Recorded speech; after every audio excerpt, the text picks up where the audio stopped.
2026. For this auspicious celebration, we have gathered over here. On this occasion, I take this opportunity to welcome Dr. V.B. Kamble sir, who is former director of Vigyan Prasar, Government of India. We have with us our eminent expert for today's Health Matters talk, Dr. Deepak Goyal sir. I will briefly introduce sir in a short while. He is consultant cartilage, arthroscopy and sports knee surgeon. We also have Dr. S.N. Tyagi sir, retired IFS. Sir will be taking our panel discussion in today afternoon. We have with us Dr. Manoj Gumbar sir. Sir is eminent nephrologist and he is basically the man behind this Health Matters talk series. Sir has moderated this entire talk series. I briefly introduce our organization and this talk series and why we have assembled over here. Our formal inauguration session will be followed after this talk. So we are from Gujarat Council on Science and Technology, GUJCOST, working under the Department of Science and Technology, Government of Gujarat. And our motto is to inculcate scientific temperament among the young minds like you, so that whether you are in field of science or not, but your thinking should be in scientific way. So that is our basic aims and objective, and to inculcate some healthy practices, healthy habits among students, teachers, community members, and all the common citizens. From 1st July 2025, on the occasion of Doctors' Day, we initiated this Health Matters talk series. So every month on first Thursday, GUJCOST organizes this Health Matters series. And we are calling subject experts on different subjects like lung health, heart health. So for all diseases, we are targeting separate groups and inviting experts accordingly. So we are inviting medical experts on every week, every month, on first Thursday of every month. So today in this series, today we are going to initiate our 10th talk. So earlier we have completed 9th talk from July to we are standing today in the April. So we are starting with our 10th talk. So for today, our topic is sports injuries of the knee joint. And for that, I will briefly introduce you about our eminent expert, subject expert, Dr. Deepak Goyal sir. Please give a huge round of applause for sir. Sir is consultant cartilage, arthroscopy and sports and knee surgeon. Next slide. I'll briefly give that how much eminent expert we have today with us. Sir has visited 38 countries as a faculty. He has delivered more than 35 lectures, published 22 research papers, 39 publications in reputed journals, 8 book chapters sir has written, 1 book from Springer, Germany on cartilage repair, and sir has in his name 2 patents. Next. The illustrative book of cartilage repair, and it has over 12,000 downloads. Next. Sir also received Best Book Award for his book in 2022. Next. He is Graduate School of Medical Sciences, Hiroshima University. There he used to serve as visiting professor of orthopedics since 2016. Next. American Orthopedic Society of Sports Medicine. He is jury of prestigious Huxton Award. Next. British Association for Surgeries of the Knee. Next. American Orthopedic Society of Sports Medicine, and he is traveling fellow since 2014. Next. Asia Pacific Orthopedic Society of Sports Medicine, traveling fellow since 2014. Next. International Society of Arthroscopy, Knee Surgery and Orthopedic Sports Medicine. He is member. Next, European Society of Sports Traumatology, Knee Surgery and Arthroscopy. Next.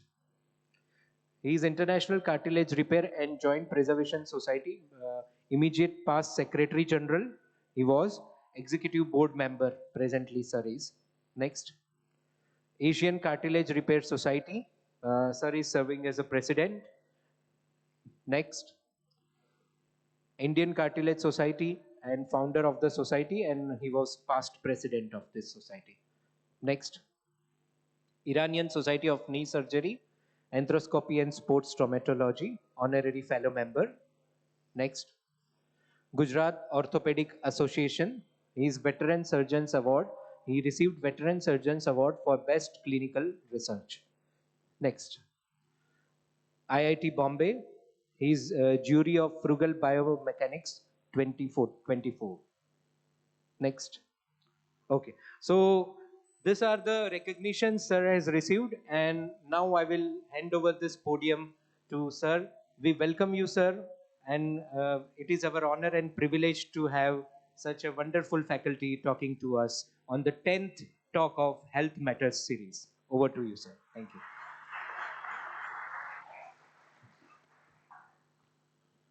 Thank you very much. I really thank GUJCOST for organizing such a beautiful programs, and it's a pleasure to see so many young bloods over here. Welcome all to Health Day, which is being celebrated. I personally like to thank Dr. Manoj Gumbar and Dr. Sahu, who is paying a lot of attention and work for this program. Just one question, all you are medical students, yes or no? So you want me to speak in English or Gujarati? English is fine? आवाज आयो नहीं बराबर. Gujarati, English? English. Okay, so I'll speak in English. I was told to talk in Gujarati, but since you are beautiful young crowd who wants to speak in English, I'll go and speak in English. Okay, so why we are talking about sports injuries of knee joint today?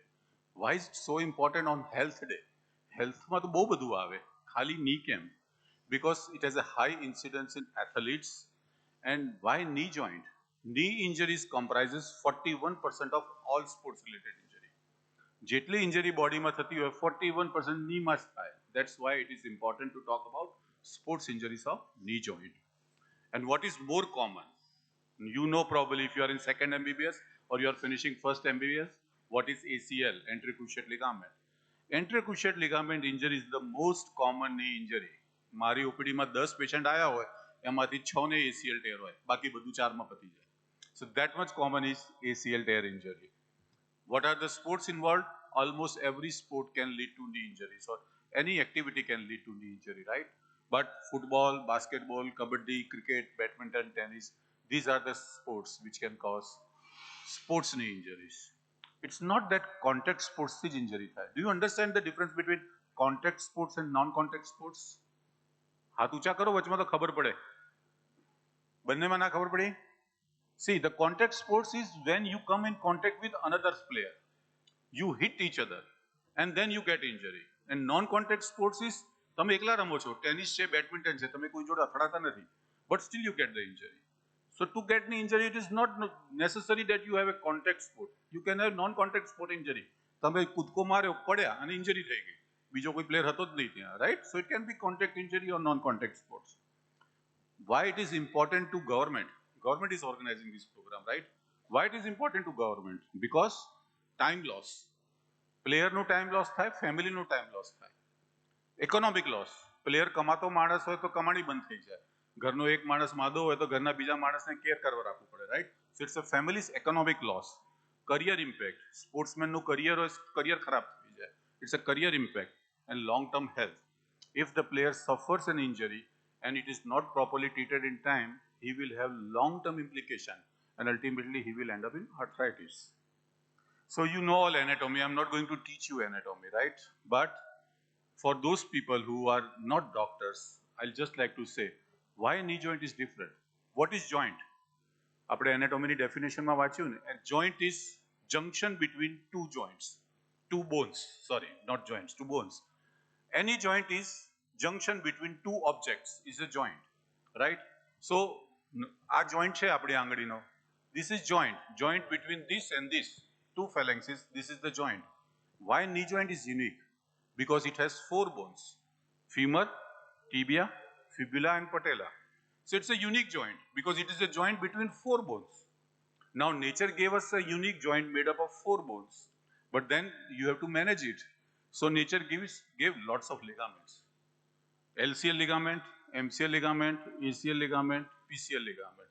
આ ચાર main ligaments છે. But apart from these 4 ligaments, there are 16 more ligaments which are there and which work around the knee joint. So in between I will talk in Gujarati so that people can understand because this is also being telecast. દરવાજો હોય દિવાલ પર લાગેલો હોય મજાગરાના લીધે ખોલબંધ થાય. મજાગરો શું? Ligament. મજાગરો છે તો દરવાજો પડતો નથી, દરવાજો બંધ થાય છે અને ખુલે છે.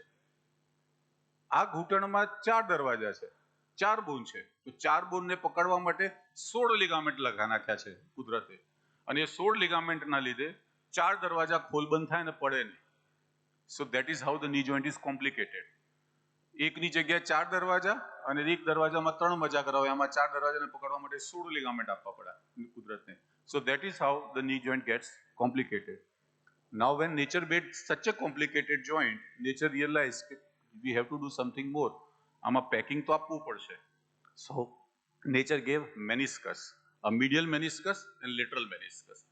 This meniscus helps in distribution of forces so that you do not injure the cartilage. If cartilage is injured, you know we can develop arthritis, right? So cartilage, for those people who are non-medical here, cartilage is or meniscus is C-shaped structure. Our C-shaped structure knee tibiani ઉપર હોય, which is medial meniscus and lateral meniscus. And if you look from above, ઉપરથી જોઈએ તો C-shaped structure કંઈક આવું દેખાય. So these are like medial meniscus and lateral meniscus. So these are basically packing of knee joint. એક જાતના spacer છે જે knee shock ને absorb કરે. And if that is not working, then it can lead to damage to the knee joint. And what damage it causes? It causes damage to the cartilage. Now, what is cartilage? Cartilage is covering of the joint. Gujarati ભાષામાં કહીએ તો સાંધાનો પડ. આપણે normal આ floor પર હું ચાલું છું, આમ ચાલુ છે તો મને કોઈ જ વાંધો નથી આવતો. કેમ? કારણ કે ફ્લોર મસ્ત મજાની છે, કાર્ટિલેજ બહુ મસ્ત મજાનું છે. પણ એ જો ઉબડ ખાબડ હોય તો મારે સાચવીને ચાલવું પડે અથવા હું પડી જાઉં. Right? So cartilage is covering of the joint, covering of the bone in the joint. Cartilage સારું હોય તો આપણે પેન ફ્રી નીની મૂવમેન્ટ કરી શકીએ, આપણને કોઈ તકલીફ ના પડે. કાર્ટિલેજ સારું ના હોય તો આપણને પેન થાય, સોજો આવે, આર્થરાઇટિસ ડેવલપ થાય. કાર્ટિલેજ આવું કંઈક દેખાય, right? You can see cartilage which is covering tibia, નીચેના બોનને ઢાંકણીને કવર કરે અને ઉપરના બોનને કવર કરે. એકદમ ચમકતું લીસું substance or organ of the body. Now all these things, 4 bones, multiple ligaments, 2 meniscus and cartilage, now they have to work as a team. Just imagine કરો આપણા ઘરના દિવાલ પર એક સાથે 4 દરવાજા ચોટાડી દીધા હોય કાર્પેન્ટરે અને ચારે દરવાજાને સાથે કામ કરવાનું છે કોઈ બી પ્રોબ્લેમ કર્યા વિના. કેટલું કોમ્પ્લિકેટેડ થઈ જાય. Same way nature has put 4 bones with 4 ligaments and the meniscus and the knee joint keep on moving without giving you any pain. We do lots of activities. We do dance, we play, we do sports, and we do not get any problem at our young age when we have not injured our knee joint because all these structures work in tandem.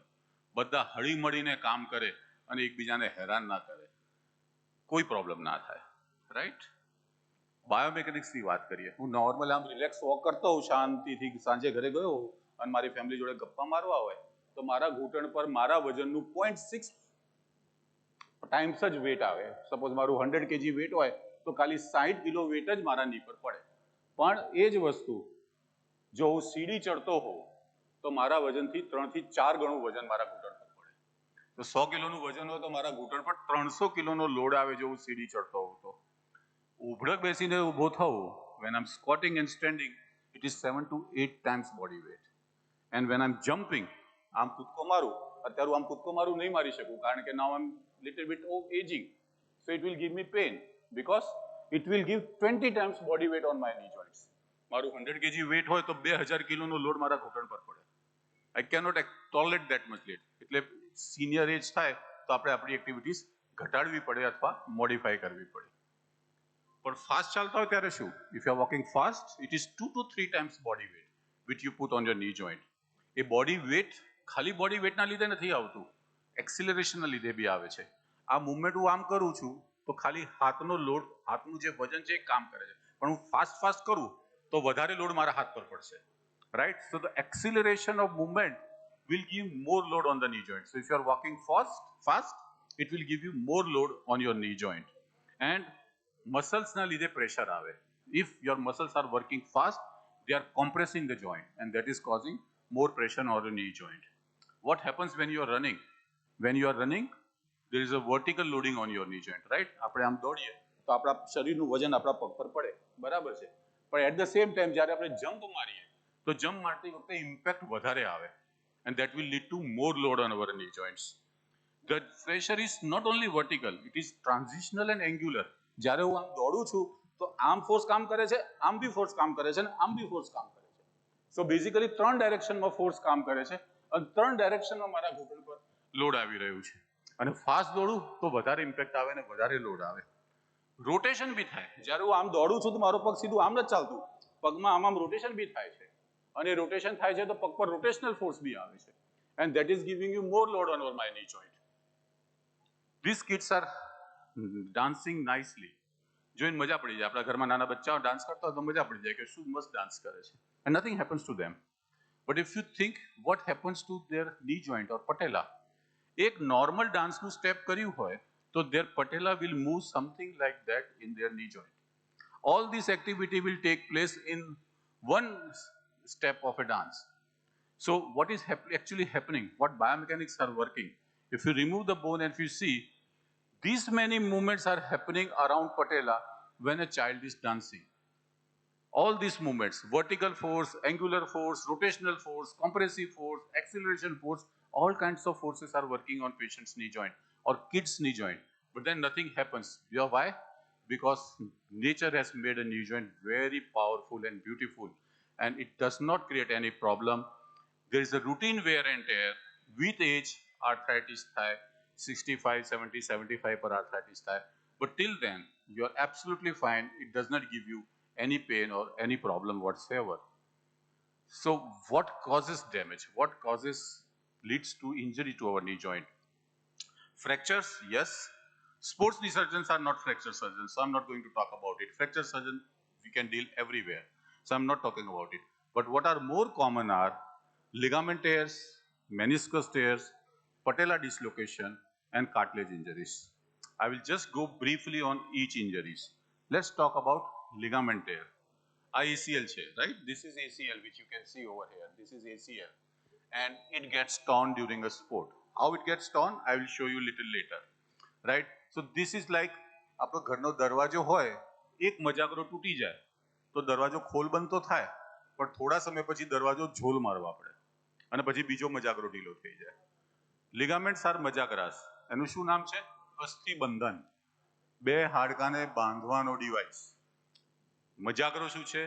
દરવાજા બંધન, right? So it is like ligament keeps two bones together. If one ligament is torn, the load is transferred to other ligaments, and gradually they become also stretched out.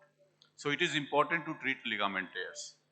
Ligament tears, the most common tear is ACL tear. There can be another PCL tear, LCL tear, or MCL tear, which can take place. Next common injury is meniscus tear. Meniscus can tear as a form of bucket handle tear, torn flap, or a degenerative meniscus tear. But these are the tears which can occur due to minor injuries, and that can lead to pain and can do the erosion of your cartilage. The third common injury is patella dislocation. ગુજરાતીમાં કહેવાય, excuse me, hello, આવાજ કેમ રાખીએ? The third common problem is ઢાંકડી તેની જગ્યાથી ખસી જવી, or patella dislocation. What happens? Look at this video. The patient is flexing the knee and patella is getting dislocated. As soon as he is extending the knee, patella comes back, and as soon as he flexes, the knee patella dislocates. So this is patella dislocation, which happens because of so many reasons. But then that is the next talk. But probably this is one of the most common injuries in adolescent age group. And the fourth injury is injury to the cartilage. Now cartilage is tough, elastic and durable. Sponge જેવું હોય પણ પૂરી જિંદગી ચાલે. જ્યાં સુધી arthritis ન થાય ત્યાં સુધી ચાલે. But and it allows you lots of activities.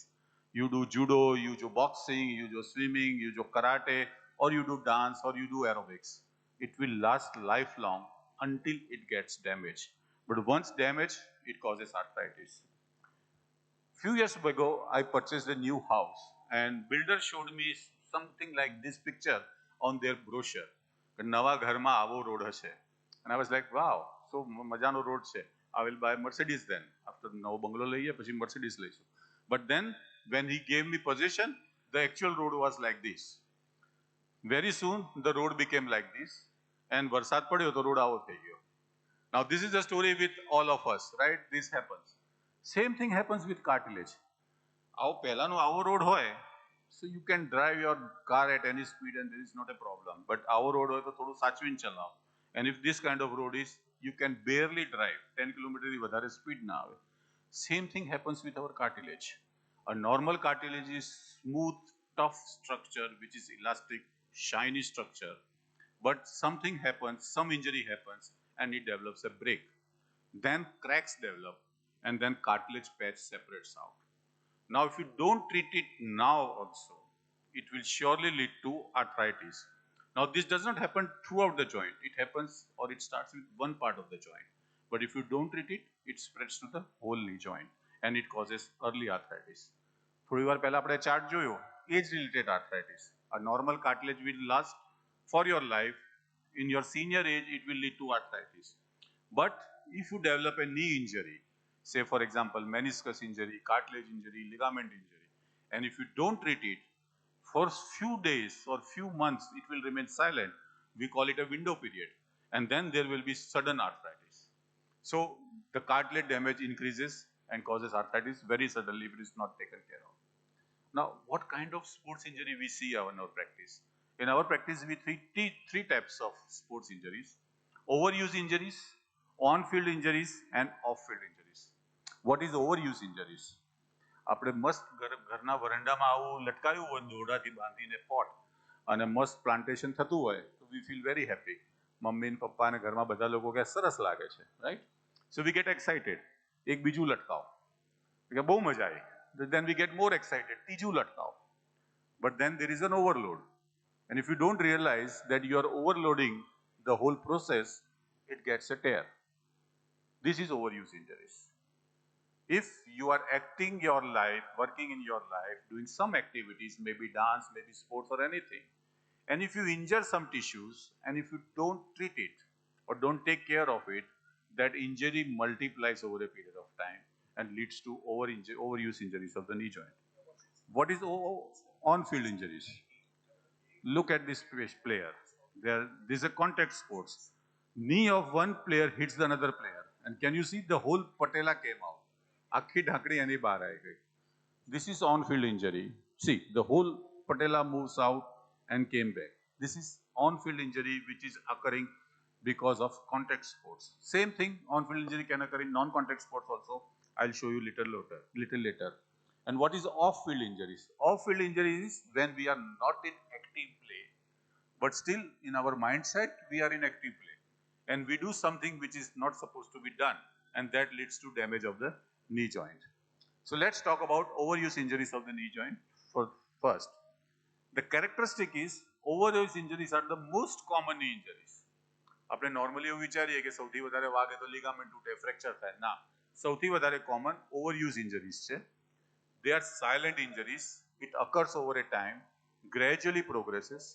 Now you know body has a healing power. If you look at here, this is normal tissue which is over here. Injury થાય and then it will heal, right?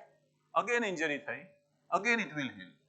Again injury થશે, again it will heal. But if you continue to do the repeated injury, it will stop healing. And then if you still continue to play, the injury will become deeper. And that is what happens in overuse injuries. You do not allow time and you do not give treatment for tissues to heal, and you continue to damage it, and that leads to overuse injuries. So what happens with the chart? The pain and swelling will go away with rest, then again it will increase, then again you do rest, it goes down, then again you play and again the pain increases, and that chart keeps on going up and down thaya kare aau, and one day you are done. You are out of the sports and then you cannot play the sports.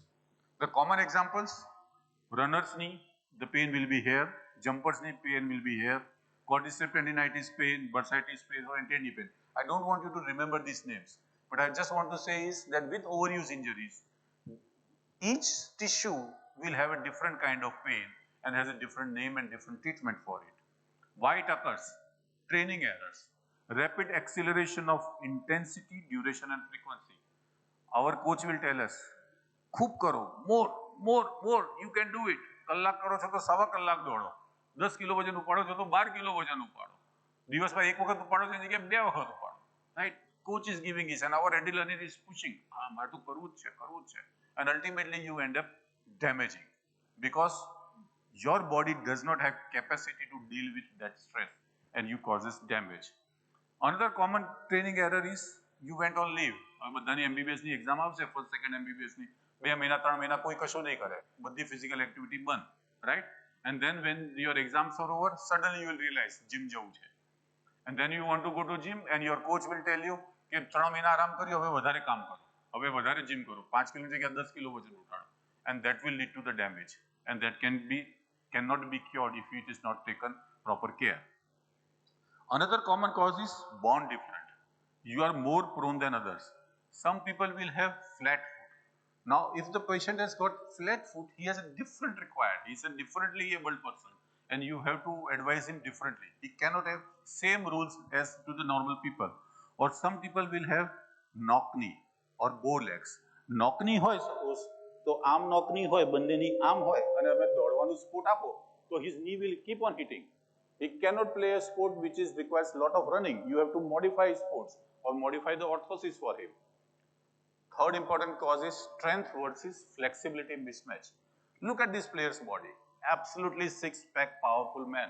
Everybody will like to have body like this. But look at his knee joint. Knee joint સીધો જ નથી થતો. There is a flexion deformity in his knee joint because he has lot of strength but no flexibility. He doesn't do stretching. He is only doing strengthening exercises. He is not doing flexibility exercises. He is not doing stretching exercises and that will lead to the damage. Fourth cause is old unhealed injury. જૂનો ઘાવ મટ્યો નથી ને આપણે ફરી ચાલુ પડી ગયા and that can lead to the damage inside the knee joint. The fifth cause could be equipment related. Now there is a fashion for tapping. Initially tapping we used to see only on international games. Then it started in national games. Now our coach also gives us tapping. Gym માં બી tapping ચાલુ થઈ ગયું છે. But tapping has a meaning, it has a purpose. There is a science behind tapping. All tapping are not same. You cannot do same tapping to everyone. પેલા લાલ કલરની પટ્ટી લગાડી, હું બ્લુ કલરની પટ્ટી લગાડું. It's not that kind of thing. So you have to understand tapping and all tappings are not same. Same is for kneecap. Many players come to me, સાહેબ હું તો kneecap પહેરીને જ રમું છું એટલે વાંધો જ ના આવે. It's not brahmastra that if you use kneecap nothing will happen to you. Actually in my practice if patient is using kneecap, if he is having no problem, he is absolutely normal, and if he is using this type of kneecap, actually is damaging his knee joint because wearing this kneecap, patella is constantly pressurized against femur and it will lead to patellar arthritis early. So we have to be careful. All kneecaps are not same and we have to avoid such overuse injury. Same is true for shoes and same is true for terrain, hard surface versus soft surface. Now what is on-field injuries?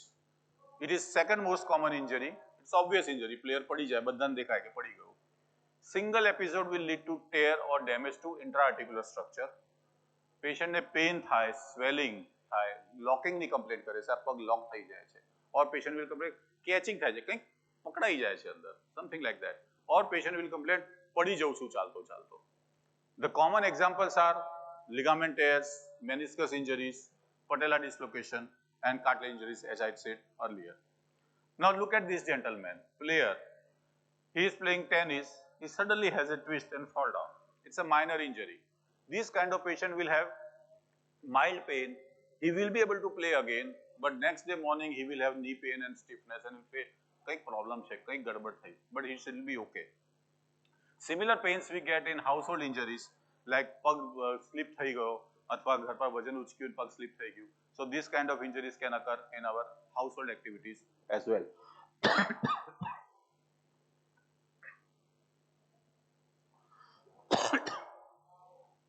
Now what are the major injuries? Major injuries are those which are severely painful. You do a major damage to the knee joint. Look at the faces of these players. How much pain these players are having. These are major injuries. Usually ligament injuries are major injuries. Or ACL injury is a major injury. Now look at the mechanism or biomechanics we talk.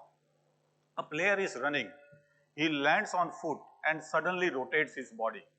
He landed on his foot. This is the way he landed. And then he rotates his body. As soon as he rotates his body, ligament stretches, and beyond certain point, it gets a tear. And that leads to ACL tear. Now he's out of game. He's out of game. Or look at this player. He kicks football. He was playing nicely. He lands on foot and suddenly rotates. Or look at this player, the guy in blue jersey. He jumps, lands, and twists.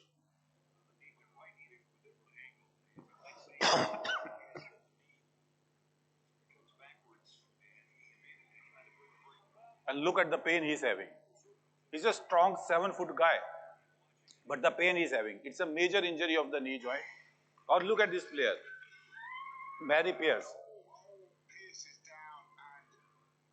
How much pain she is having after the fall. She's shouting with pain. Now what she did, she just jumped and twisted the leg. That's it. It's a non-contact sport. So this non-contact sport led to severe injury. Or look at again. She landed and twisted her body. That's it. And her ACL ligament is torn. Now what are off-field injuries? Off-field injuries are very interesting. Lots of executives should try to see that or get inspiration from that. We go and some of our family member attends Baba Ramdev's session. He's doing fantastic yoga and we get, charged up. Okay, I should also do yoga. And then you go home and try to do the yoga looking at YouTube or looking from his pictures. Now both the ladies are doing nice yoga, but one is right and one is wrong because they are doing it supervised. After attending Baba Ramdev's yoga, you cannot do it. You need a local supervisor to do it. The ladies, both think that they are doing yoga nicely, but she is right and the other is wrong. The both ladies think that they are doing nice yoga, but one is right and another is wrong. So unguided self-training is always damaging and it can lead to off-field injuries. Look at these boys. ગળીમાં છોકરાઓ તો રમે, આપણા બધાના છોકરાઓ રમે છે, and they get injured also, and that's fine. રમે તો વાગે બી ખરું. But here they are playing for the leisure sport. Now same set of people, if you put them in the field, and now if they are playing with the mindset of professional mindset, if they are playing professionally with the same casual approach, their injuries will be different and they will end up in major injuries. So unguided self-play, as long as you are doing for leisure, is fine. But if you are doing unguided self-play for professional purpose, then it is not fine and you should take proper care about it. The next common cause is fitness. Both of them are running. આખો દિવસ busy છે બંનેનું. But the one guy is fit, another guy is not fit. And that leads to overburden of field injuries. This cycle we have seen in Science City also, you must have seen this evolution of mankind. But we have evolved further in last 20, 20, 30 years. Now we evolved to this level. And this is the present scenario which we see. So that is lifestyle related problem which we are facing. I don't want to abuse anyone or I'm not gender biased, but look at these two ladies. You can obviously see that who is having poor lifestyle and who will suffer more if she develops an injury. This happens most of the because people like us who do heavy work throughout the day from 7 a.m. in the morning till 7 p.m. in the evening, and then we reach home and we become couch potato. We just want to sit on sofa, watch TV and eat.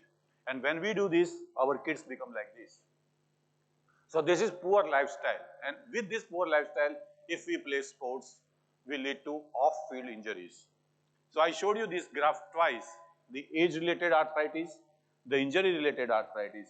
And if you combine poor lifestyle to it, then the arthritis starts too early. So that's where the beauty that we need to stop neglecting the knee injuries and we have to improve the lifestyle. So how to diagnose the sports injuries and how to investigate sports injuries? Diagnosis is definitely not on WhatsApp. Look at this WhatsApp message. He just sent a screenshot of his MRI report. Sir, what we can do for this patient as best? He wants best treatment, right? With just a screenshot of MRI report on WhatsApp. So I answered him, it is difficult to advise on MRI reports. Such patients have multifactorial pathology and need to examine clinically. Then he sends picture of it and then again said, sir, give me your genuine opinion now. So he was not satisfied. Next time he wants me to give genuine opinion because he thinks that he has done enough by sending the pictures to me.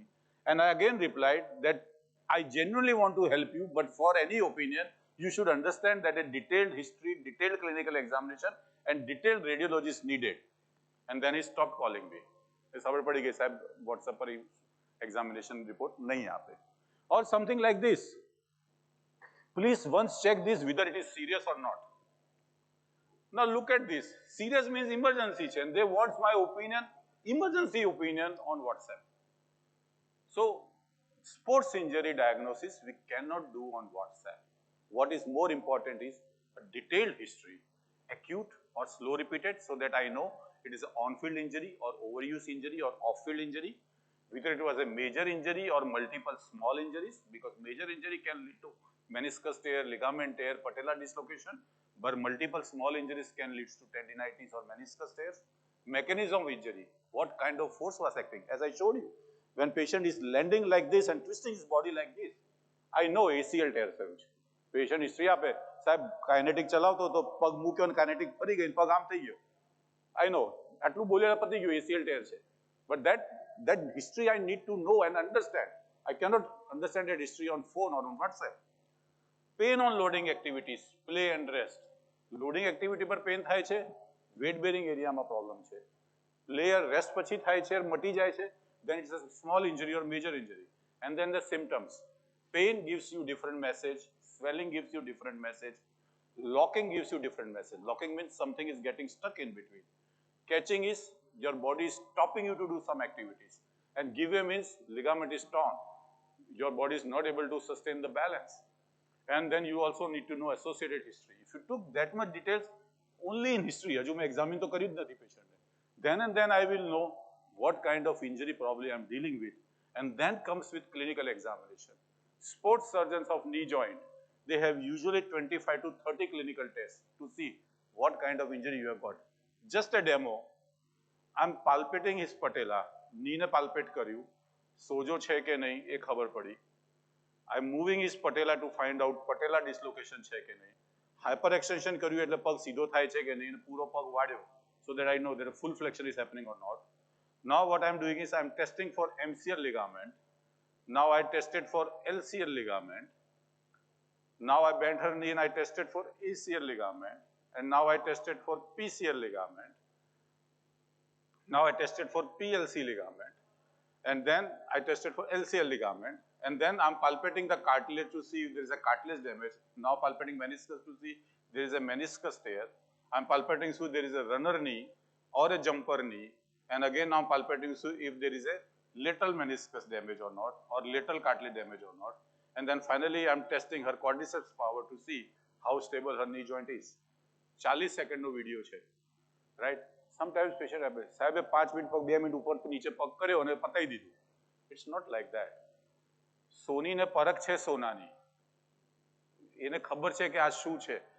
For a clinician, history is more important. I need to know the mechanism. Half diagnosis is done with the history. Clinical examination gives me clue that what clue I got from history is right or wrong. In these 40 seconds, I actually conducted 16 tests. So clinician knows, and if I don't do this, how will I know what is damage inside the knee joint? After that, I need X-ray and I need CT or MRI. Now one beautiful thing comes out in our practice. સાહેબ મેં તો સીધો MRI જ કરાવી લીધો, X-ray ની જરૂરત જ નથી.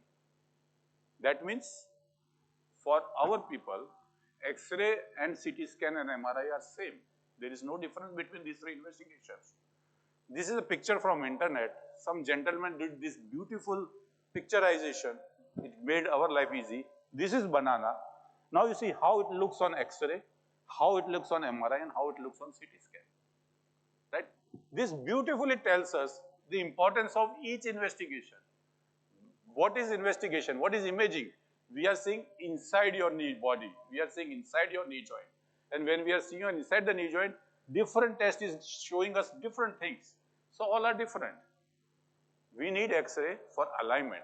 This is a sports person. If you see, બંને પગ 12 degree વાંકા છે, right? So we know that he has got a tibia vara, he has got a bow legs, his legs are bow. So if legs are bow, his injury pattern is different. He is likely to get one set of injuries rather than other sets of injuries. We also measure hip angles. We also measure multiple angles around the knee joint, and we also measure multiple angles around the ankle joint. That gives us basic information about his alignment. When he's walking, when he's playing, when he's jumping, that what kind of alignment is working in his body, what kind of forces are working in his body. A simple X-ray we have taken is like this. I'm not going in detail because that is not the aim for today's talk. A MRI looks like this and CT scan looks like this. So again, look the banana guy picture. ખાલી MRI કરાઈને સાહેબ સીધો MRI કરાવી દીધો, X-ray ની શું જરૂર છે? That is not the correct thing. X-ray gives me different information, MRI gives me different information, and CT scan gives me different information. But each information is crucial, and it is not necessary that I need everything and every case. But depending on my patient history and clinical examination, I need one of them. So how to prevent it and how to treat them? Commonwealth Games 2018 finals चलता था, India versus India, Saina Nehwal versus Sidhu, right? Saina Nehwal put the shot. Sidhu decided to take it, but the shuttlecock was far away. She jumped. Look at the distance. If you can look at it, shuttlecock is here and she's far, far away. But still she wanted to win and she jumped. She could not reach the shuttlecock. She fell down. Now, any normal person will feel if she fell down, she will injure her ligaments. Kaik na kaik ligament, meniscus, kaik injury thase. But nothing happened. She stood up nicely and started playing again. Why? Apni jode tavu nath thatu. Because she had been properly trained for injury prevention. There are dedicated programs for injury prevention which we should understand, and that is important to avoid major sports injuries. Like this is the program of FIFA 11+, the Federation International of Football Associations, which is the program which trains people to avoid injuries or players to avoid injuries or minimize the injuries while playing. Same way, American Orthopedic Society of Sports Medicine, they have Stop Sports Injury program, and that's also a beautiful program. I'm associated with both the programs. And in my clinic also, we also have a SIP program. We call it SIP, Sportsman Injury Prevention Program. And these are the programs which are dedicated to stop sports injuries or minimize sports injury. This is phase 1 of injury. I'm taking more time for prevention because it's more important. Look simple, શું કરે આમ દોડે તો છે. But these two are cricket player and football player. They are in state level. 10 round કરીને થાકી ગયા કે સાહેબ આગે નહીં થાય, કાલે કરશું. It looks simple, but it requires lot of energy, lots of muscular agility to do these exercises. And then we increase. Now what we are doing is we are adding stretching to the running. So when we are adding stretching, where we are stretching the hip muscles and then allowing them to run. And at the same time, we are keeping their knees bent. So when their knees are bent, one group muscles are stretched and other groups of muscles are getting strengthened.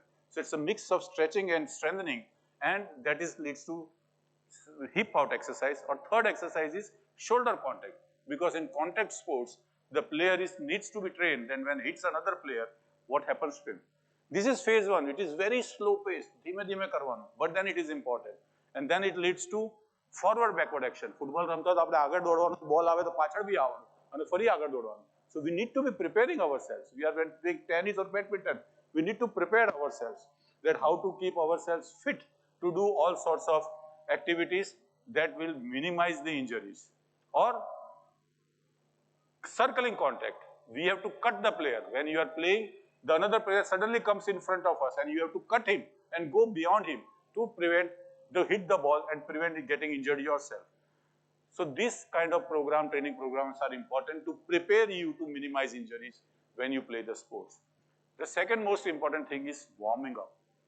3-part routine is very important to prepare your heart, lungs and muscle. Number 1, static stretching. શાંતિથી બેસીને stretching કરો. And then dynamic stretching. પછી ઊભા થઈને stretching કરો. That is part 1. Part 2 is do sports specific drills. If you are a football player, do a dribbling. Mild, relaxed dribbling. but that will prepare you for the event. And the third is jog for 5 to 10 minutes. If you do not do these 3 activities as a warm-up, you are putting suddenly your muscles and your ligaments and your meniscus to a high velocity trauma, high velocity forces, and that leads to the injuries. And then cool down. મસ્ત મજાની game રમી મજા પડી આપણે હારી ગયા કે જીતી ગયા તો ઓપોનન્ટ સાથે શાંતિથી વોક કરતા કરતા વાત કરો આજે તું જોરદાર રમ્યો હું રહી ગયો nothing is lost in that. He will feel happy, you will have good friendship, good networking, but those 2 to 3 minutes of walk will help your muscles to cool down, come down your basal metabolic rate to your normal activities. And then the opponent has gone back, sit on your area and do little bit silent stretching for 5-10 minutes, and that will cool down your muscles and you will be relaxed. Another point for prevention is avoid unguided training, avoid internet training or YouTube training. I got this beautiful 8 best YouTube channels to watch and learn yoga. આવું જ થતું હતું MBBS બી એવી રીતે જ થઈ જાત. This is not the way to learn yoga. And then each those 8 channels I saw, it had more than 1 million subscribers. That means 1 million people are learning yoga at home. I hope with AI this science will become normal in future, but today we are not probably ready to learn like this. Or body no email. You know what is body no email? Body તમને તમારા ઓર્ગેનાઇઝેશનમાં problem હોય તો તમને email આવે કે કાલે કેમ મોડા આયા તમારા ઓફિસમાંથી એવું ઈમેલ આવે કે ઘરમાં મમ્મી કે કેમ મોડી આવી બોડી તમને કઈ રીતે ઈમેલ મોકલે body will send you pain signals ભાઈ તું જે કરે છે બરાબર નથી that is body's email. Don't do that. If I start running and if I get some little discomfort, that means body is trying to tell me don't do it. It is damaging you. I have to pay attention to it.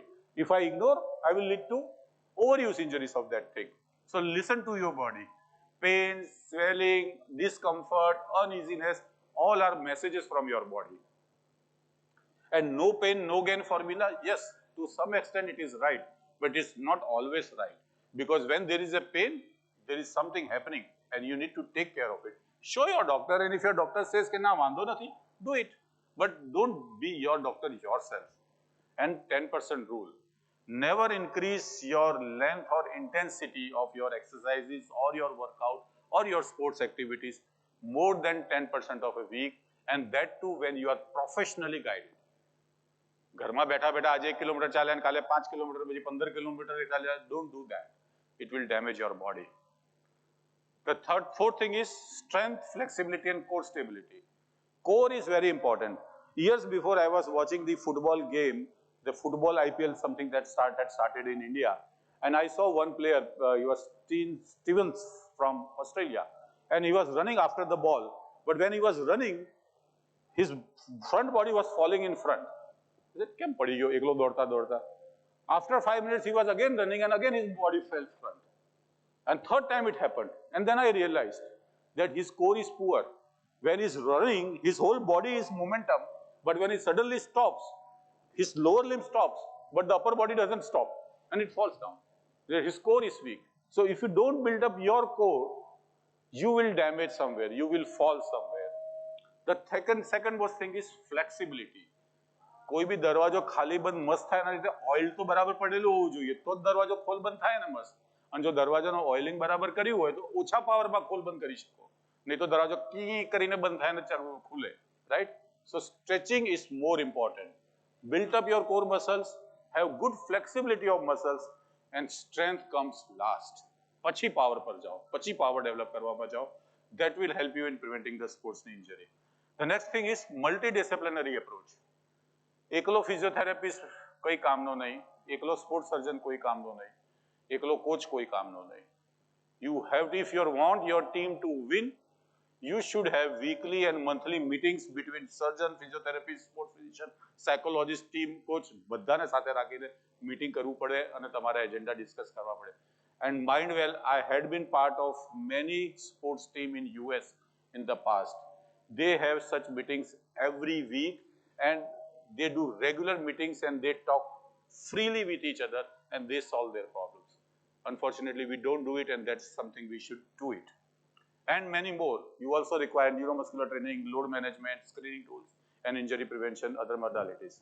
Now, what's the treatment? I'm coming towards the end of my talk now. We have to get you back in the game. If a player comes to me and he has a sports injury, I want him to go back to play. દરેક player જ પૂછે સાહેબ પાછો ક્યારે રમી શકીશ? That is his $1 million question. Acute injury, RICE યાદ રાખો. RICE is the protocol. Rest, ice, compression and elevation. Player ને આરામ કરવાનું કહો, ice application કરો. Now there's a funny part. I don't know why.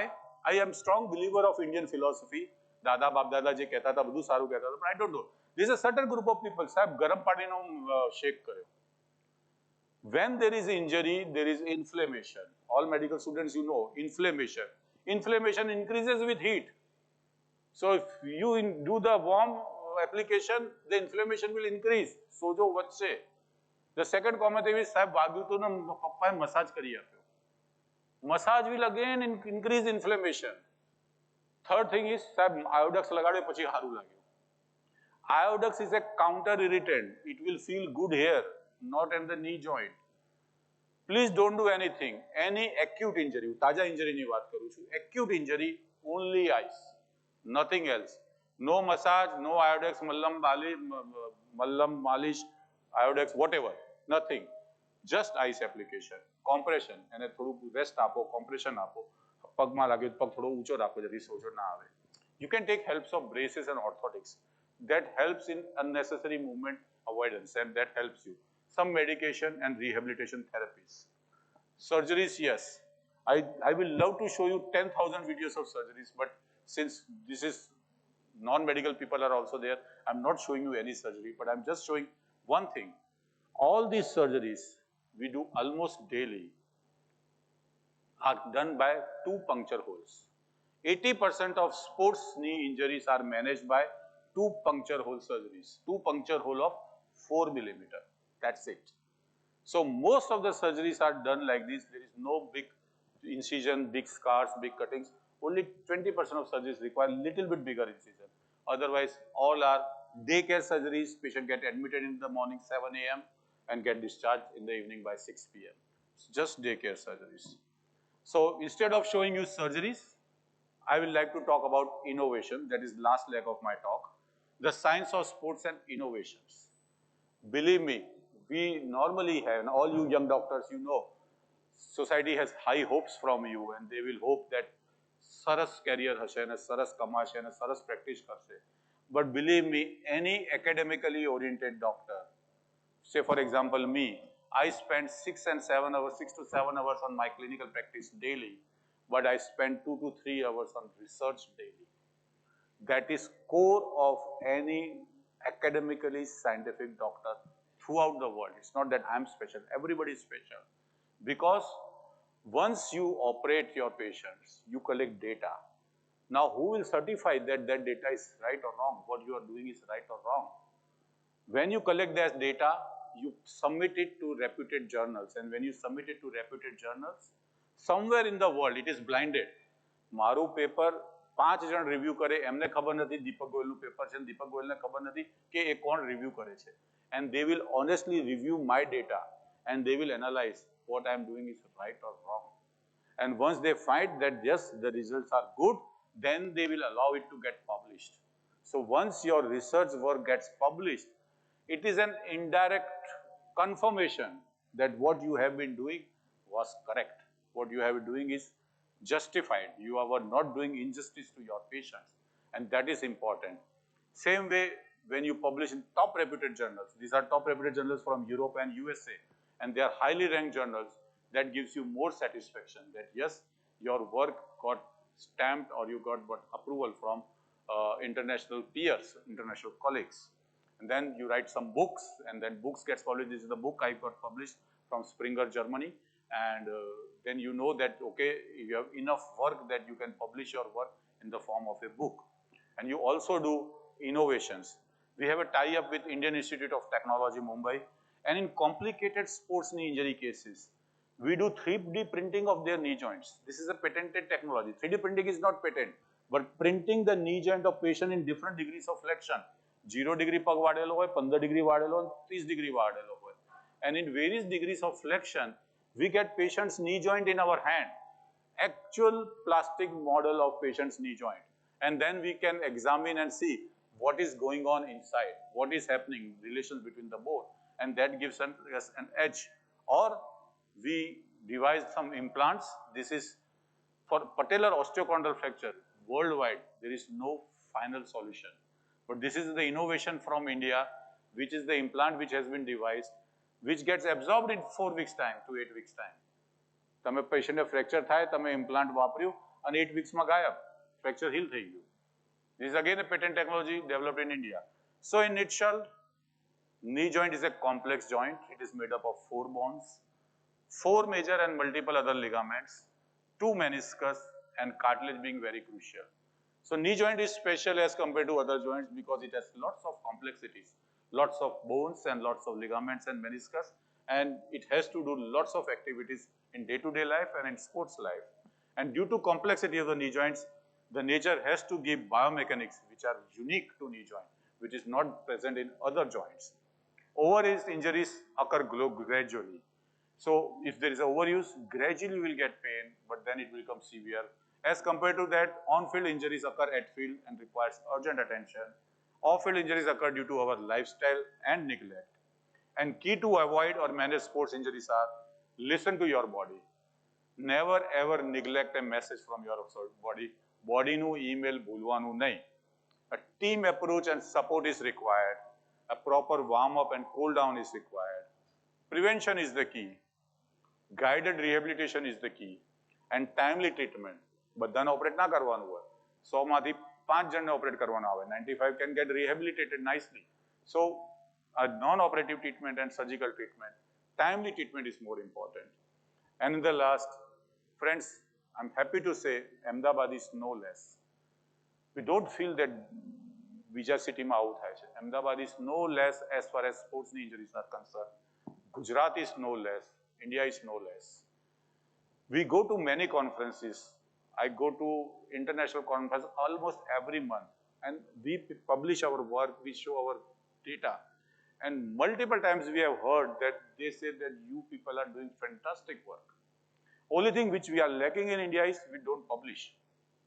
We talk, but we don't publish. We publish little less. But Indian sports surgeons are no less. Believe in that. Sports surgeons in India are well-informed scientific community. ગમે તે સ્પોર્ટ્સની સર્જન તમે અહીંથી ઇન્ડિયાનો પકડો કે ગુજરાતનો પકડો કે અમદાવાદનો પકડો, એ અપ ટુ ડેટ જ છે નોલેજમાં. They keep on reviewing the recent literature. We keep on discussing. Every week અમારે કંઈક ને કંઈક ચાલતું જ હોય ડિસ્કશન, કંઈક ને કંઈક ડિસ્કશન ચાલતું હોય. So it is a well-informed community. We do lots of research and innovation. And in the fields of sports medicine only, there are multiple patents coming up from India, from the sports surgeons.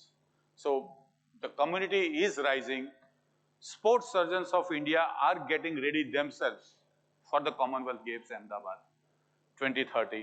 I don't know how much system is ready, but we sports surgeons are ready. Thank you very much.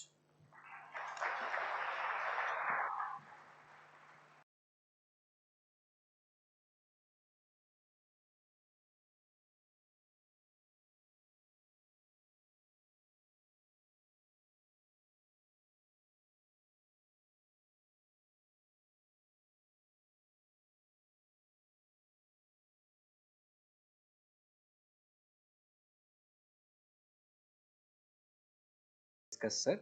So please give a huge round of applause for sir. And thank you. Thank you once again, sir. And now we are taking a short 10 minutes tea break. And after that, we will be assembling again over here for a formal inauguration session. Thank you. Please be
today's talk. So I would like to request Dr. Deepak Goyal sir to please be on the dais. So I request my team, Mr. Devansh, to have a cordless mic, and we have sir students from medical, Ayurved, and some microbiology and biotech also. So I request and I personally encourage that this is a good platform to ask questions, and anytime in life you should not hesitate in asking question to anybody. So questions are invited from the audience. Anyone who wants to raise your hand? Yes sir, please. Dr. Manoj Gumbar sir.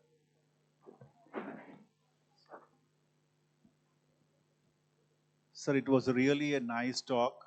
I think being a medico for almost like 25 years, still I got to know a lot about knee joint today.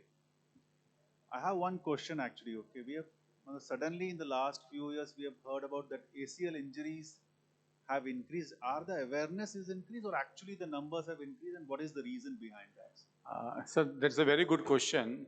I think there's a very interesting data which you are asking, I'm sharing. Every day in Ahmedabad, 30 to 50 ACL reconstructions are taking place every day. And every year, if you talk about every month, there are 7,000 to 10,000 ACL reconstruction that takes place in India. And every year, around 3 lakh ACL reconstruction takes place in USA alone. So US population is 1/4 of India's population. And if US, there are 3 lakh ACL reconstruction takes place every year, that means if you consider population wise, then there should be 12 lakh ACL reconstruction happening in India every month. But that doesn't happen. It happens only around 1 lakh. So the awareness is increasing. That is definitely one reason. The second most important reason is reach of sports knee surgeons to far corners of India. Years before, when I started practice in Ahmedabad, there were only 4 arthroscopy surgeons in whole Gujarat rather. Now you will find one in Patan, one in Mehsana, one in Palanpur also. So the reach of doctors has also increased, so the diagnosis has improved. And the third reason is that we are now become more active. We are like always very keen to do new things. Our kids, if you know, mothers, if you look at their vehicles in the evening from the schools, they carry kids and they're taking to gym class or dance class or sports class. So our society is evolving. Everybody wants their kids to excel beyond academics. So it's multiple fold. The doctor's awareness, doctor's reachness has increased, patient's awareness has increased, and we are now making more susceptible ourselves for injuries. So all the causes are working, sir. Sir, injuries, any player who plays obviously is bound to have some kind of injury. But when should a person see a sports surgeon, sir? Because pain will be there in every injury. But what is the time actually when I decide, supposedly I have some injury, what is the right time or what is the warning signs that I should meet a sports surgeon, sir? So it's a very good question. I should have covered that in my talk. For overuse injuries, those injuries that occurs due to micro trauma, repeated small trauma, if after a substantial period of rest, it doesn't go away, or if after a period of rest, when you resume the activities and it starts, that is the right time to connect to a sports knee surgeon, because nature is not healing it for overuse injuries. For acute injuries, obviously, if some player falls down while playing, the first thing is he will be seen by a MBBS doctor. What most he will do is X-ray and he will give him a primary treatment. And then patient rehabilitates for 2 to 3 weeks, he goes to physio. But I think 3 weeks is the good time that if you have not recovered fully after an acute injury, even though you had been under the care of an MBBS doctor and a physiotherapist, then it is the right time to contact a sports knee surgeon, because beyond 3 weeks, certain surgeries becomes difficult to treat.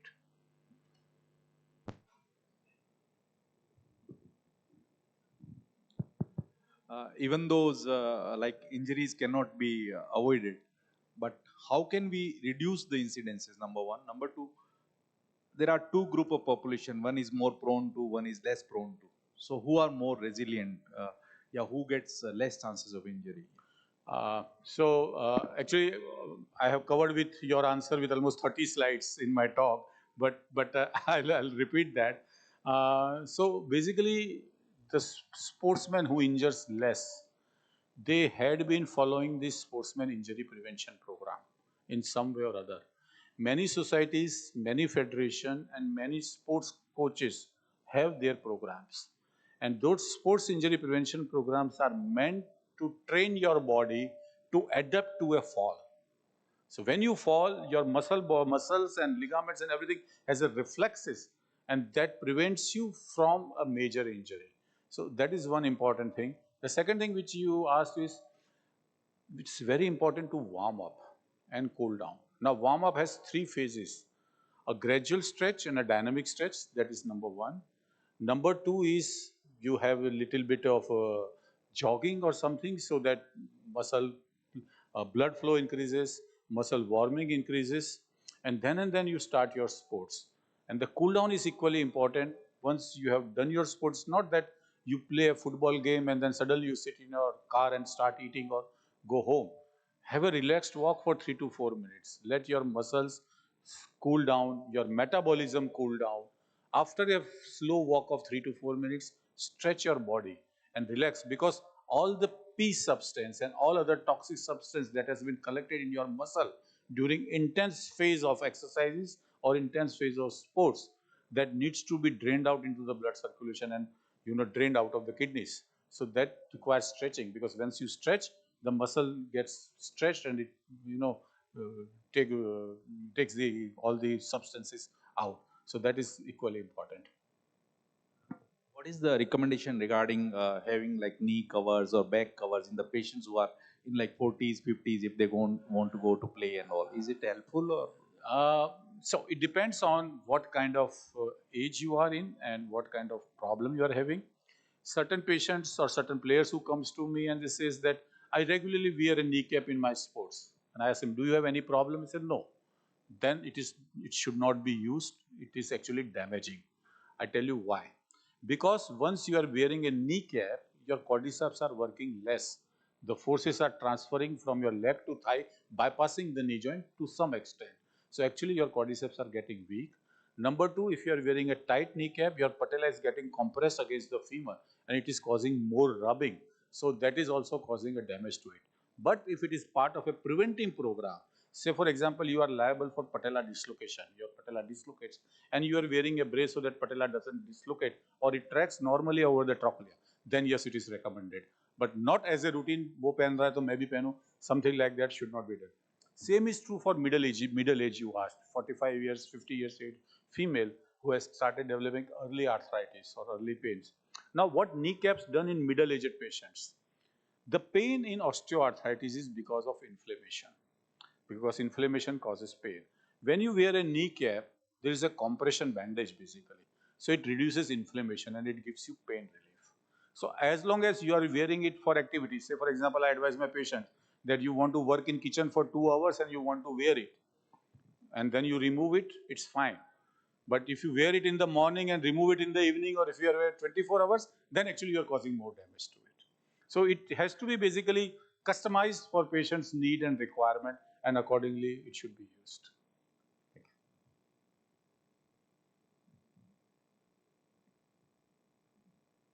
Thank you very much.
Good afternoon. Now, I humbly request our dignitaries to please occupy their seats on the dais. I would like to invite Dr. Shailendra Saraf sir, Director Naipar Ahmedabad on the dais. Please give a huge round of applause. I invite Dr. Deepak Sakayasar sir, Director Indian Institute of Public Health Gandhinagar on the dais. I also take this opportunity to invite Dr. Vinay B. Kamble sir, former Director Vigyan Prasar, DST Government of India.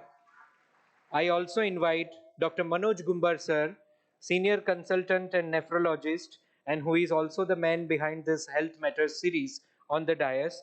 We will be shortly joined by our advisor and member secretary of GUJCOST, Dr. Narottam Sahu sir, who is just on the way because there was one important meeting in the secretariat. So sir will join us soon.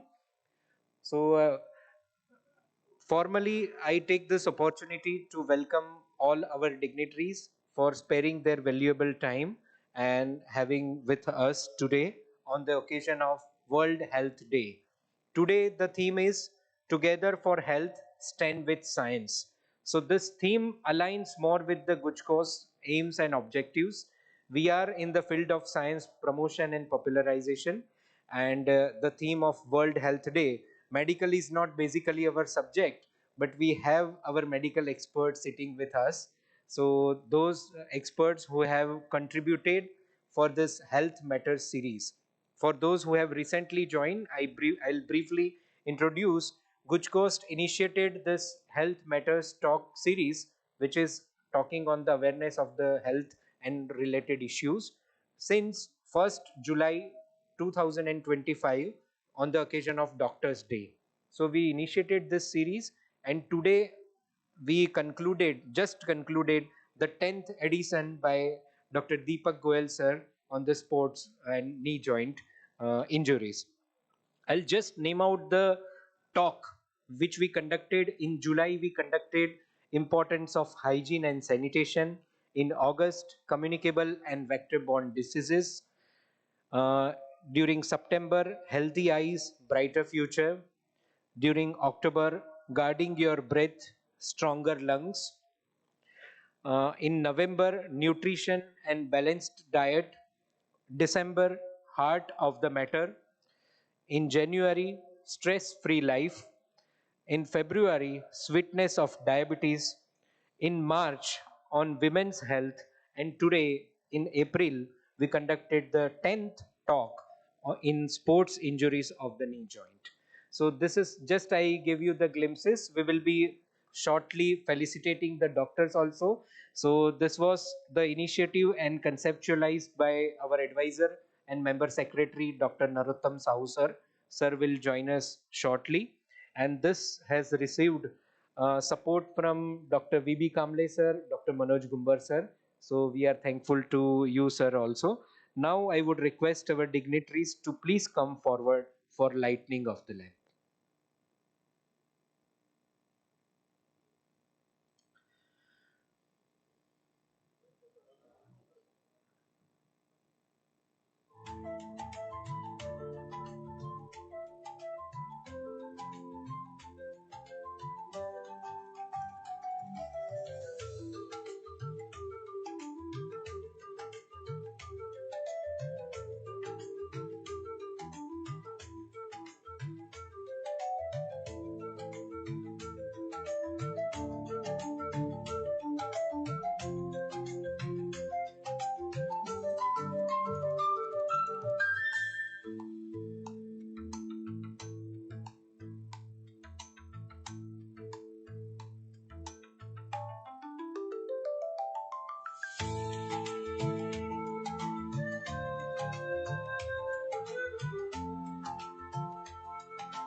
Thank you so much sir. આપણી ભારતીય પરંપરા પ્રમાણે આપણે દીપ પ્રાગટ્યથી કાર્યક્રમની શુભારંભ કર્યો. Now I would request my team members to kindly felicitate our experts. I would request Dr. Sangeeta Rathod to please felicitate with a flower bouquet Dr. Shailendra Saraf sir, Director, Naipar, Ahmedabad. Please give a huge round of applause.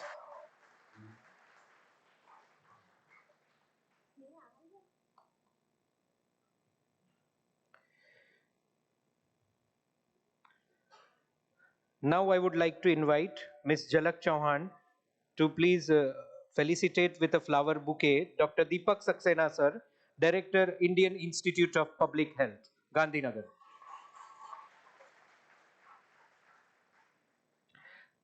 I again request Dr. Sangeeta to please felicitate with bouquet Dr. V.B. Kamble sir.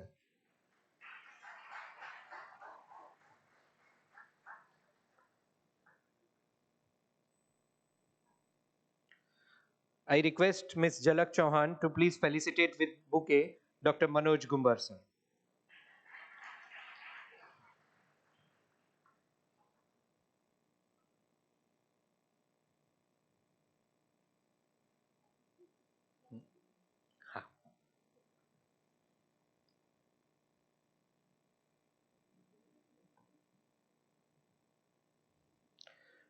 Now, I would like to invite Dr. Manoj Gumbar sir, who is senior consultant and nephrologist, and he is also the man behind the conceptualizing this continuation of the Health Matters series.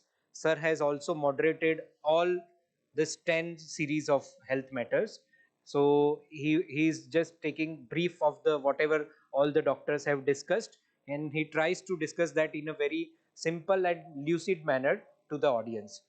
We have also not only this many audiences sitting with us, we are also connected by our regional science centers at Patan, Bhuj, Bhavnagar and Rajkot. Also all the community science centers across all 33 districts of Gujarat. So I take this opportunity to invite Dr. Manoj Gumbar sir to share his thoughts about the Health Matters series.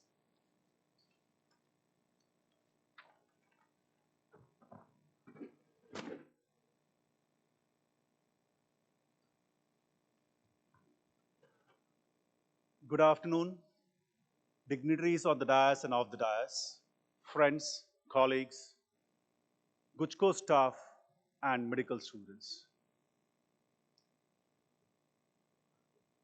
It feels good to, and I'm honored to be here to discuss about this Health Matter series, which is very close to my heart. We started this Health Matter series on Doctor's Day last year, and we have completed 10 sessions today. Today, being World Health Day, and look at the theme, Together for Health, Stand with Science.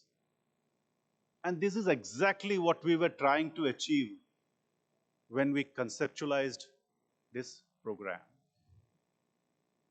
When we began this program, the idea was that science and preventive medicine should not be restrained or to medical institutes, hospitals. In fact, the science and preventive medicine should go to a common man's house and change their mindset about health.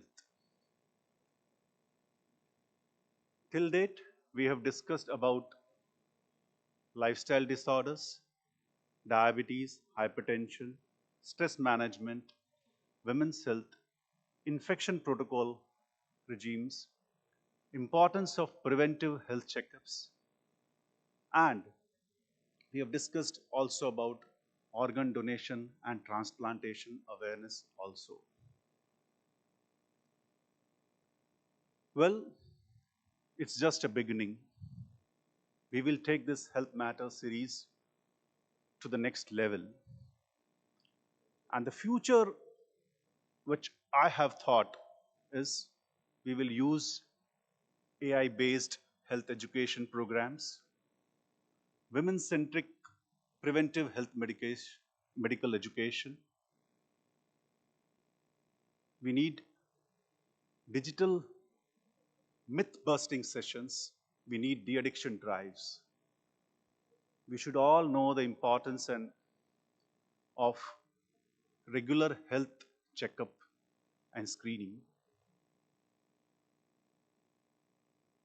I should appreciate GUJCOST in understanding the importance of preventive medicine and giving doctors a platform through which genuine, true information, evidence-based practice reaches to the common man's house and people realize the importance of health.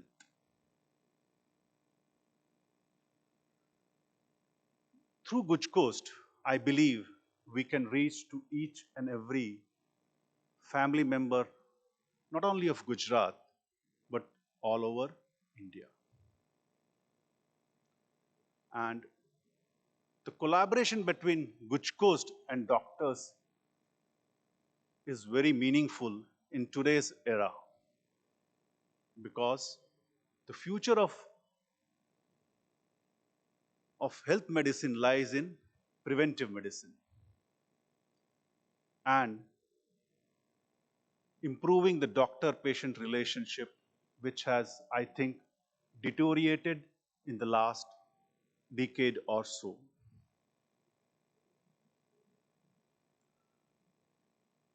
As doctors, yes, obviously, when we write a prescription, one patient gets an advantage, but the same doctor, when gives a health awareness message, it can protect one family, the whole community, or maybe an entire generation. When we doctors speak in public, obviously responsibly,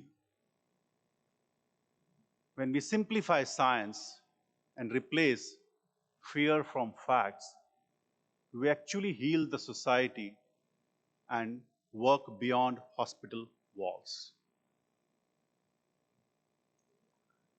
Today, we are in an era of advanced medical sciences. But at the same time, we are in an era of plenty of misinformation.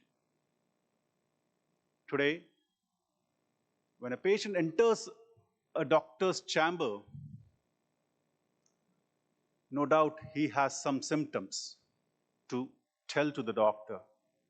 But obviously, he has 10 social media forwards, 5 to 6 internet myths, and multiple anxieties. So obviously, treating is one thing, but to get rid of this misinformation is equally important. And I believe that this collaboration between GUJCOST and doctors is a bridge actually from science to society and a bridge between evidence-based medicine to reach the common man. Our idea of health matters is not to discuss about diseases. The idea is to nurture a culture of being healthy, both physically and mentally.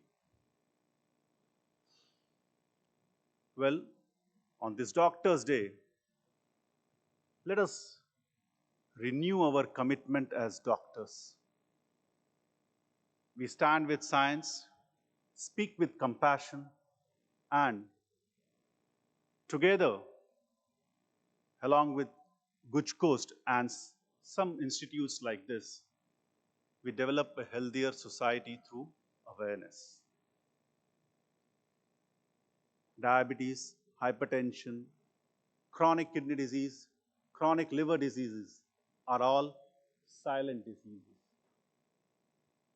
But this silence can be broken only by awareness. And awareness is through these kind of series of health matter series, or making people realize what is the importance of balanced diet, importance of incorporating walking, exercise, yoga into routine practice to have a better quality of life, both physically and mentally. So I believe that GUJCOST will continue to support doctors, and doctors will, with passion, come to GUJCOST platform and deliver their best. Thank you. Jai Hind.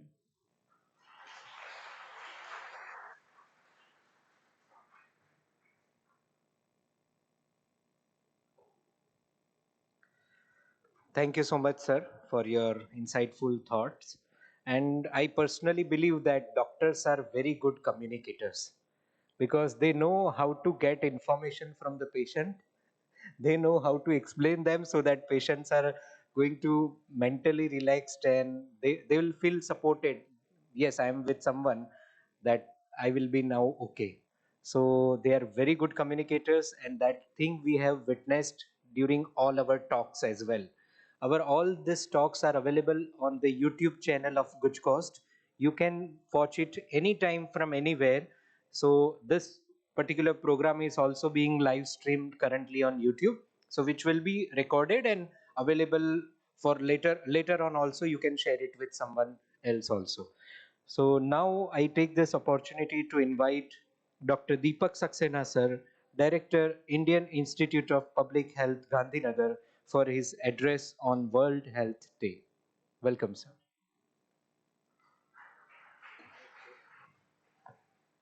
A very good afternoon to all of you, respected staff, sir, dignitaries on the dais,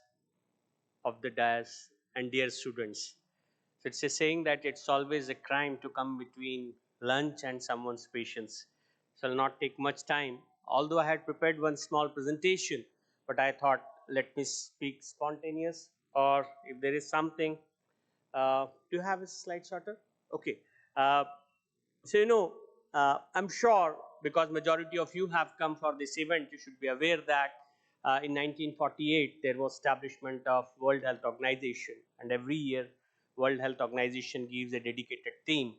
And this year, the theme is none other than Together for Health, Stand with Science. And they have also requested that focus on something which is known as One Health. So, I'll speak briefly about two important things. One, because I belong to Indian Institute of Public Health, you should be aware about what is public health. Whenever we talk about health, people always confuse it that, we are talking about doctors, although I belong to a fraternity of doctors. But we really want to ensure that you should not go to the doctors. And that's where we talk about more in reference to preventive and promotive healthcare. And the second thing, once they had asked us to converge with what is known as One Health, it is important to know about One Health. Human health cannot be seen in isolation unless and until you talk about environmental health, animal health, plant health. It is important to perceive that if you really want to control the diseases or improve the health in general, you should focus more on what is known as One Health. And I'll present to you very simple two clinical vignettes to make a case that why integration of health is important with science.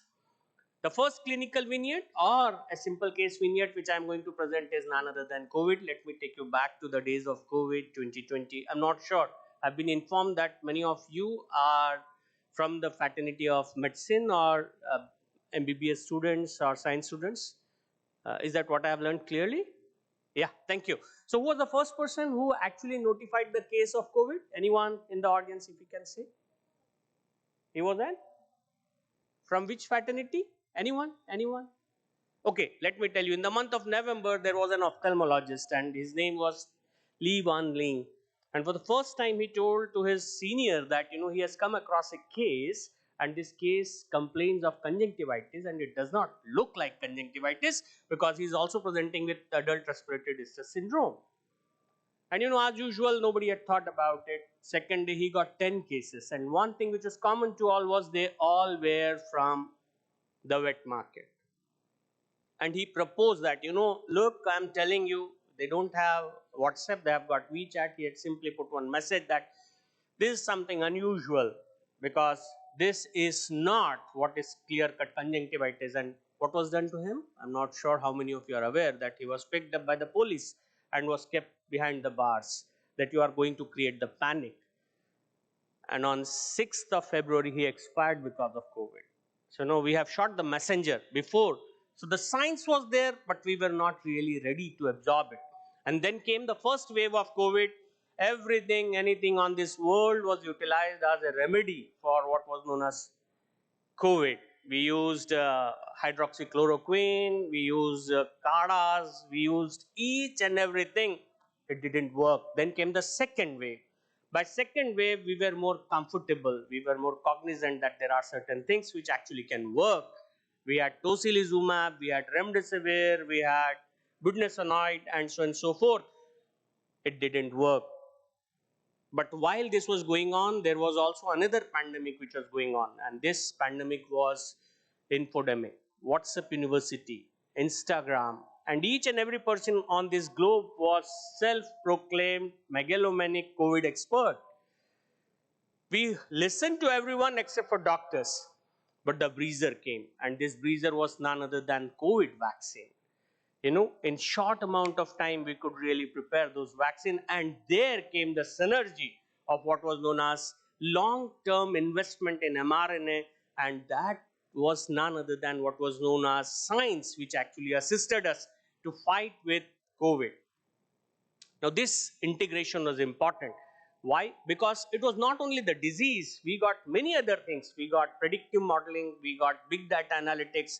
Make in India came up, and we had many what was known as local made ventilators, oxygen concentrators. We generated lot of evidences. Unless and until you are very comfortable, cognizant about the need of science, it is important that health can really be tackled if you are really aware about how to integrate it with science. So that was the first orientation of how science actually, and now we are better prepared for any pandemic. I come from a place, Indian Institute of Public Health, Gandhinagar. My next door neighbors are Sraf Saab from Naipur. Our next door neighbor is IIT Gandhinagar, and we talk very frequently to each other. It's not restricted to only health. So sometimes we feel health is only restricted to doctors. That's a myth as of today. It is truly, truly interdisciplinary. What worked in COVID was social distancing. It does not require what was known as MBBS, or it was masking.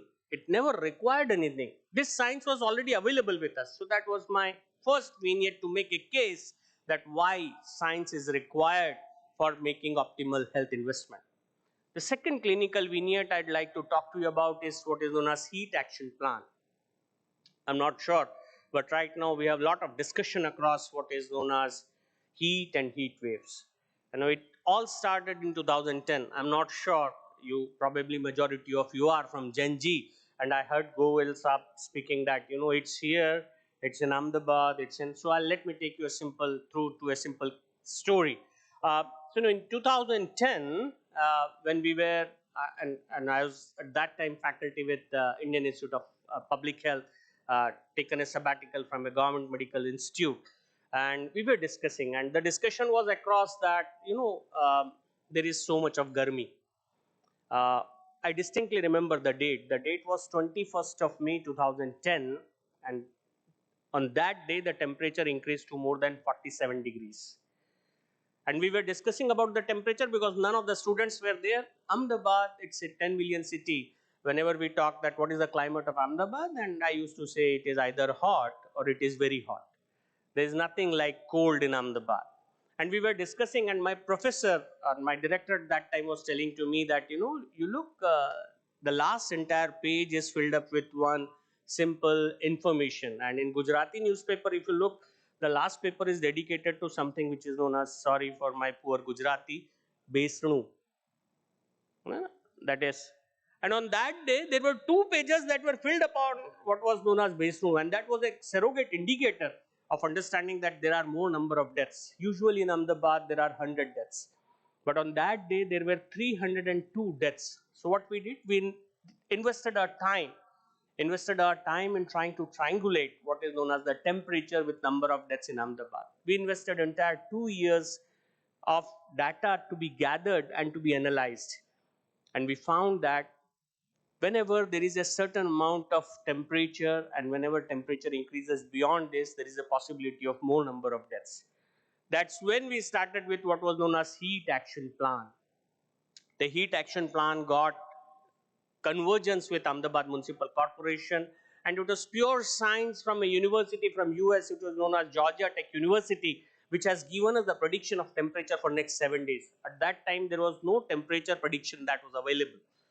So what we did, we collaborated with them and we tried to identify that what will be the next 7 days of temperature, and if that prediction is pretty true, what actually can be done for the community, because ultimately this science needs to be done for the community. And we collaborated with Ahmedabad Municipal Corporation, and the photograph or the event which we decided, or the algorithm which we decided presently, is known as heat wave alert. And majority of you must have now seen or read about red alert, orange alert, or yellow alert that came out of 8 by 10 feet room. So science does not require large, huge, big laboratories, at least for public health. What it requires is the data. What it requires is how to triangulate that data. What it requires is how to make sense out of that data. And at the end of the day, what it requires is to generate evidence. And more than generating that evidence, the evidence should be disseminated. I'm very happy to learn from the talk of Dr. Deepak Goyal Saab that, majority of his publications are there, and these publications are largely read and all. It is important that, science is sterile unless and until it is not used by the common person. And, it's an important day for all of us, because this time WHO has clearly mentioned that we are going to look for help and we are going to triangulate it with science. So when we talk about very simple things, and after we did all this experiment in 2013, National Disaster Management Authority picked up what is known as heat waves as a major disaster. And now almost entire country actually follows what was the simple algorithm of heat alerts. So did it work? Yes, it did work. And we had done investment of almost 10 years to prove that simple interventions like, if the temperature is going this much, please don't go out. If temperature is more than this, ensure that you are properly hydrated. If we ensure that all MBBS or all the academicians or the professors, all the medical officers are being taught on how to take care of stroke, the possibility of reducing the death is pretty high. We can reduce the death to an extent that it does not become a disaster. Gradually it was accepted, and I'm happy to share that we have presence almost pan-India now. There are many states who have adopted. In fact, there is a national program on climate change that has been taken up by Government of India. And we have moved beyond India, and now we are assisting Zambia, we are assisting South Africa, we are assisting many other countries. So science needs to be integrated with what is known as health, and it is important on this auspicious day that we learn about what is known as the importance of World Health Day. And equally true is, for the next complete year, we need to invest our time in our own capacities, in our own domain, in our own arena, to ensure that together we all stand, and we stand with science to improve the health of a common person.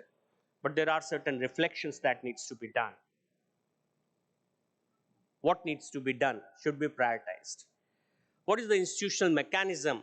Which is the institute? And when WHO says that it should be integrated with One Health, my larger question is, which department? Whether it is Department of Health and Family Welfare, or Department of Veterinary Science, or Department of Agriculture, or Department of Science and Technology, which department is going to take that lead? So that is important. So the convergence within the domains of science is also important. What is our priority? So within Gujarat, there can be different priorities. And within India, there are many other priorities. So what is the priority that needs to be prioritized right now?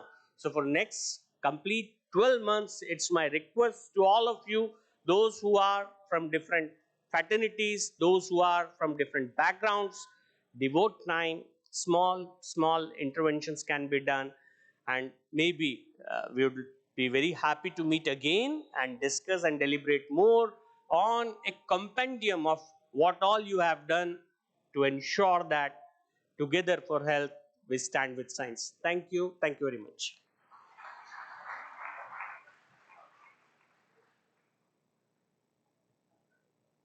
Thank you so much, sir, for your address and guiding and motivating all of us. Now I would like to invite Dr. Shailendra Saraf, sir, who is Director at National Institute of Pharmaceutical Education and Research, NIPER, Ahmedabad, to address the keynote address on the occasion of World Health Day. Welcome, sir.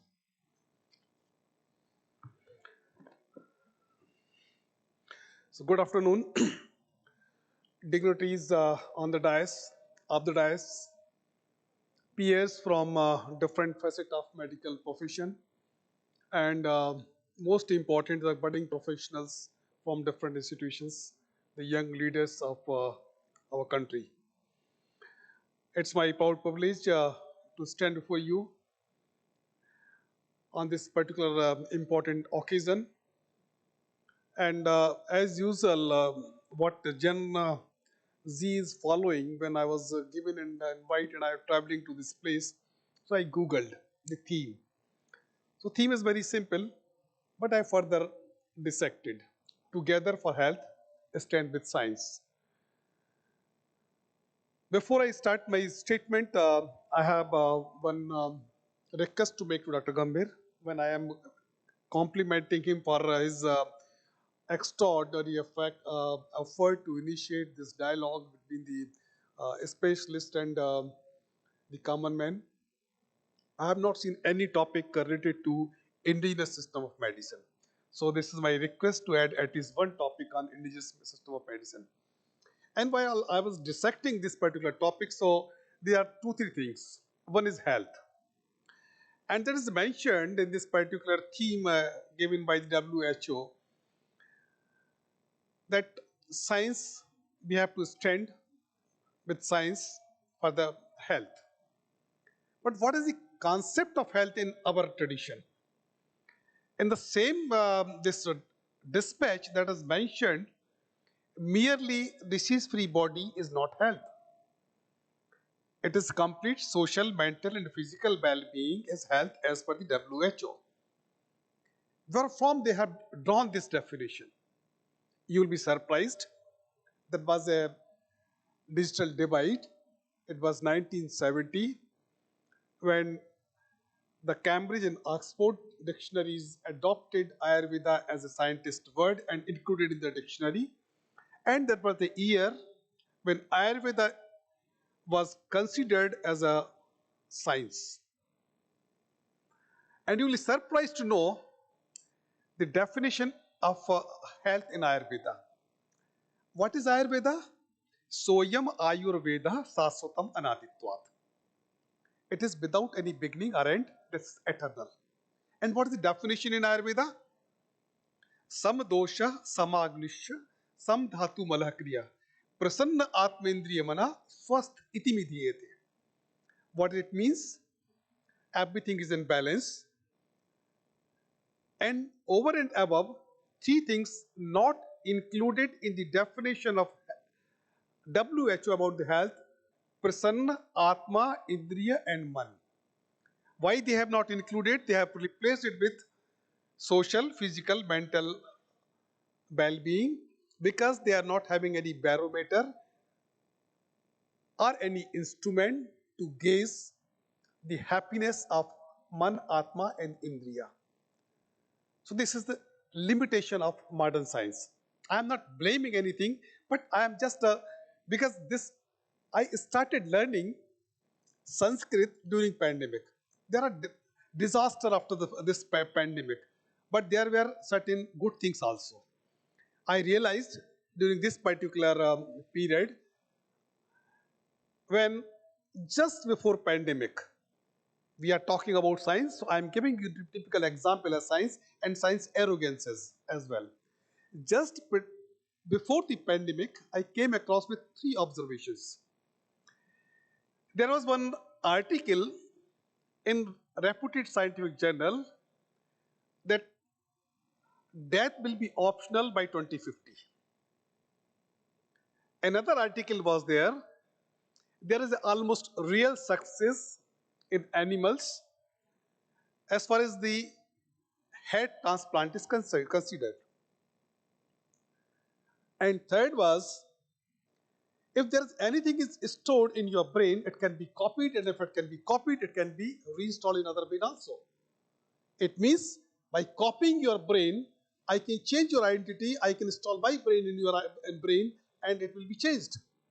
Similar with the transplant of the head, and other will be with the different progression. That will be optional by 2050. Then story starts here. Then out, all of a sudden, there was a man-made laboratory leak, tiny virus, which made us realize that there is no place of arrogance in the science. This we have to remind. यदि हम आयुर्वेदा की बात करें, जब हम health की बात करें तो आयुर्वेदा की बात करने में क्या बुराई है? उसी पेंडेमिक में मैंने ये रियलाइज किया कि I am dealing with pharmaceuticals, modern day allopathic and modern chemical based entities. But I learned Sanskrit just because I want to learn the Ayurveda. And there I realized Ayurveda is more than 100% science. If you talk about your health, उनने आपकी पूरी life cycle को उसको study करके लिखा है. आपके life की 4 उद्देश्य, धर्मार्थ काम मोक्षाणाम आरोग्यम मूलोत्तमम. आप लाइफ में कुछ भी करना चाहते हैं, उसका सबसे महत्वपूर्ण आधार है स्वास्थ्य. स्वास्थ्य ही आपका आधार है, ये आयुर्वेद बोलता है. आज वर्ल्ड हेल्थ ऑर्गेनाइजेशन ने 2000 में एक यूनेस्को ने एक रिजोल्यूशन लाए, इसको सेकंड किया वर्ल्ड हेल्थ ऑर्गेनाइजेशन ने. एंड उसमें वो बात करते हैं कि there is a need to have a very effective, efficient communication among the professionals working in the healthcare sector. Interprofessional communication among the healthcare workers. Again, I googled where from this concept came. You will be surprised. This concept they brought from 5,000-year-old scripture, that is Shushu Samhita. Shushu Samhita क्या बोलती है? एकम शास्त्र मधियानो ना विद्या शास्त्र निश्चयम तस्मात् बहुशुद्ध ज्ञान विजानीय च चिकित्सा. यदि आप बहुत अच्छे वैद्य हैं और केवल आप एक अपने शास्त्र को जानते हैं, तो आपका ज्ञान अधूरा है, आप अच्छे वैद्य नहीं हैं. जब तक कि आप अन्य शास्त्रों को नहीं जानते, आप एक अच्छे वैद्य नहीं हो सकते. ये this is the vision of Ayurveda way back 5,000 years back, when it was written, but the concept was existing way before this concept as well. मैं मजाक में बोलता हूँ, एक संस्कृत में एक श्लोक आता है, यमराज वैद्यराज नमस्तुभ्यम यमराज सहोदरा यमराज हरित प्राणाय वैद्य प्राणधनानि च. जब भी आपको वैद्यराज मिले तो नमस्कार करो, क्योंकि यमराज तो केवल आपकी प्राण हरते ही, धन पे प्राण दोनों हर लेते हैं. दिस इज अंडर दी, मतलब मजाक में उसको कहा गया है. लेकिन एक दूसरा कॉन्सेप्ट जो आयुर्वेदा में जो डॉक्टर की रिस्पेक्ट के लिए है, कि उसमें लगा वैषज्य देवो भव. वैषज्य देवो भव का मतलब होता है कि हे वैद्यराज, आपका हम ईश्वर के बराबर सम्मान करते हैं. लेकिन संस्कृत में एक और बहुत सुंदरता है कि जब भी एक सेंटेंस को दोबारा बोला जाता है, तो this is rather than statement, it is a instruction. वैषज्य देवो भव, वैषज्य देवो भव. You are equivalent to God, behave like a God. So this is the onus on us to behave like a God if we have taken this particular pious profession on this earth. यदि आप teaching learning की बात करें, observation की बात करें, तो there are ample opportunity to learn from Ayurveda. मैं एक छोटा सा एग्जाम्पल आपको देना चाहूँगा. सभी ने शायद जीवक का नाम सुना होगा. ये नालंदा के एक आयुर्वेदाचार्य थे. इनकी स्टडीज के बाद में इनके गुरु ने भेज दिया कि आपके पास में एक होमवर्क अब दिया जाता है, आपको फील्ड वर्क दिया जाता है कि you have to go in the nearest forest, और आपको एक ऐसी वनस्पति लेके आना है जिसमें औषधीय गुण ना हो. और कुछ छात्र जो अति उत्साही हम जैसे छात्र होते हैं तो 1-2 दिन में लौट आते हैं, कुछ 1 महीने में आते हैं, वो 1 साल बाद आते हैं, कन्फेस करते हैं, O master I am not eligible to get the degree from your school. Then the master said, you are the person who deserves the degree with flying colors. और उसके बाद उन्होंने बोला, अमंत्रम अक्षरम नास्ति नास्ति मूलो नवोषिदेम अयोग्य पुरुषो नास्ति योजकस्तत्त दुर्लभ. उसका मतलब ये होता है हिंदी में कि ऐसा एक भी अक्षर नहीं होता जिसको आप मंत्र में उपयोग ना कर सके. ऐसी एक ही वनस्पति नहीं होती जिसको आप एक दवा के रूप में उपयोग नहीं कर सकते. इसी तरह से कोई पुरुष अयोग्य नहीं होता. इन चीजों के दुर्लभ जो होता है वो ऐसा योजकत्व दुर्लभ, जो ऐसे व्यक्ति दुर्लभ हैं जो अक्षर को मंत्र में, वनस्पति को दवा में और अयोग्य पुरुष को योग्यता में यूज कर लें. और वो चरक थे जो एक साथ में ही was crown vaidya of 3 states and he was personal physician of Gautam Buddha as well. उनकी ऑब्जर्वेशंस के बारे में बताते हैं कि जब, इसमें शायद अतिशयोक्ति ज्यादा होगी, लेकिन ऑब्जर्वेशन के आधार पर जो बताया जाता है कि हाथी के फुटप्रिंट को देख के वो सवार का डिसीज बता देते थे. तो इस तरह का जो एक बृहद हमारी साइंस विज्ञान रही है, इसके बारे में हम बात किया करें. और because we are victim of the narrative fix by the western world, लेकिन एक समय ऐसा जरूर आना चाहिए जब हम कह सके कि नहीं, we have feeling of pride in our hearts because there are valid reason to proud of. और वो हमारे पास में कल्चरल हेरिटेज की फॉर्म में है. लेकिन जब भी हम बात करते हैं तो हम जब हिंदी की बात करते हैं तो हम अंग्रेजी का विरोध करने लगते हैं. जब हम आयुर्वेद की बात करते हैं हम दूसरी थेरेपी का विरोध करते हैं, जबकि यहाँ पर आवश्यकता है समन्वय की. और इस चीज को हमने जब रियलाइज किया, हमने इसको जाना, इसको पहचाना, वो था समय पैंडेमिक का समय था. पूरा world, western world was saying that India is the pharmacy of the world. और पैंडेमिक में हम रियलाइज कर पाए कि what is the reality. और now we start working in this different areas. यदि हम मेडिकल की यदि हम बात करते हैं, डॉक्टर गंभीर ने ही बोला कि there is need to have integration of AI and ML. Why it is required? Do you know what is the life cycle of a drug? एक मॉडर्न ड्रग कितने दिन में तैयार होता है? It takes not less than 15 years. 2 से 4 साल हम उसको लैब में तैयार करते हैं. इसके बाद में 1 से 2 साल तक हम प्री क्लिनिकल स्टडीज करते हैं. देन सबसे डिफिकल्ट टास्क शुरू होता है, ये होता है 4 से 6 साल का क्लिनिकल ट्रायल्स का. और इस सब के सक्सेस होने के बाद में हमें जाना होता है रेगुलेटरी के लिए. And being health care system, it is very heavily regulated across the globe. और इसमें 6 महीने से लेकर 2 साल लगते हैं.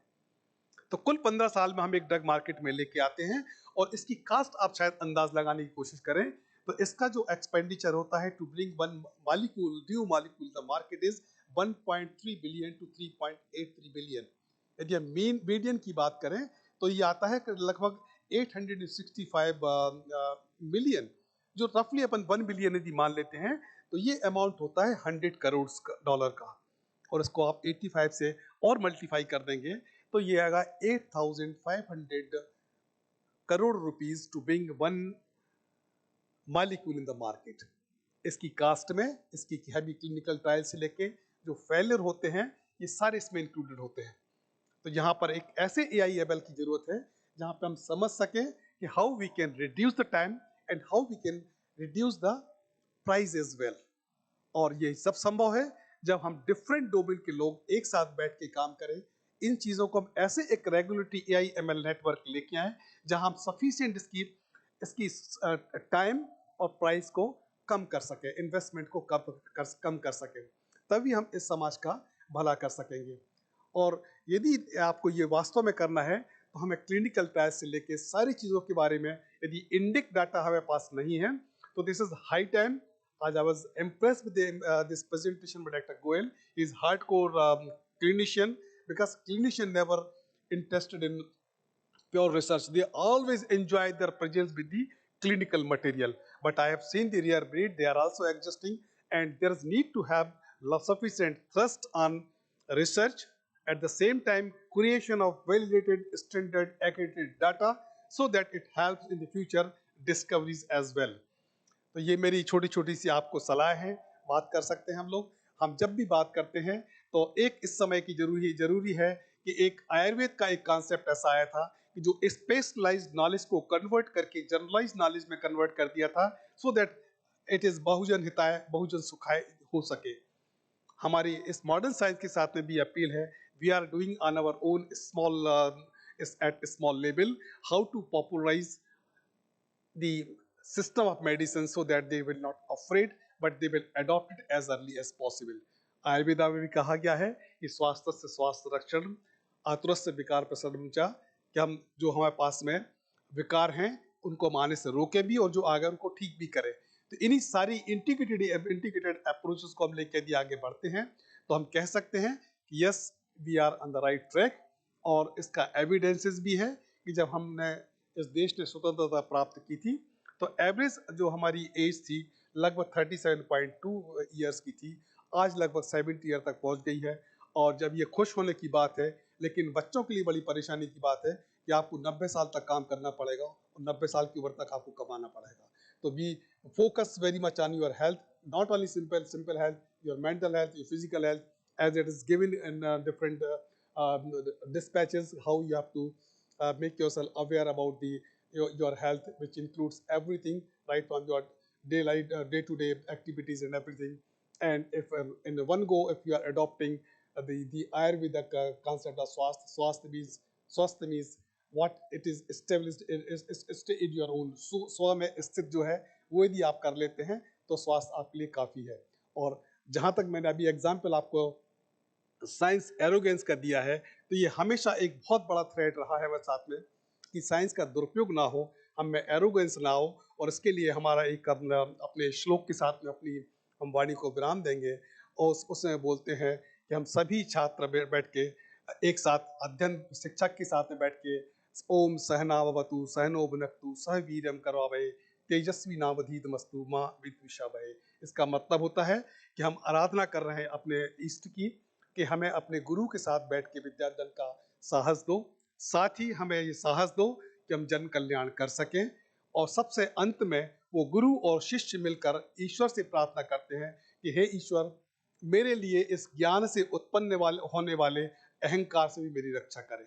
और यदि आप इसको पालन करते हैं तो हम जो एक बहुत छोटा समय हमें एक बहुत सुंदर ग्रह पर रहने का मौका मिला है, हम सभी प्रयास करें कि इस सुंदर ग्रह को हम थोड़ा सा और सुंदर बनाकर आने वाली पीढ़ियों को छोड़ के जाए तो शायद हमारा इस पृथ्वी पर आने का उद्देश्य पूरा होगा। आप सभी को इस वर्ल्ड हेल्थ डे की उपलक्ष्य में आपको बहुत बहुत शुभकामनाएं। और हम चाहते हैं कि हर व्यक्ति अपना दिया हुआ दायित्व को अच्छे से निर्वहन करेगा, तब यह हम कह सकेंगे इस तरह के आयोजन सफल हो रहे हैं। और गुजकास्ट को और आयोजन समिति के अन्य सदस्यों को बहुत बहुत साधुवाद। इस तरह की गतिविधियां करते रहें और सूचना मिलेगी तो एक वक्ता और श्रोता के रूप में मैं भी हमेशा उपस्थित रहने का प्रयास करूंगा। आप सभी की उज्ज्वल भविष्य का कामना करता हूं। नमस्कार, जय Hind.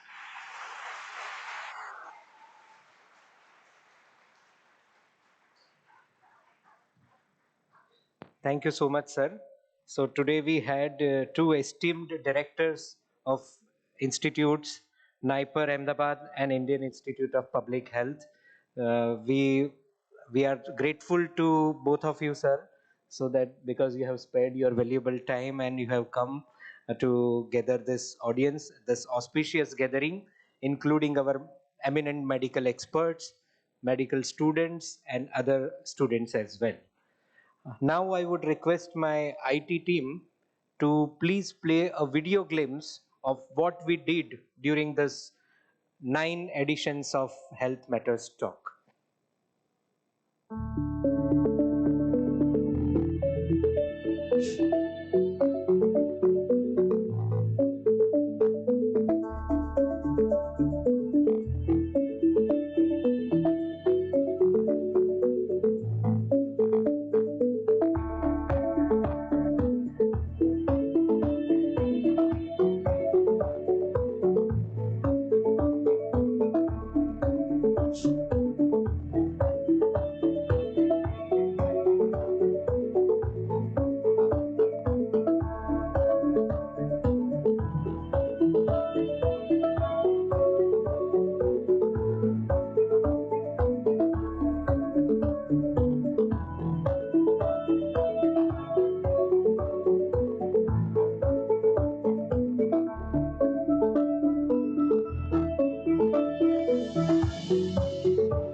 Please have a seat, sir.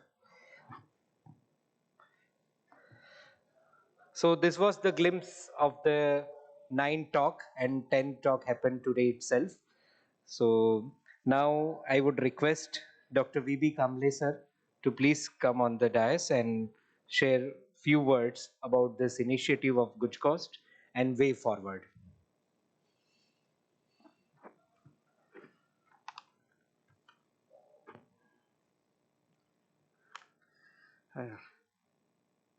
Thank you, Mr. Pavit. It's really a pleasure being here, especially with so many experts in the medical field. Okay, so many doctors. I must confess one thing that I am a doctor, all right, but not of a type who can save people's lives. I'm a theoretical physicist, you see, PhD in physics, but still, health is something which is my prime objective. And so, whenever now there is health is concerned, one has to be, say, with a doctor. And so now, one thing is I must say that we just had a glimpse of how the series of this on health matters which came up. I would like to state that Dr. Manoj Gumbar, he was the force behind this series, really. And I'm really amazed, at his zeal and at his now intense desire to take medical science to the people, make people aware about these different aspects of medical science, you see. And then he himself, has produced films, he has given talks and all that. But then, when now when we came into contact, it turned out that Gujarat Council on Science and Technology could be the right platform for this purpose. And when we approached Dr. Sahu, who is the member secretary of GUJCOST, he readily agreed, you see. And then, so that is how this entire series, this platform for the doctors and also anyone who is interested in health has come up. In fact, it has now, now taken the shape of not just this series on health matters, but it has taken the shape of a movement. There are many, it's an online series, all right. And today perhaps we had the first talk by Dr. Goyal, who is here offline, which was so wonderful. So all the talks, were so, now informative. All talks, were liked by so many people. And so much so that I understand that in our house, even our maid servant was so keenly listening to the talk on diabetes because she herself is a diabetic. So it shows the importance of this series and how it is now slowly and steadily percolating the fabric of the society. Okay, well that's one thing. But one thing is that now Dr. Manoj Gumbar is the person who is really, who has started this series, and then we must be thankful to him, and we must applaud, his efforts, his now passion and the intense desire to bring about awareness about this health matter. I think we must applaud him.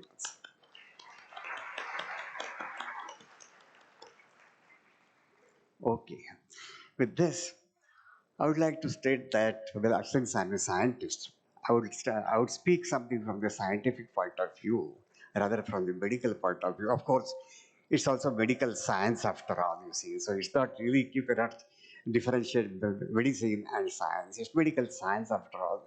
But I belong to the field of pure science. This year, of course, the World Health Organization was founded in 1948. And to commemorate, that we have this, every year we have this World Health Day. And this year's service theme being Together for Health, Stand with Science. Well, now we know that after all, health is wealth, as they say. But science is, I will say, is a thread that connects both health and wealth. So, so when we say it's health, wealth, and science, obviously they are obviously interconnected. Now, the, the basic idea is that I will say making people not just aware about the different aspects of health, health hazards, etc. But I will say making them think scientifically, think I will say in a manner so that I will say they think rationally. Well, we know that now quite often. So now, moreover, it's everybody's experience. There's any, I mean, it's a minor, I mean, say now health problem, and they just gobble, I mean, say medicines quite often with antibiotics. With the result that say today, that the bacteria and viruses they have become obviously so resistant to most of the antibiotics available. Well, the day perhaps may not be far away, say, when there, when I mean, there won't be hardly any medicines to fight, I mean, say, the bacteria and the viruses. Well, so this is where, I mean, say, our role comes in. We need to tell people not only about, obviously, the hazards of, obviously, gobbling of medicine, but of awareness of medicines, awareness of health, that you don't become healthy by gobbling, I mean, say, vitamins or antibiotics and all that. And for that, so this particular series has definitely, I mean, say, made a great, I mean, say, now impact on the people. So this is one thing, say, that's making people think scientifically, and because health is something everybody is concerned with. So if you really want to achieve, so this is the platform by which we can attain, I mean, this uh, goal of making people think scientifically. I mean, say, is the most appropriate one. Well, now, another things I want to tell you is that when we talk about now health, as the this year's theme suggests, that is, that is together for health and stand with science. It means it doesn't only imply means a health means the people of the health of the human beings. It also implies the health of I mean say now animals, health of the plants, and health of almost everything that is around us. Maybe health of air or say even say water and everything. Our health, after all, depends on all these factors in the environment, animal and animals, and also I will say uh, plants and all that. So I mean, say now if they are healthy, then only we can expect ourselves to be healthy. It's very important that plants are healthy and the animals are healthy. Now, how do we do that? So that's one reason this is again a campaign that encompasses not only the health of human beings but also health of the, I would say now, plants and animals.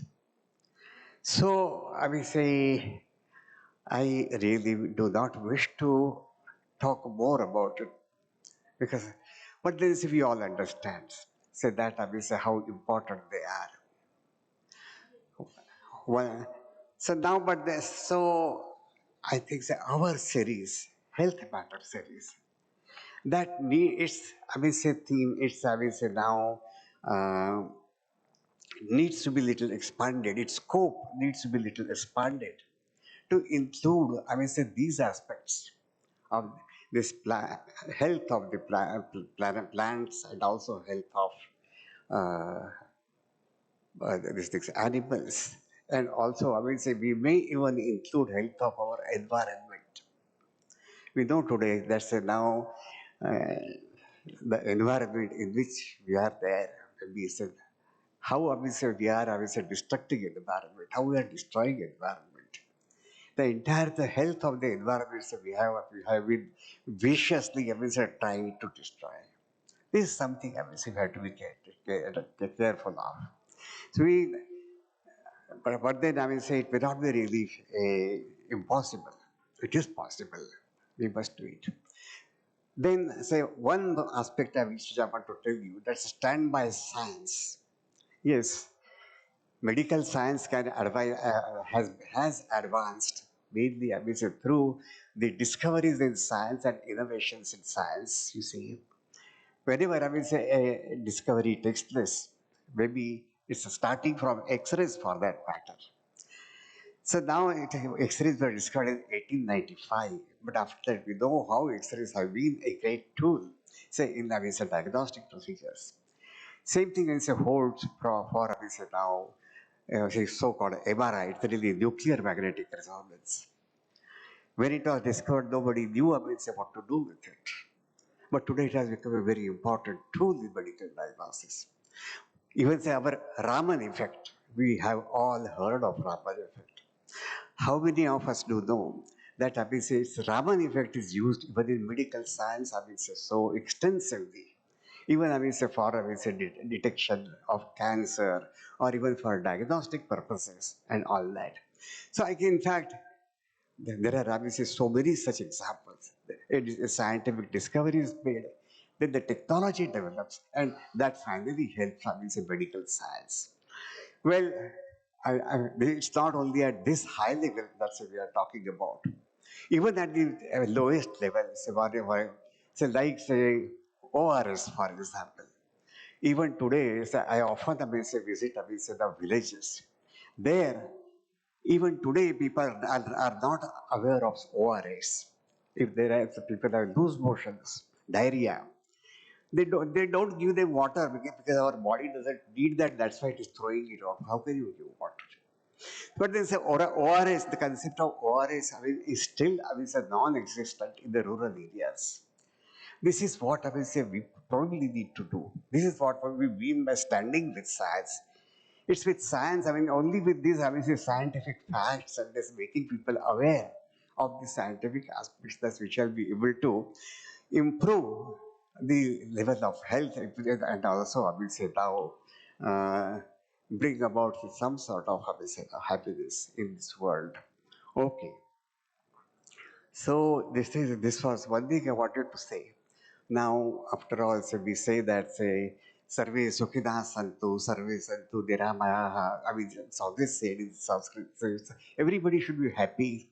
All people should be happy, and they should be without any disease. Okay.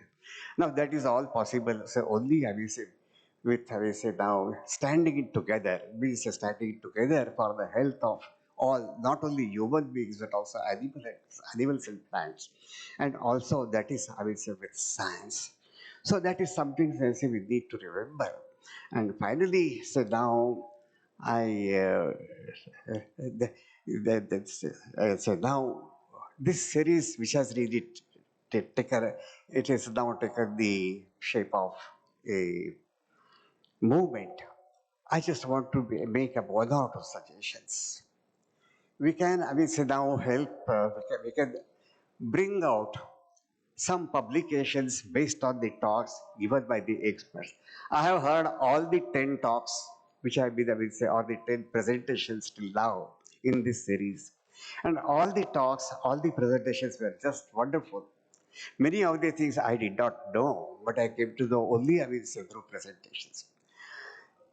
I think now Dr. Sahu has come. I can just tell him that say maybe I mean these talks could be transcribed in the form of say some articles and which can be compiled in the form of a booklet, not only in English but also in Gujarati. I think that will go a long way. So I think this is something say now we should take up. We must take up. And number two is that along with these topics on health, the related I will say aspects like say now health of plants and health of animals also now we should take up at least during this year so for which we have the theme Together for Health and Standing with Science. Okay. With this, I bow down my head to all of you, especially doctors, having said now. They are greatest functionaries of the society. All of you have been the greatest functionaries of the society, on whom the health of all of us and the existence of all of us depends. Okay. So I really feel highly, indebted to all of you, and I bow down to all of you. Thank you very much.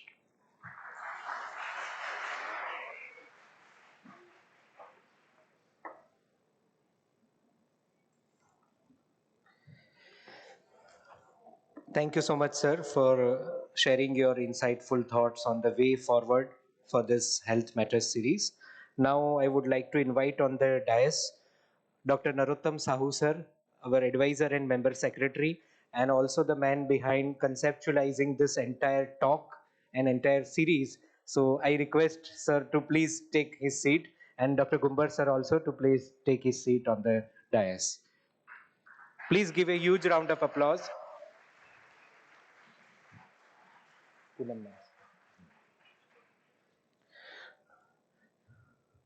I would like to invite our Principal Scientific Officer, Dr. Poonam Bhargav ma'am, to please felicitate our advisor, sir, Dr. Narottam Sahu, sir, with a floral welcome.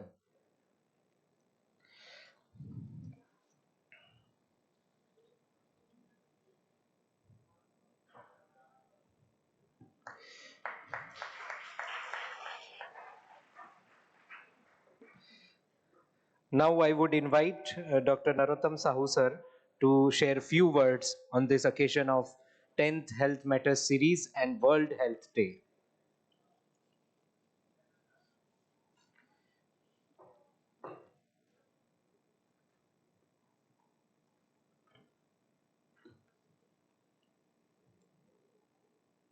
Good afternoon to everybody.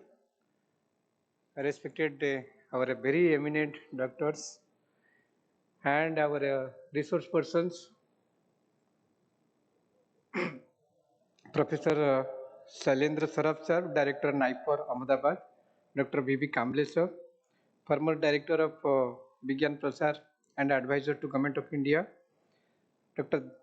Deepak Sakayasar sir, Director Indian Institute of Public Health, Manoj Gumbar sir, the man behind this project since the last 3 years, senior consultant and nephrologist and transplant physicians, all our eminent doctor speakers who have helped Guj Coast and our community science centers, the state, the student, the parent, the teachers, the school campus since last 1 year and more.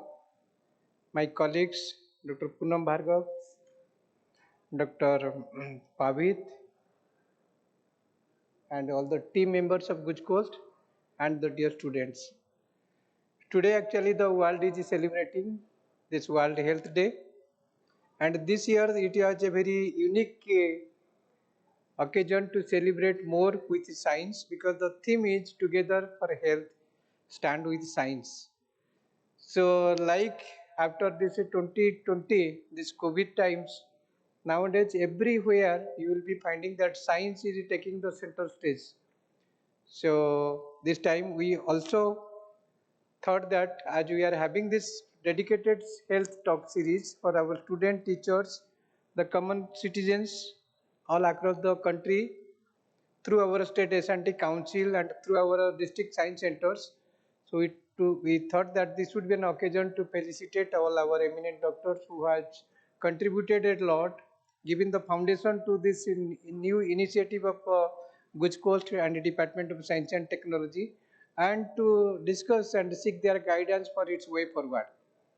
So I am very happy that all our eminent experts, in fact I was also to welcome Dr. S.N. Tyagi sir, the former PCCF, Government of Gujarat, Dr. R.K. Sahu sir, the uh, the very veterinary surgeon and very eminent the director and the public figure in Ahmedabad municipal corporations and all the activities, who has taken care for these things.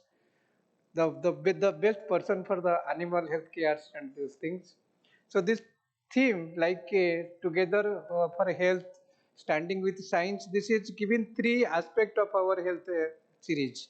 So this is a human health for which all our eminent doctors, physicians, and our surgeons are keeping us giving that good advices and activities. The plant sciences, which is also health good for our planet, earth, our environment, our biodiversity. We have Dr. S.N. Tyagi sir, which is also very hardcore biotechnology, botanist, and having the very strong foundation of giving this taxonomy, which is also very difficult task for the student, those who are in the undergraduate and postgraduate in biological botany, specifically botany and biological sciences. And similarly, the third aspect is animal welfare, for which we have Dr. R.K. Sahu sir. So I think the combination goes well with the activities of our science, technology, and innovation ecosystems. And we have very enthusiastic students.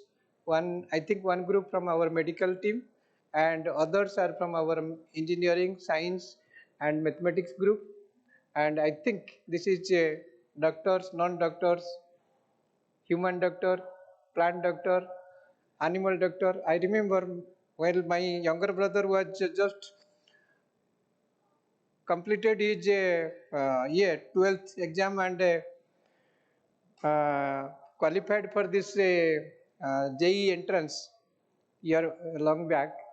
First his that veterinary surgeon that result was declared, and he just came and with a crying mood that just give me a chance, I would become a human doctor, not an animal doctor. That time we are not understanding that what is the difference between that animal doctor and a human doctor. But today, at this combining with the three things, I can understand that how important each of the things, well-being of our society, well-being of these things. I would like to thank all our speakers, particularly Dr. Manoj Gumbar sir, who is taking the so pain. So this thing, he is not well also. He was on surgery and he was on medical rest, but he has his spirit is that much. That is not only he is vibrating, entire our office and our team has made the things vibrate, sir.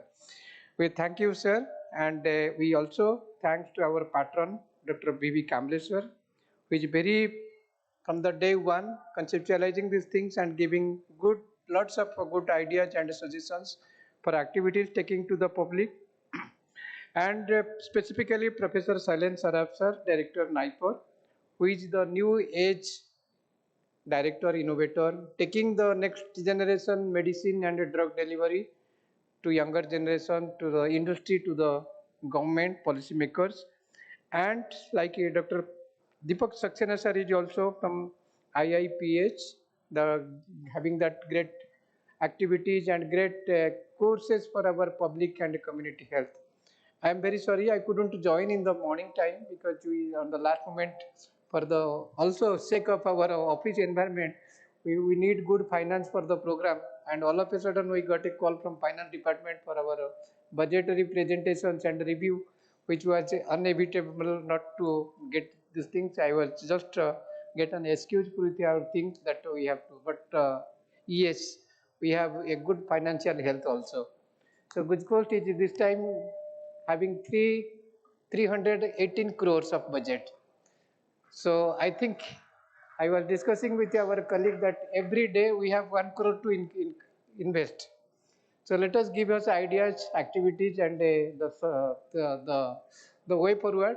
How we have to incur 1 crore rupees in one day. So that's a big headache, and that gives a big stress also. If we are not incurring this amount budget in the right manner, then again we have to be blamed, and our blood pressure and stress management, stress level has to be high. So we may or may not be in that job also. That would be the consequences.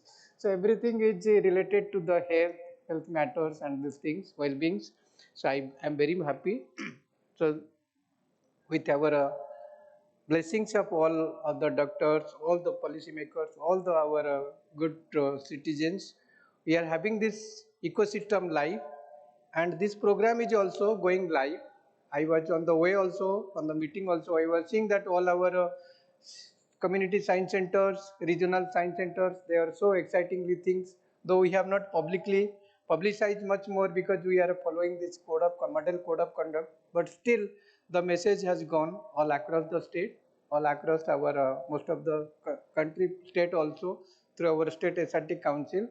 And I think as sir has mentioned, we have already planned, sir, we are bringing a very good souvenir with all the one pages of abstract talk of these things, and next year's thing also like that, and that we will be presenting to all our eminent doctors, speakers, and our resource persons, who would be a good souvenir for them, and we through that thing also we can get the good feedback from the our student, participant, parents. And this year being a second year of this health talk series, health matter series, we'll be seeking much more uh, uh, introductory type of, not introductory, more communicating type of things, so that we can try to get two-way audio or two-way video, so that our speaker in the studio can see that who are the student in Amreli or Porbandar or whatever may be, and that way also the student or teacher or the parent also see their thing. And we have to see that in a position that when we have to say our registration, we are enough number of students or things in our link, Google link or YouTube link. So let us make this health talk to that level, where everybody has to be eagerly waiting for when that would be the coming the next Thursday of the week, then we have to see that one. So I remember whenever when we have started this program also in Science City also, we have the first talk with Dr. Trivedi sir, Kidney Hospital, and that time we have seen that our that small auditorium was packed, and the second auditorium was also packed, and we have arranged in that time. There was no that much of flexibility like live streaming, but still we have a closed circuit TV arrangement, and the real patients also came from Palanpur, Sabarkanta, Himatnagar, so they have different types of this thing, because they have seen that Dr. Trivedi sir is coming, and this is the way to see him and to seek his guidance and blessings for this thing. So that is the value of our doctors and doctor professions. So I once again congratulate to all our experts for their great making this platform lively and participatory. I would like to thank our team to continue with that spirit and having much more effort and concern to make this program more popular, more interesting, more exciting, more close to the public and the campus. And I think the next time, as we have mentioned, that we have to give much more content, much more context, so that the program should be really like a icebreaker type of thing, that everybody has to look forward this thing when the first Thursday of the month come, and we have to tune to the health matters talk series. With this word, I once again I express my sincere thanks and regard to all our speakers last 1 year program, and I also looking forward to welcome and express our sincere thanks and gratitude to the news doctors, new resource persons for next year with your new type of deliberations and a new type of topics and concept. So when health is good, everything is good. When health is bad, we have to look forward for the lots of the negative consequences and things. So let us hope that we have to have a good health, good spirit, good success, good achievement, and the way the department is also giving that type of thrust area to this thing.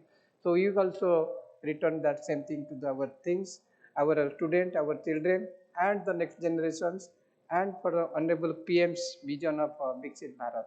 Thank you so much, and I think we have to look forward the next generation, next year's topics with new thoughts and new excitement. Thank you.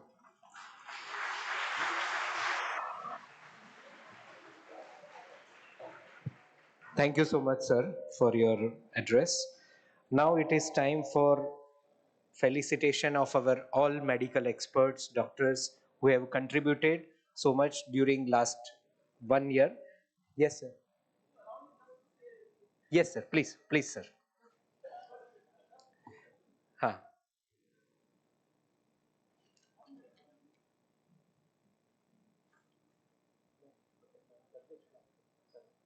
Mic નું button.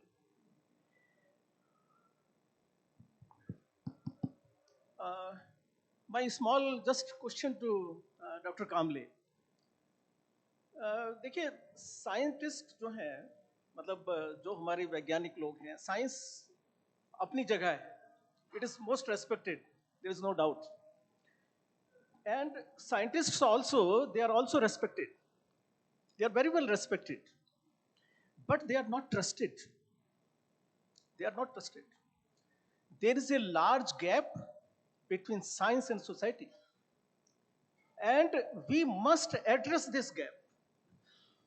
देखिए मैं एक छोटा सा आपको example बताऊं हम सफ़र करते हैं प्लेन में करते हैं एसी कोचेस में रेलवे में करते हैं और दूसरी तरफ जो लोग हैं जहां साइंस ठहर जा रही है जहां रुक जा रही है वो जगह हमसे ओझल नहीं होनी चाहिए जब मैं एक चना मसाला बेचने वाले को देखता हूं और उसका हाथ से नींबू निचोड़ना देखता हूं जब मैं चाय करते हुए देखता हूं जमीन पे रख के वो कप को रेलवे के प्लेटफॉर्म पे रेलवे के कैबिन में रेलवे के कोचेस में जमीन पे रख के जब वो चाय बेचता है और चाय आपको देता है तो साइंस वहां ठहर जा रही है एक किसान जब अपने खेत में पेस्टिसाइड का स्प्रे करता है वो पढ़ लेता है कि इसमें 10 ग्राम डालना है 5 लीटर में लेकिन वो अपने सरपंच को देखता है गांव प्रधान को देखता है जिसने 20 ग्राम डाला है आपकी साइंस वहां ठहर जा रही है हमारे वैज्ञानिक कितना भी कर लें लैब में कितना भी बातें कर लें और हम कितने भी फोरम पे कितनी ही बात कर लें उसका जो ट्रस्ट है वो उस आदमी पे है जो बराबर में उसके पड़ोस में बैठा हुआ है साइंस वहां जाके रुक जा रही है हम क्या करें उस गैप को भरने के लिए अगर सड़क के आप देखिए पूरा अहमदाबाद में पूरा चौपाटी में पूरा रात को खोमचे लग जाते हैं रेकड़ी लग जाती हैं और वहां पे कम से कम 1/4 पब्लिक शाम को निकल के खाना खाती है और उन्हीं का प्लेट में खाती है जो एक बार धुल के बस पानी से और फिर वहीं रख दिए जाते हैं हमारा हाइजीन कहाँ गया है हमारी ये जो मेडिकल साइंस है कितना सब कुछ कर रही है लेकिन साइंस तो वहां जाके रुक जा रही है ये जो मैसेज है कुछ भी है इवन सिंपल मैसेज हाइजीन का वहां तक नहीं पहुंच रहा है हम क्या करें इस ट्रस्ट को कैसे बिल्टअप करें they are scientists are respected no doubt but they are not trusted this is my question I think it is more a comment than a question.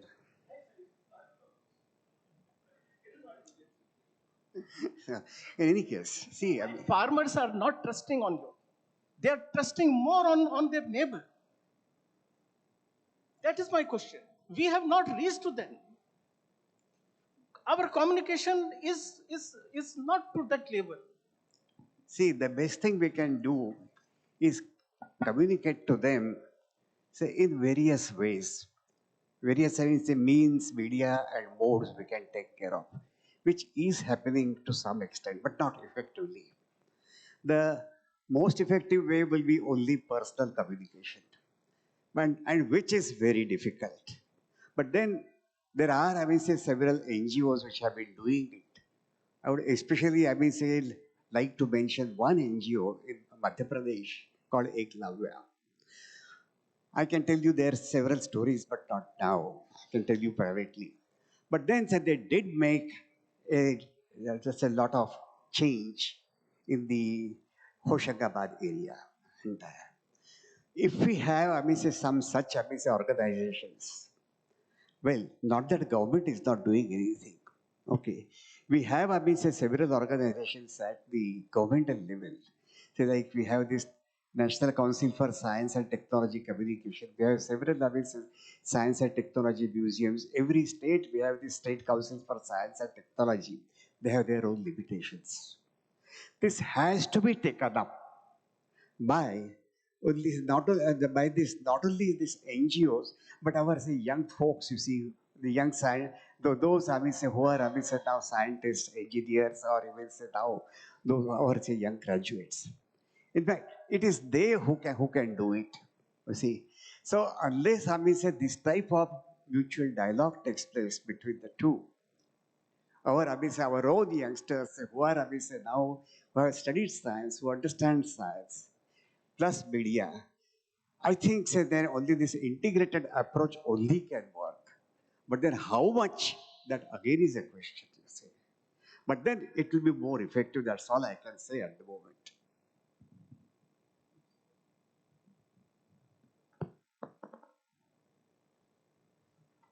Thank you, sir. Now I request our dignitaries to please come forward, and I will invite one by one doctors on the dais for their felicitation. First of all, I'll take this opportunity to invite our moderator and first expert, Dr. Manoj Gumbar, sir. I request our dignitaries to please felicitate sir with a memento. Please give a huge round of applause.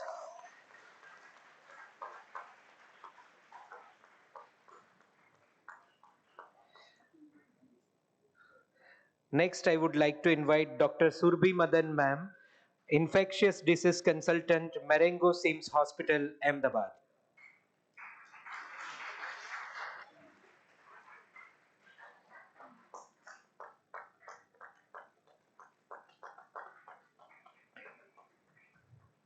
Madam had a talk on communicable and vector-borne diseases.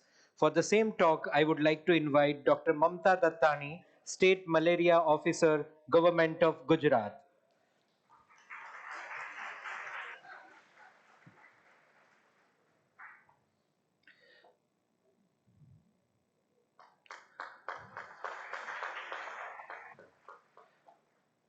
Next, for the talk on healthy eyes and brighter future, I would like to invite Dr. Shilpa Bhatt, Associate Professor, GMERS Medical College, Gandhinagar.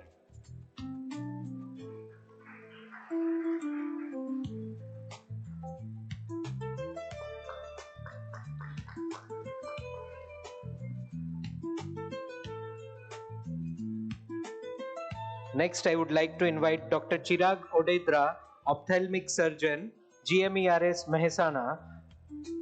Sir also had delivered a talk on healthy eyes, brighter future.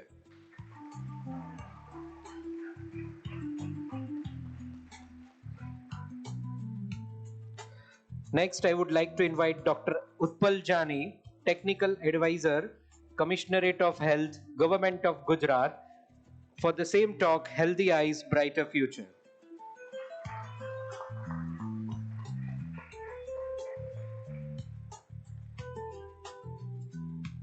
For the next talk on guarding your breath, stronger lungs, Dr. Manoj K. Singh, pulmonologist and critical care specialist, Zydus Hospital, Ahmedabad.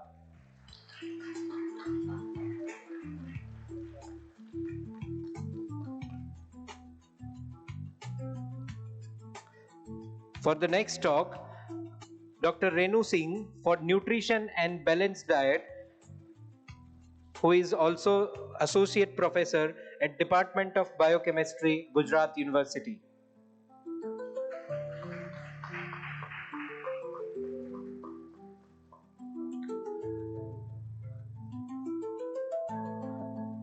For the same talk, I would like to invite Dr. Manisha K. Khatri, registered dietitian and consultant at Institute of Kidney Disease, Ahmedabad.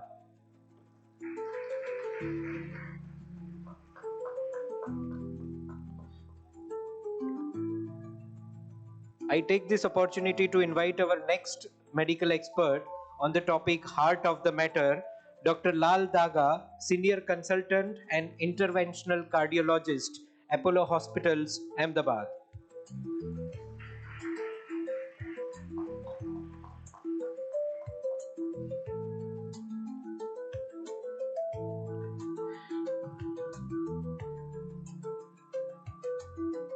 Next, on Women's Health Talk, I would like to invite Dr. Harda Shah, Senior Lecturer Physiotherapy, Institute of Kidney Disease, Ahmedabad.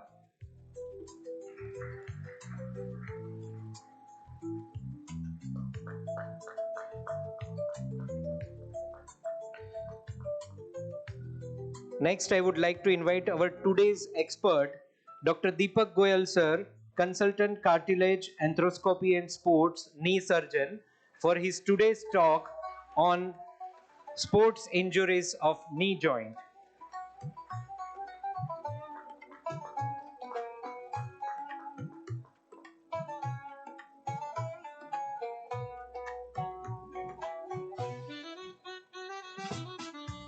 Thank you so much to all our dignitaries. Now it's time to, I would request our dignitaries to please stay there only. I would like to invite on the dais Dr. R.K. Sahu sir, who will be soon delivering a panel discussion and presently serving as Director, Kamla Nehru Zoological Garden, Kakaria Lake, Ahmedabad.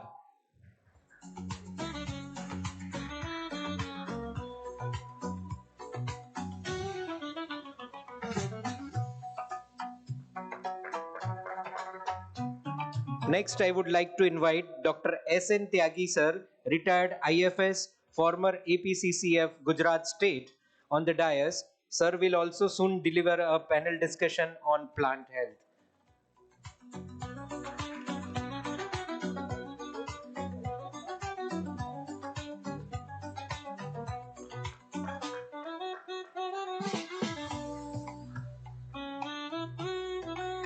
Now it's time to felicitate our dignitaries also who have spared their valuable time. I would request our advisor sir to please felicitate with a memento Professor Shailendra Saraf sir, Director, NIPER, Ahmedabad, with a memento. Please give a huge round of applause.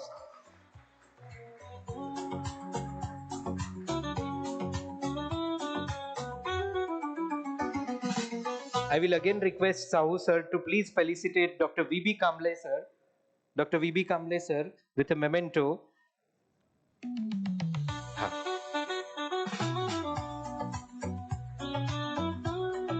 I would like to invite Dr. Poonam Bhargav ma'am, Principal Scientific Officer, to please felicitate Dr. Deepak Sakayasar, Director, Indian Institute of Public Health, with a memento.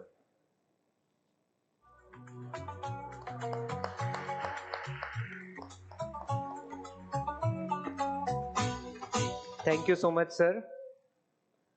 And I would request our all medical expert doctors to please come on the dais for a group photo. Thank you.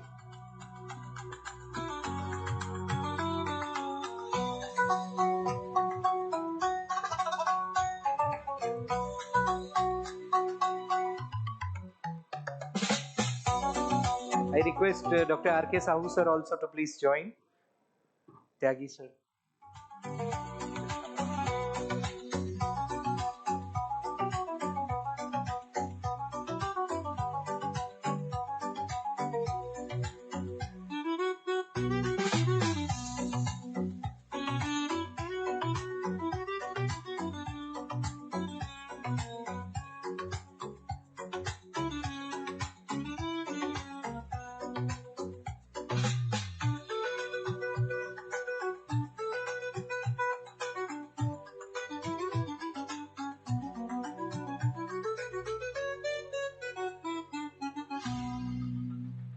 Thank you so much, sir.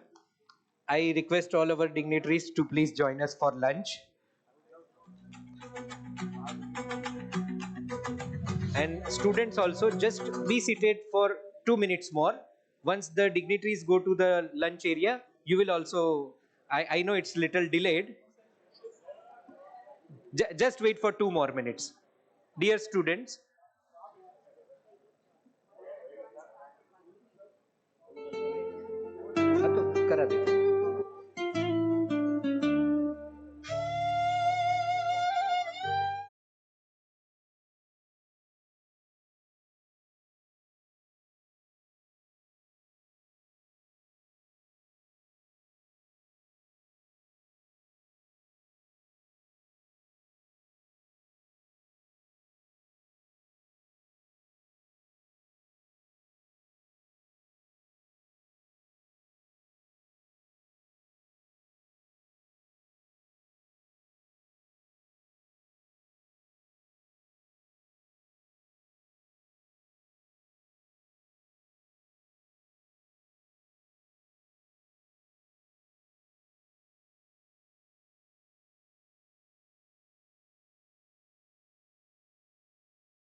Manoj Kumar Agrawal, endocrinologist at Top Clinic and Civil Hospital, Ahmedabad, who is diabetes specialist, and sir had delivered very insightful talk. Thank you, sir.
बाकी सबको तो कर दिया है।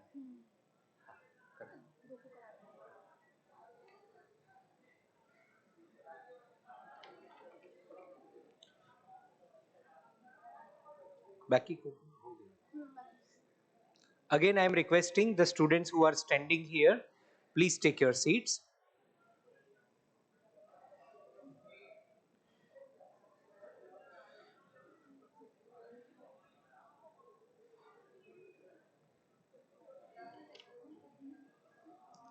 Still those students who are in the lunch area, please come fast and take your seats.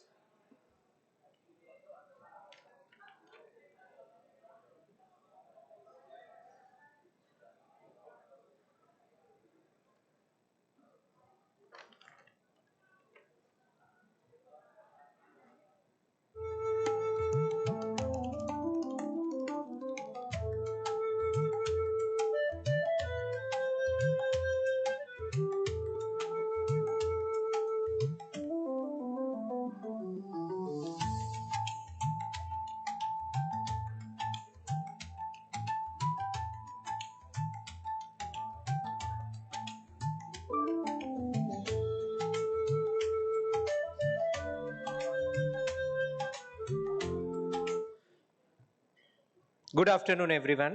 So we are beginning our panel discussion on One Health, Insights on Human, Plant and Animal Health.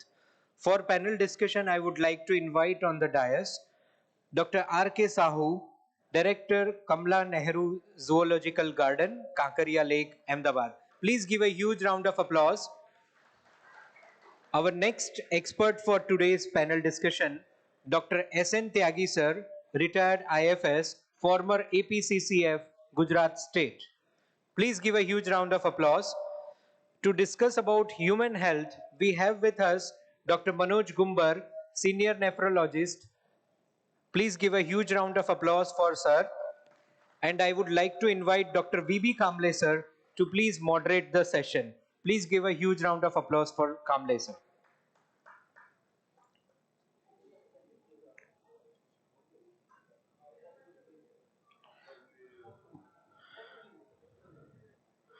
I would like to request Dr. Narottam Sahu sir to please felicitate Dr. S.N. Tyagi sir with a floral bouquet.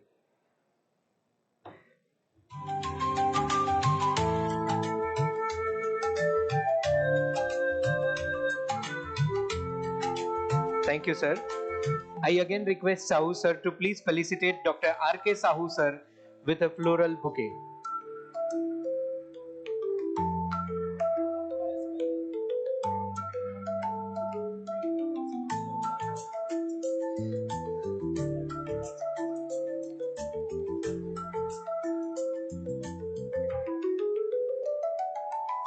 Thank you so much, sir. And now I hand over this podium to our moderator of the session, Dr. V.B. Kamble, sir.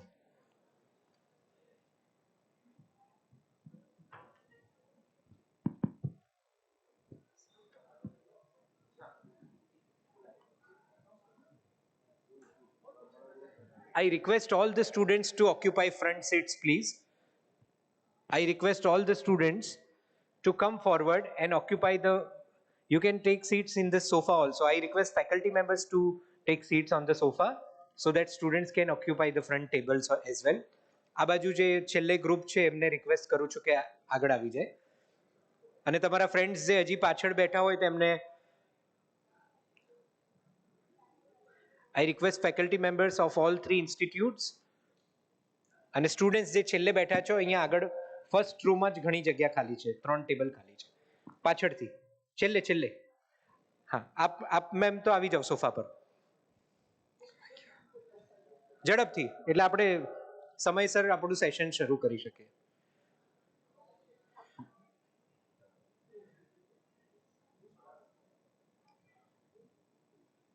I think students એમના ફેકલ્ટીનું સાંભળે છે કે નહીં, I don't know, મારું તો નથી સાંભળી રહ્યા. Please come forward quickly.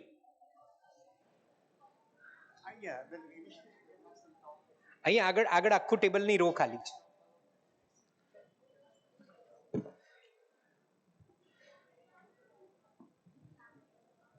थोड़ी झड़प राखी.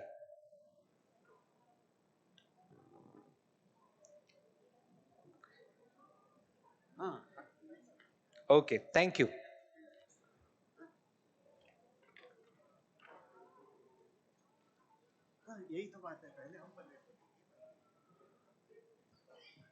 Okay, thank you. Thank you. Uh, we have been talking about human health, obviously, for quite some time. But as the theme of the 2026 World Health Day is concerned, so it's really together for health and stand with science. Now, when we say together for health, the important word is together. And what that together includes not only the human species, not only the human beings, but also the animals and the plants.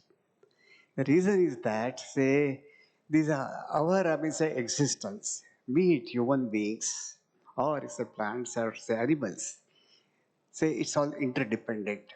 All this, be it human beings or say animals or planets, our existence is interdependent, and hence that is the reason. Say, in this year's the theme, together for health, includes obviously all the three. In fact, if we try to obviously expand the scope, that will also include obviously environment and say many other obviously aspects. But then right now we'll only talk about the humans, animals, and plants, and then stand with science, as we were obviously discussing earlier also in the morning. That's a when we talk of health, then say now obviously we really can't we can't avoid talking about science for the for better health of this planet. We had to now depend on science. We have to depend on the discoveries on science. We have to depend on innovations in science and their application for the improvement, for the betterment of obviously now all the three species together. And so this being the reason, say we have here today with us, say Dr. R.K. Sahu, who is the director of Kamala Nehru Zoological Garden, Kakaria, who would tell us about obviously the health of animals and so their obviously now interaction and interdependence with the human species and also the plants. And then Dr. S. Tyagi, who is the former IFS or APCCF. I don't know. I mean, say what does APCCF stand for? Assistant Principal Conservator of Forest, Gujarat State.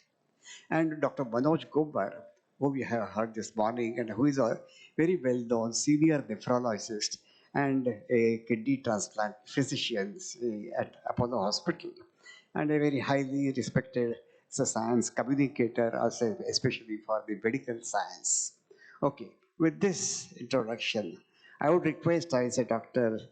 Sahu, who is the director of Kamala Nehru Zoological Garden, Kankaria Lake, to in the talk. I think, say now the format I may say we have been considering is that so each of these panelists will talk about say 10 minutes or so, and then say we shall throw the discussion open where you can all ask the questions whatever you have. Huh? Oh, am I audible or not?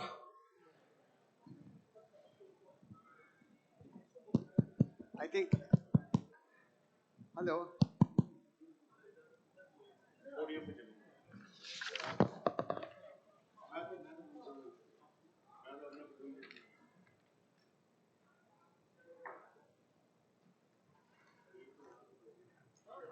I'm sorry, my hand mic was not working. Say, we were discussing about obviously the interdependence of, say, human beings, plants, and animals. And I mean, say, how important they are for each other. So now, at the same time, we were talking about these things. Say now, how now we depend on science for the improvement of the health of each species and, in general, health of the planet in general. So that being the case, so now what we have in this panel discussion, I would request, say every panelist to talk about, say, for 10 minutes or so about, say, the aspect like, say, animals, planets, and human beings. And after that, so we shall throw the discussion open to the audience, where, you can ask, any questions you have in mind, and the panelists will try to answer. So with this, I shall request, say, to begin with, Dr. R.K. Sahu, who is the director of Kamla Nehru Zoological Garden, Kankaria Lake. I'm sure many must have visited, the Kankaria Lake, the zoo. It's a beautiful zoo. But then, so we are really fortunate to have him. So who will talk to us about, this aspect to us. So, Dr. Sahu, please.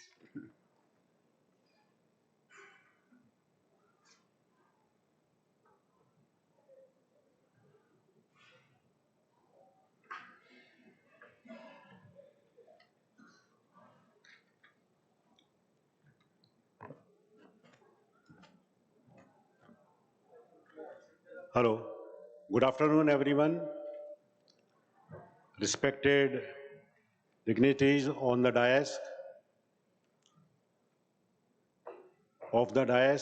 students, and participants. First, I would like to know how many medicos they are there. Can you raise your hand?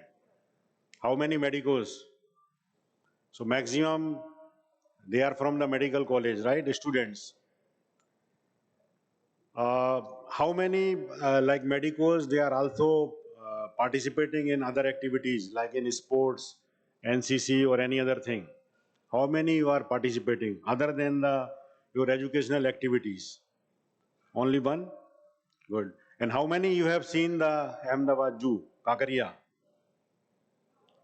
Okay, very good. So now this is interesting, like after the lunch, it is very tough to run this house, but I will not allow you to sleep. So you will behave like a tiger, always active and alert, right? So now we will go for this topic. So this is One Health Insight on human, plants and animals. This is very, very important aspect. If you will see the past, what Tyagi sir was asking, that why science is not working. So first is what is science? As per my opinion, science is nothing but only the explanation power. Whatever nature is having, if somebody is explaining and documenting, is called the science. If suppose Newton will not say that this apple is fall down on the earth due to gravitational force, the apple were continuously falling down. So this is just explanation power and to make more easy life of the human being. Once we are having the luxurious life or more complicated life will lead to your resistance, less resistance power.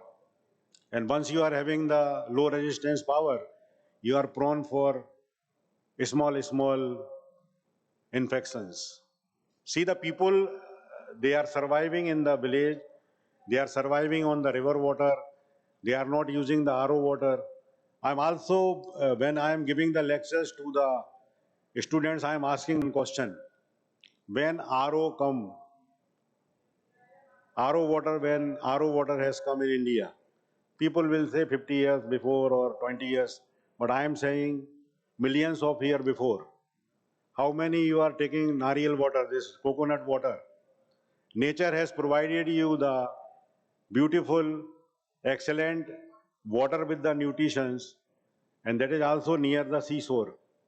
She is having so much high TDS, purely saline water. Nature has provided such membranes without electricity, without changing the membranes. You are getting the coconut water which is very sweet, full of nutrients. What kind of the nature light means the electricity is using, what kind of the membranes they are using, that you are getting a completely very good quality of the water. So nature, science is the part of nature. So we'll talk about because I belongs to this zoo community, I will explain you something about the animals as well as how much we are correlated with the means human, animals and plants, and how the human can help the plants, help the animals and help themselves. Whatever scenario is created, when we were child, like, we were going for the bath in the lake or maybe in the river, and the water quality was, you can see 10 feet down, completely permeable. And now what is left is dirty water, dry rivers, so much pollution, so much many things. So please, first slide. When we are talking about the One Health approach, we have to have the collaborative multi-sectorial strategy, which is required to recognize the interconnections between the people, animal and plant, what we are talking, and as well as the environment. This involves the so many, disciplines like public health, veterinary science, medicines, ecology, etc. As well as the more important is like zoonotic diseases. Recently, Ahmedabad city has two big casualty, which, like, people, they are afraid of the domestic animals. One of the, the very famous person, like police person died due to the rabies, and one of the this senior IS officer's daughter died. So what is required, like both the people, they are financially strong, they are well educated, their background is also good, then why this was happened?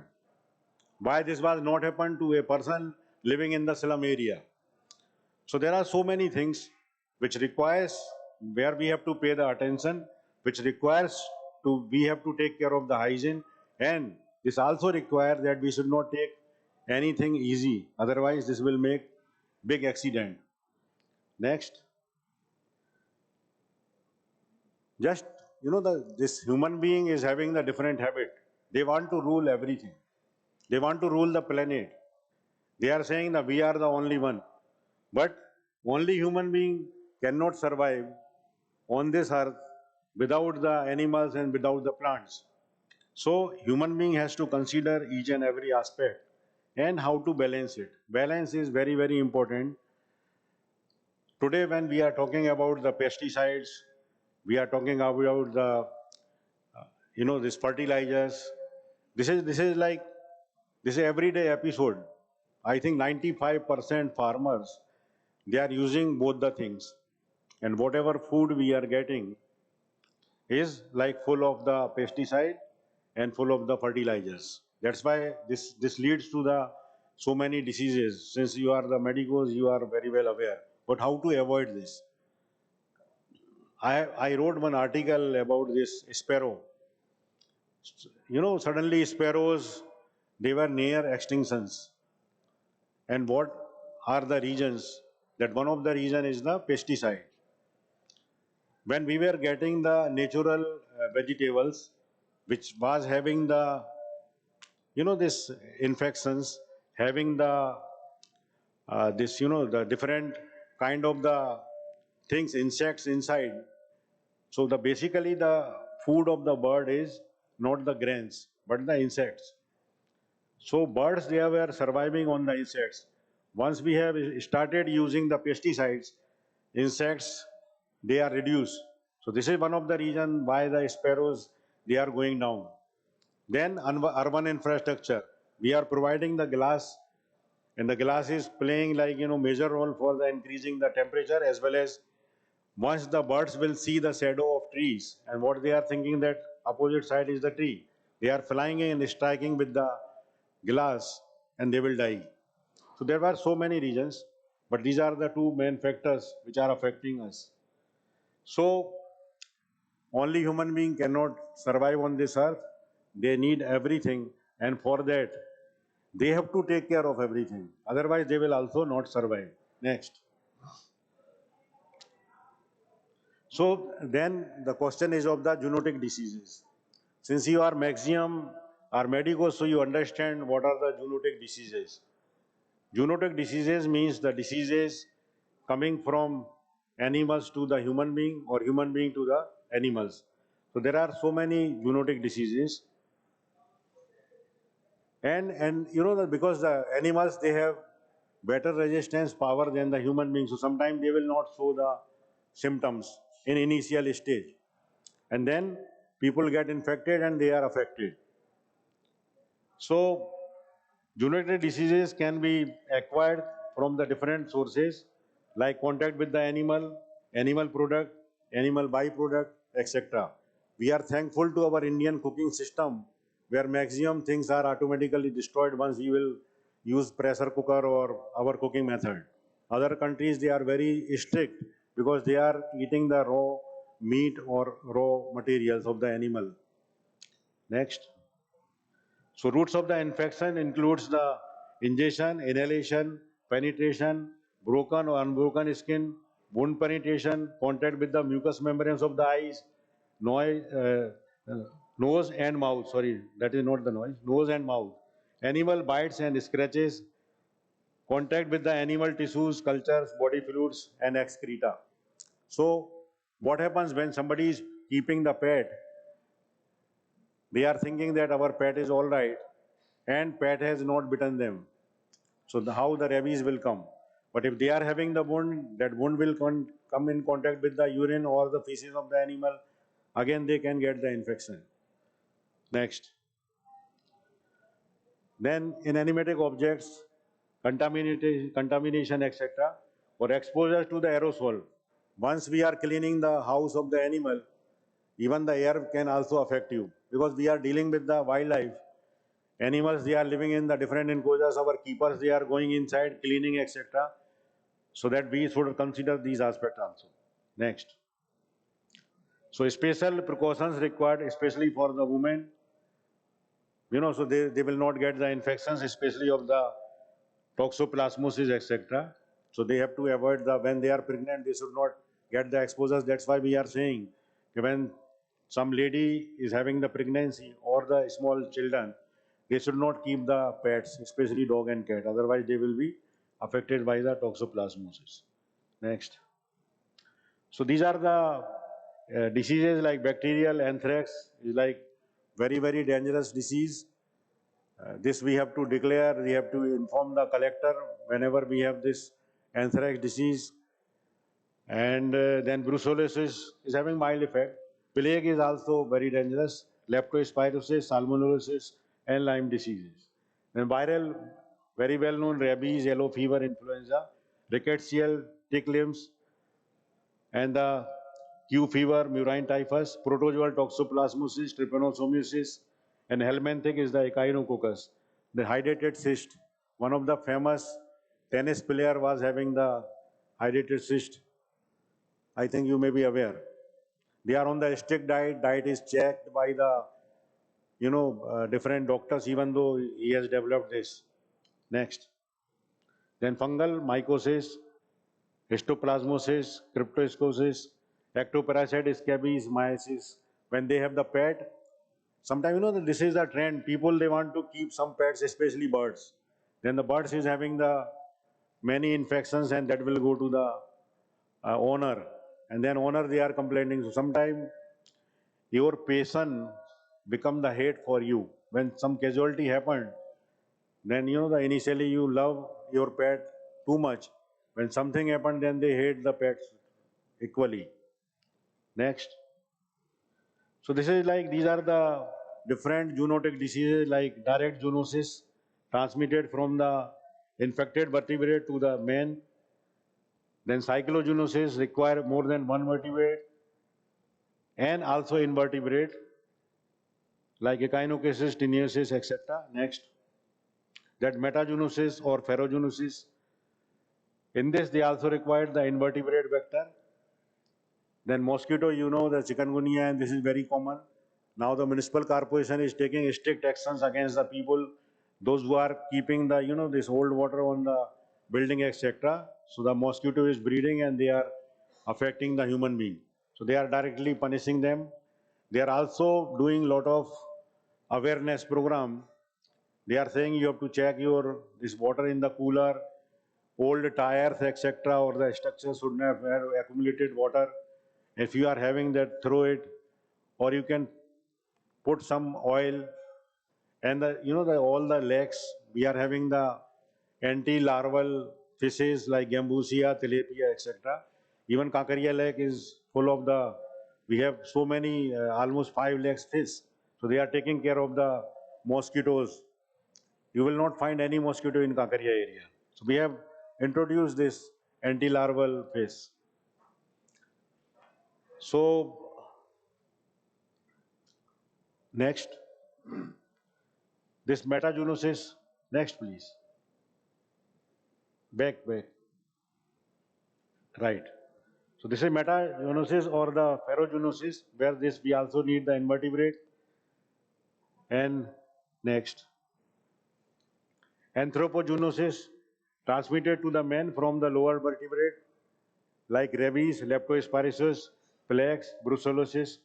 How many you are aware about the brucellosis, sir? Okay, I will take 5 minutes. Yeah. How many you are aware about the brucellosis? Brucellosis is this will be the affected milk. You are not boiling the milk and taking the milk, raw milk. So from the cattle, this brucellosis will come and affect the human being. Next, tuberculosis, of course, is one of the things. Then amphigonosis, salmonellosis, staphylococcus, etc. Then SARS, COVID. Next, Nipah, Japanese encephalitis.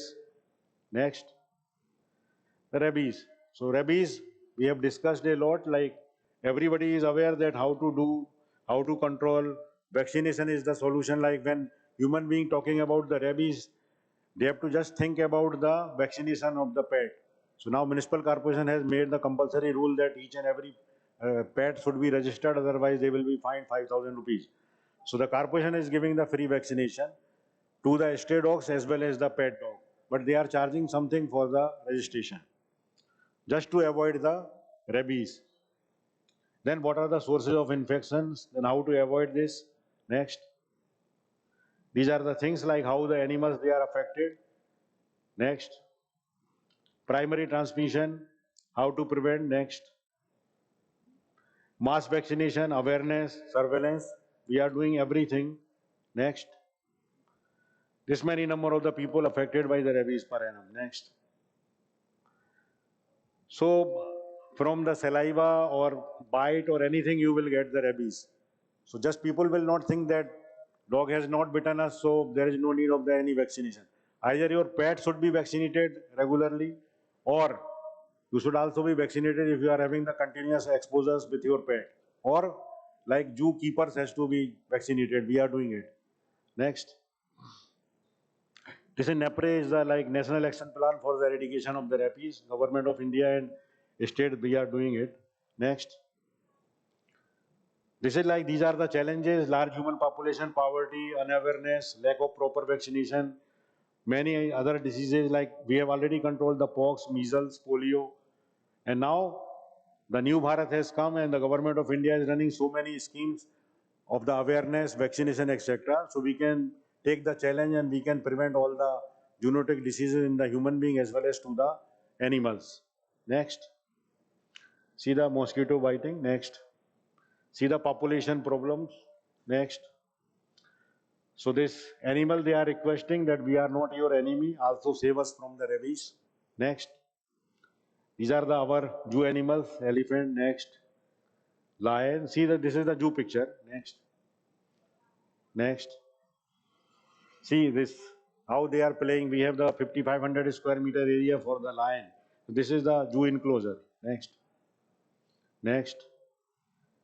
So these are the things we have to take care of the animals, plants, and human beings. But mainly the human being, they can take care of themselves as well as the other things. Thank you.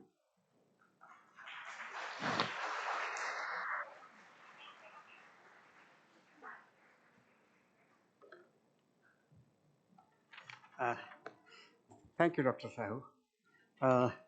Dr. Sahu gave us a brief narrative of how obviously the animals affect the human beings and the kind of diseases they convey. So now, I mean, this is one aspect, but beautifully explained. At the same time, we also have to keep in mind how the humans affect the animal world. There has to be balance, you see, between the two. One example is that, say, maybe, say, we overfishing, you see, in some, say, lake, or maybe a bit, say, now, say, river or sea. If you do some overfishing, the entire species will simply vanish. And then so that can again have some negative effect on our human life also. Anyway, so these are just one aspect, and we shall discuss take up some of these problems later. But now let me request Dr. S.N. Tyagi to tell us about obviously the, the plants and the humans and their interaction. So, Dr. Tyagi, please.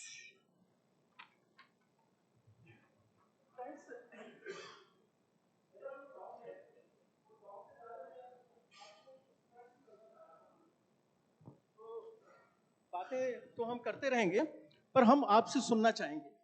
देखिए, बात पौधों के बारे में हो रही है, plants के बारे में हो रही है। मुझे ये बताइए, आप घर में सब आप दुधी खाते हैं? दुधी, लौकी, बराबर परचेज करते हैं। आपको पता है वो दुधी किस तरह से होती है? इसका एक वेला होता है ना? वेला હોય છે? વેલામાં એ જમીનમાં પથરાયા अथवा એને ऊपर લઈ લીએ છે।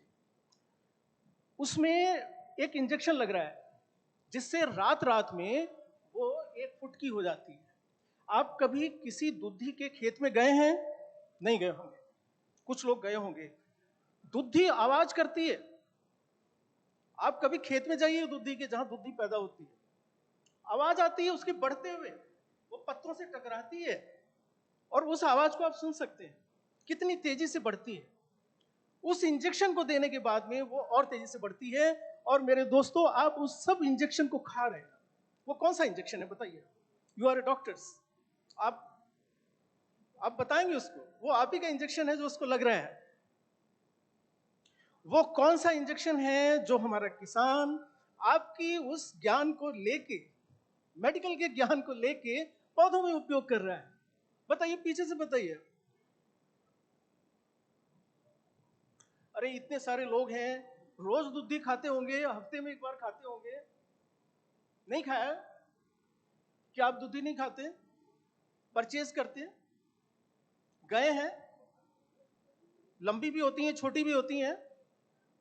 उसमें एक इंजेक्शन लगता है उसको बड़ा करने के लिए, जल्दी, क्योंकि किसान को डॉलर्स चाहिए, पैसा नहीं चाहिए उसे, डॉलर चाहिए।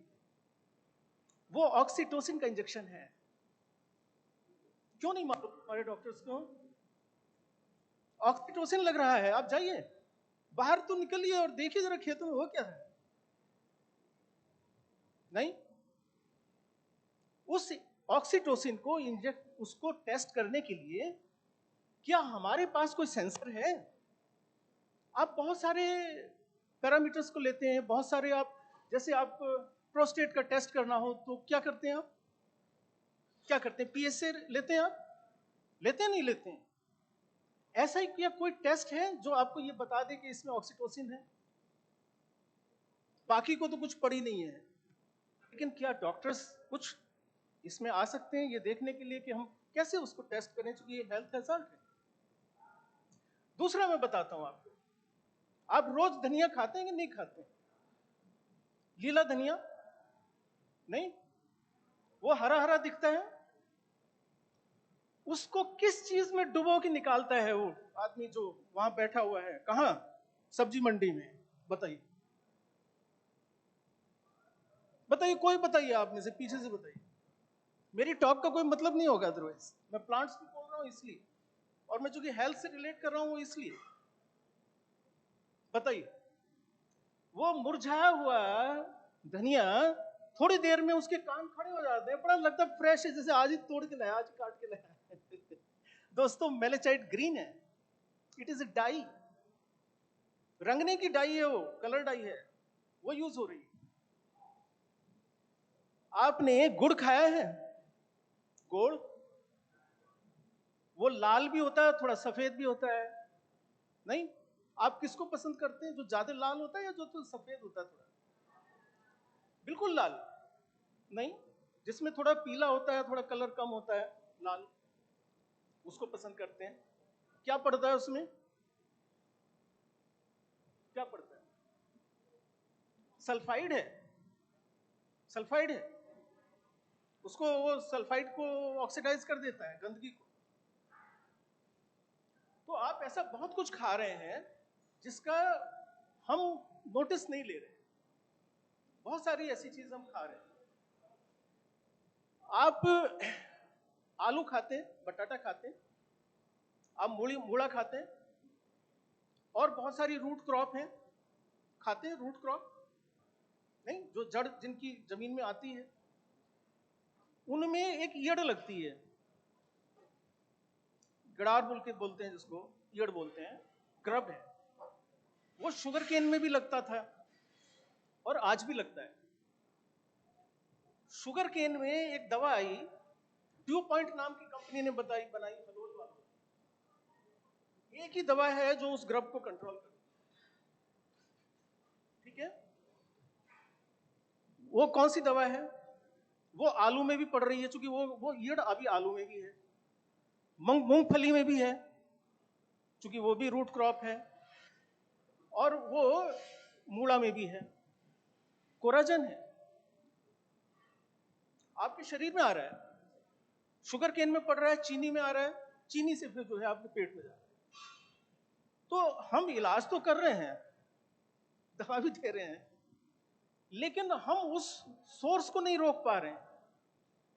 तो हमें वहां जाना पड़ेगा, वहां समझना पड़ेगा, अपने इस क्लिनिक से, अपने इस हॉस्पिटल से, अपने इस मेडिकल कॉलेज से निकल के ये देखना पड़ेगा कि आखिर बीमारी हम ला कहां से रहे हैं।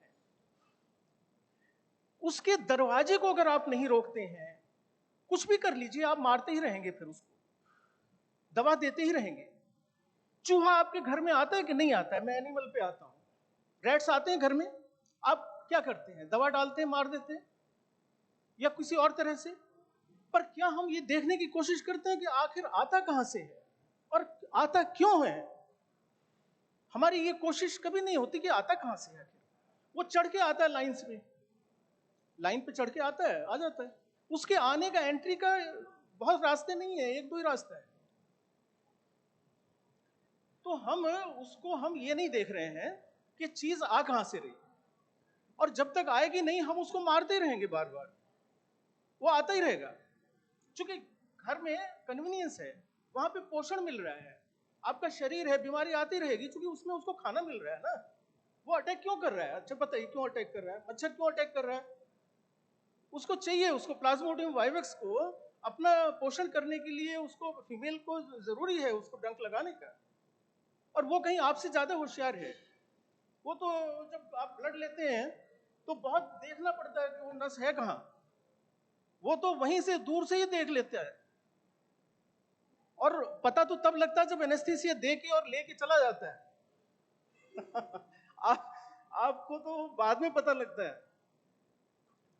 तो ये जो होशियारी है ये बहुत है, जानवर में भी है और प्लांट्स में भी। हमें बच के रहना है कैसे भी, है ना? ये सब हमें ध्यान रखना है। दूसरा मैं ये पूछना चाहूंगा कि जो जंगल हैं उनमें हमारी बीमारी क्यों नहीं लगती?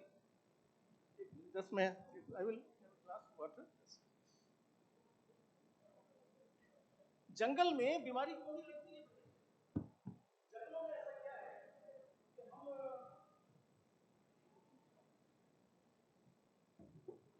जंगल क्यों बीमार नहीं होते?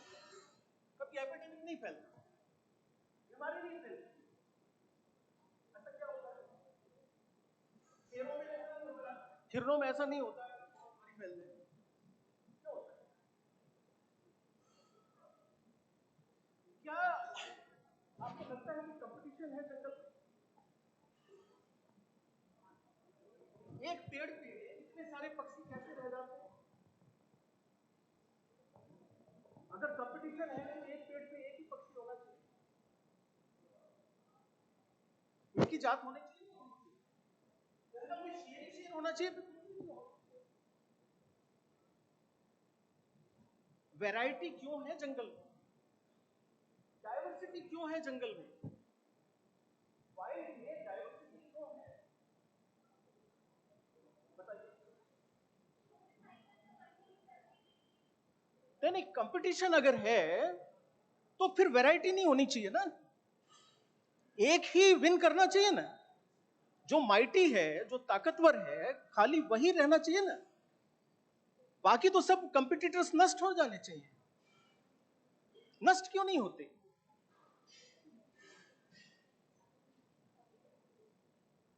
बहुत सारे हर्बीवोर हैं ना जंगल में, घास चरने वाले तो बहुत सारे जानवर हैं, उनमें कंपटीशन है कि नहीं है? अगर कंपटीशन है तो मैं ये पूछना चाहता हूं कि कोई एक स्पीसीज का वर्चस्व क्यों नहीं है कि भाई हम रहेंगे, आप खत्म हो जाएंगे, आप खत्म कर देंगे, क्यों नहीं है?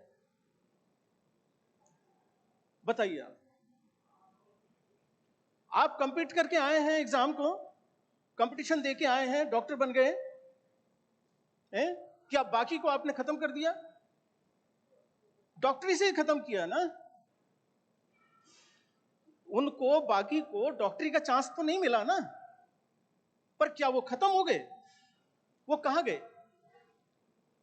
किसी और प्रोफेशन में गए। ये जो प्रोफेशन की मल्टीप्लिसिटी है, प्रोफेशन की जो डाइवर्सिटी है, ये जिंदा रखती है, ये जंगल को समृद्ध रखती है।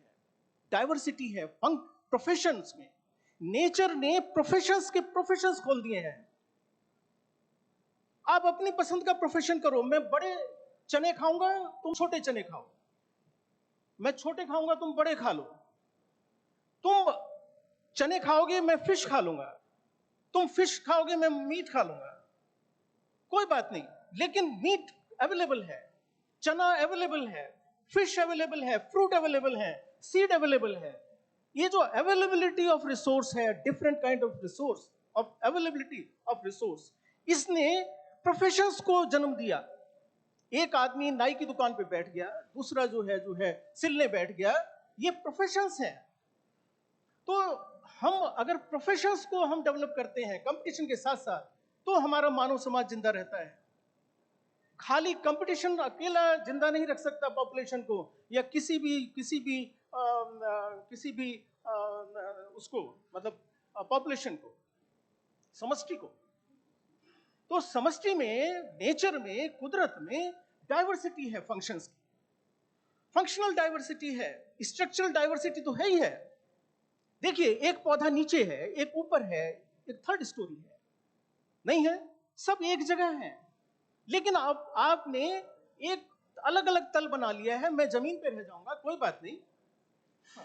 अच्छा, चलिए मैं फिनिश करता हूं। देखिए, मैं इस चीज पे आना चाह रहा हूं कि जंगल में कंपटीशन नहीं बल्कि कोऑपरेशन है। इस कोऑपरेशन की वजह से चीजें जिंदा हैं। भूमध्य रेखा के जो जंगल हैं हमारे इक्वेटोर के, उनकी सॉइल्स बहुत पुअर हैं, लेकिन वहां बड़े बड़े दरख्त क्यों हैं?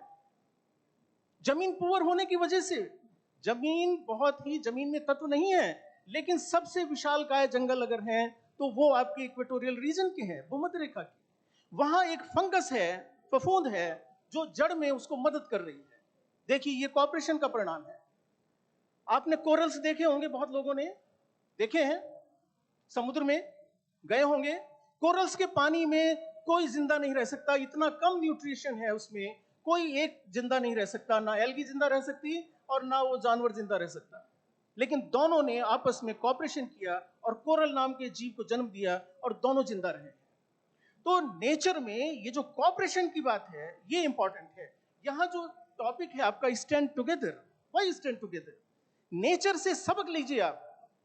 ये कुदरत से आपको सबक मिल रहा है कि अगर आप स्टैंड टुगेदर हैं, साथ में हैं एक दूसरे के, तो आप प्रोटेक्टेड हैं, आप जिंदा रह सकते हैं, आप समृद्ध रह सकते हैं, आप ग्रोथ कर सकते हैं। कंपटीशन जो है वो मॉडल नहीं है, ये stand together is a model. और जो साइंस की बात है, लास्ट में स्टैंड विद साइंस। साइंस क्या है? मैं 1 मिनट लूंगा, बताइए साइंस क्या है? What is science? साइंस जो है उसके दो इंपॉर्टेंट एस्पेक्ट हैं, एक रेप्लिकेबिलिटी है और दूसरी फाल्सिफाइबिलिटी है। आपको रेप्लिकेट करके दिखाना है, एक पेशेंट को ठीक कर दिया, दूसरे को भी ठीक करके दिखाना है, तीसरे को भी ठीक करके दिखाना है। किसी एक पेशेंट को खड़ा करके आप नहीं कह सकते कि मैंने उसको ठीक कर दिया, यहाँ साइंस आ गई। एक पेशेंट को हम खड़ा कर देते हैं, उसको बताते हैं मेरा ये खाने से वो खाने से कैंसर ठीक हो गया, ये रेप्लिकेबिलिटी नहीं होती है। यहाँ पे बहुत सारे ऐसे हमारे वो हैं, बहुत सारे ऐसे ऑर्गेनाइजेशन हैं जो एक आदमी को खड़ा करके दिखा देते हैं, but it is not replicability.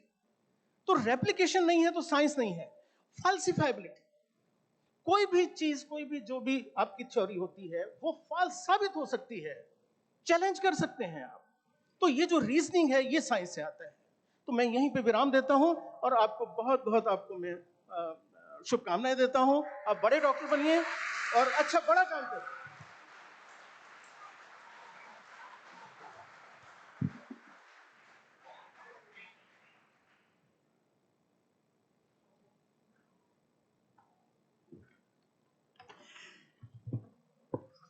Thank you, Dr. Tag. It was a beautiful presentation. And he showed up how the animals and the trees, that's the flora and fauna, depend on each other and how they can coexist so well. Well, this balance we find in nature everywhere. Now, but the point is that when the man enters the picture, things become a bit different. Then that balance is often now disturbed. And then we have to then think how to bring that balance back where it starts affecting the man. So how do we do? What do we do about it? So now as regards the health of the human beings, vis-a-vis the plants and the animals. Now I invite now Dr. Gumbar to tell us about the health of human beings and with these two animals and plants in view. Dr. Gumbar, please.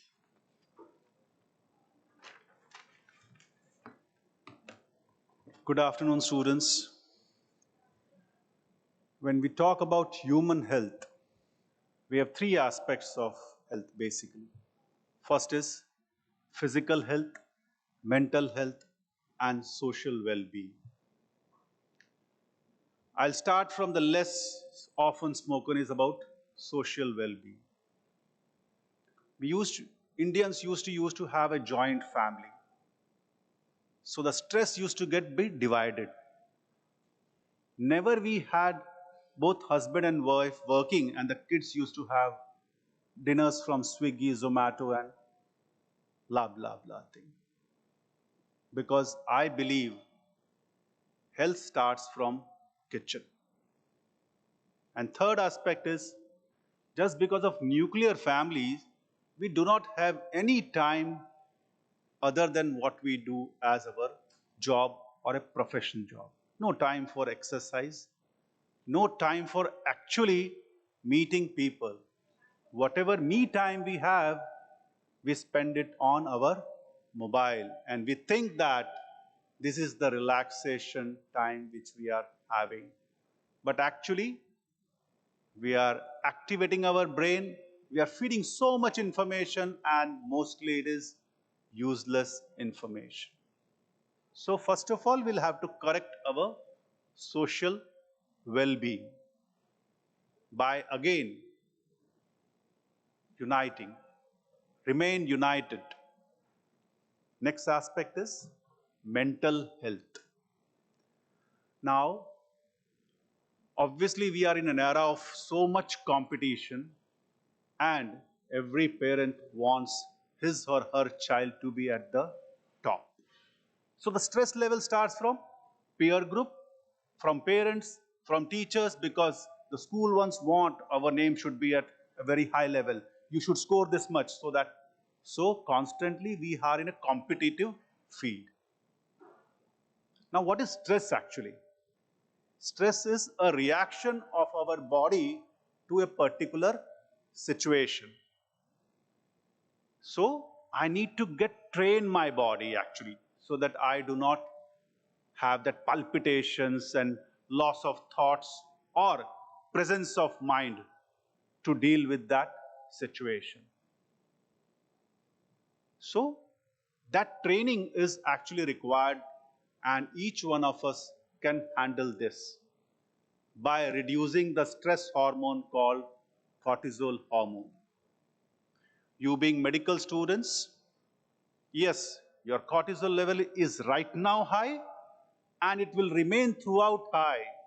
And if you know that an average doctor survives 10 years less than the general public, in spite of knowing every detail of what health is, what mental health is, what to eat, because your cortisol level is very high.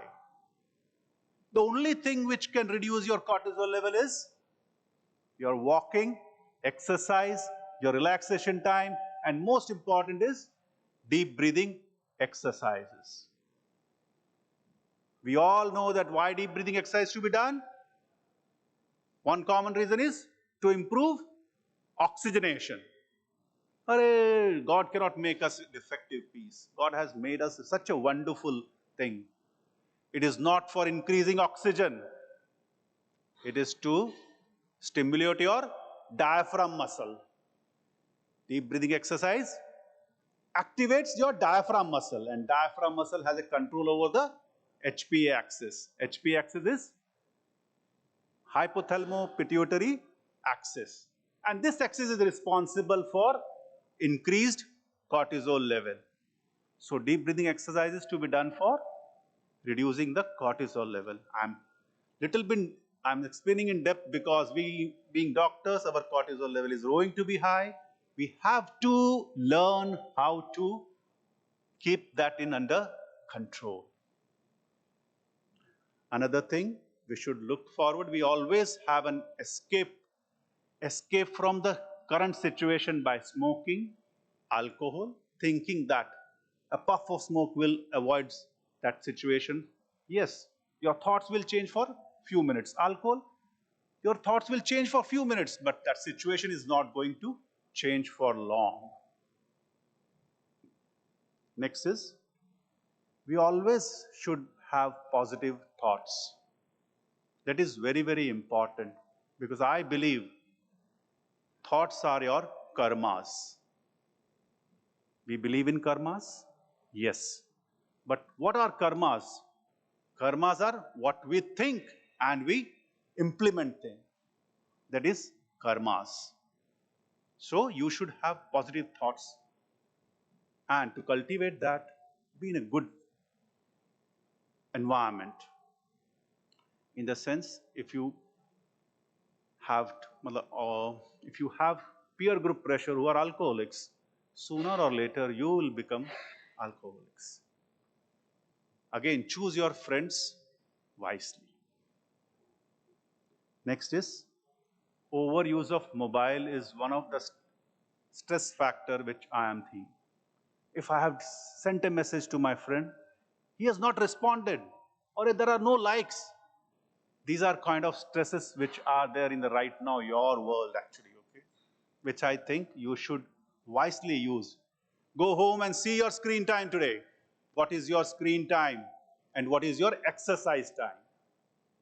Your screen time must be, ईमानदारी से बोलना, not less than 5 hours, I can say you. Is it? 5 hours. And what is your exercise time?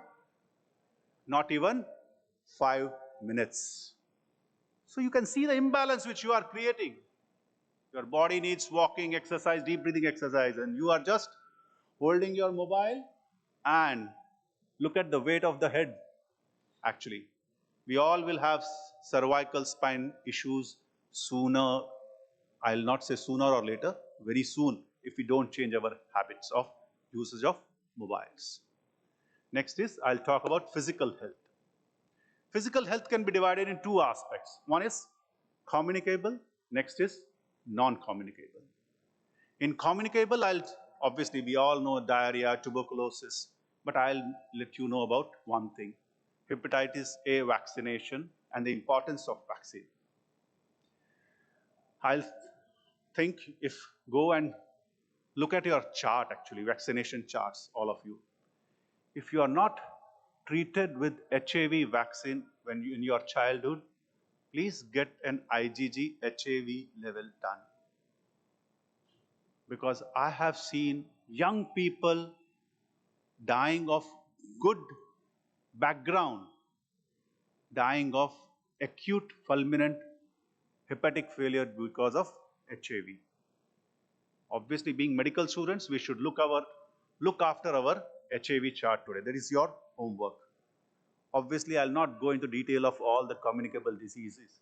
COVID has taught us how to deal with communicable diseases. Next comes the non-communicable disease. Non-communicable disease, hypertension, 30% of all Indians are hypertensive. 35% of all Indians are diabetics.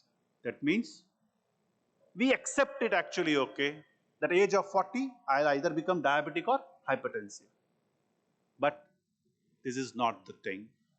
If you are type 1 diabetic, it's okay.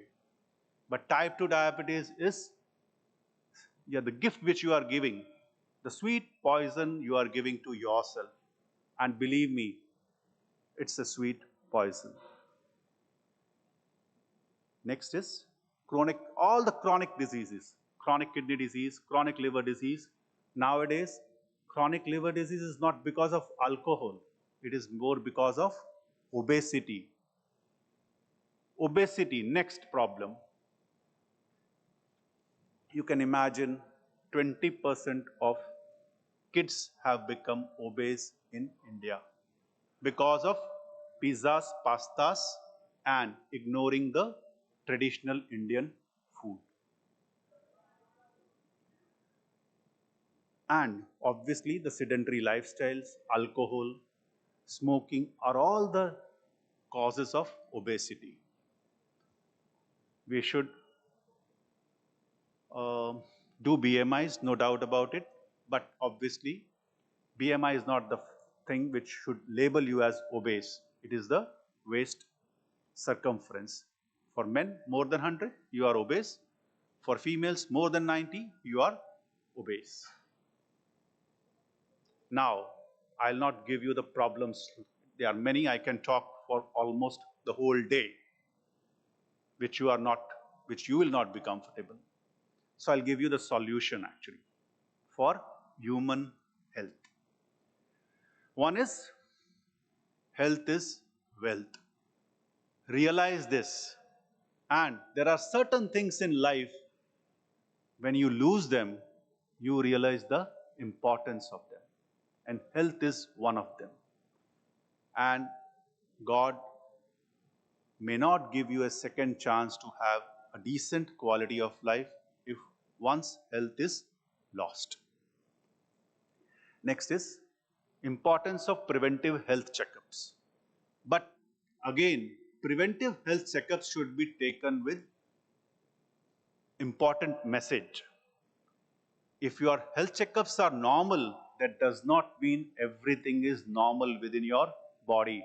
Because in this body, unless and until your 90% coronaries are blocked, your 90% kidneys are blocked, your 90% liver is gone, your reports will remain normal. They should be done, but not I'm smoking, I have a normal ECG, I can continue that. No, that is not the thing which is usually being taken. We all Indians eat 5 to 7 times the salt which should be taken. So restrict salt intake to prevent development of hypertension. Restrict the use of artificial sugars so that you do not develop diabetes and obesity. Eat fruits and vegetables, and they should be at least 50% of your diet. Come back to traditional Indian food and leave these pastas and pizzas behind. Walking, exercise and yoga should be a routine in your routine.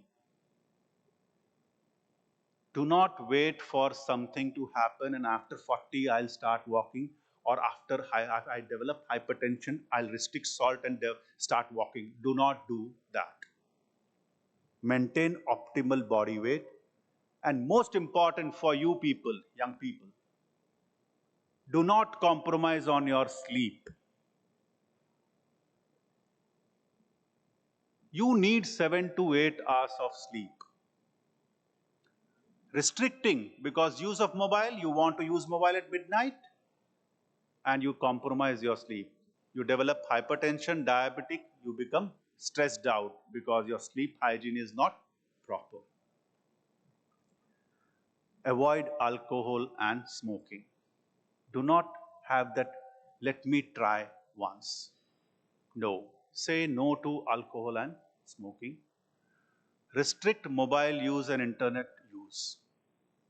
And lastly, learn to handle stress. Thank you. Jai Hind.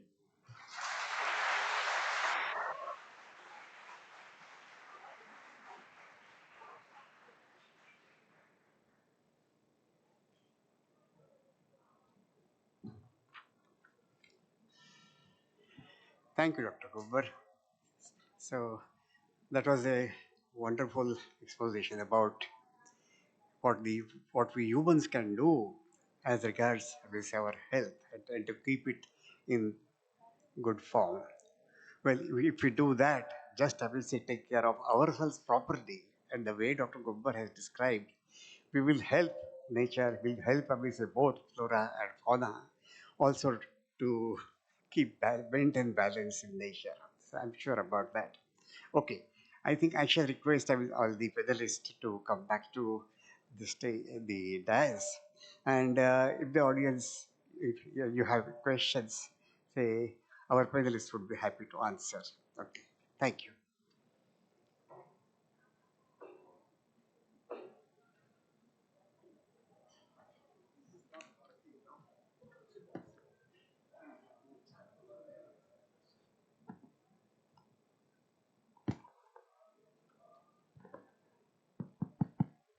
Hello, hello. Okay, I think you can start asking the questions to any one of us. Thank you. Not asking questions means either you knows everything or you are not aware of anything. You must ask questions from each person.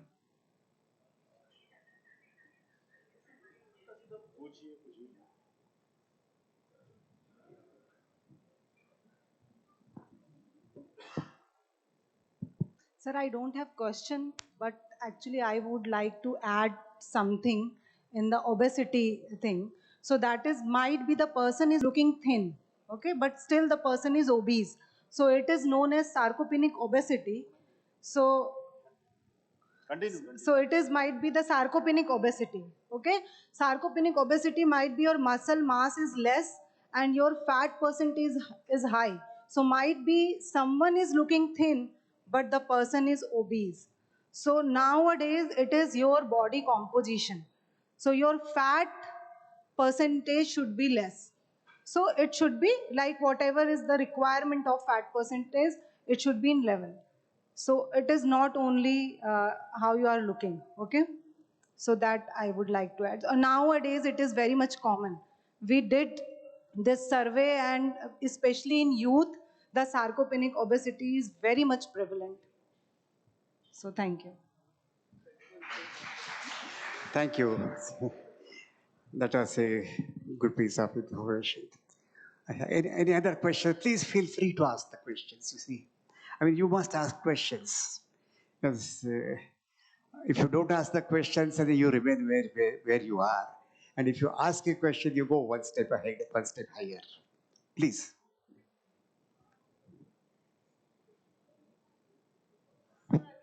हम dogs sir dogs हम घर पे पेट dogs रखते हैं. सो अभी ये बहुत culture हो गया है डॉग का. लोग अपने साथ में बेड पे और अपने साथ में उसको सुलाते हैं, बिठाते हैं. So is it okay? This is very good question. Like the how to express the love for the animal. This is one thing. Other thing is like showmanship. I have seen many people They are keeping pets just to show to the others that we have the pets.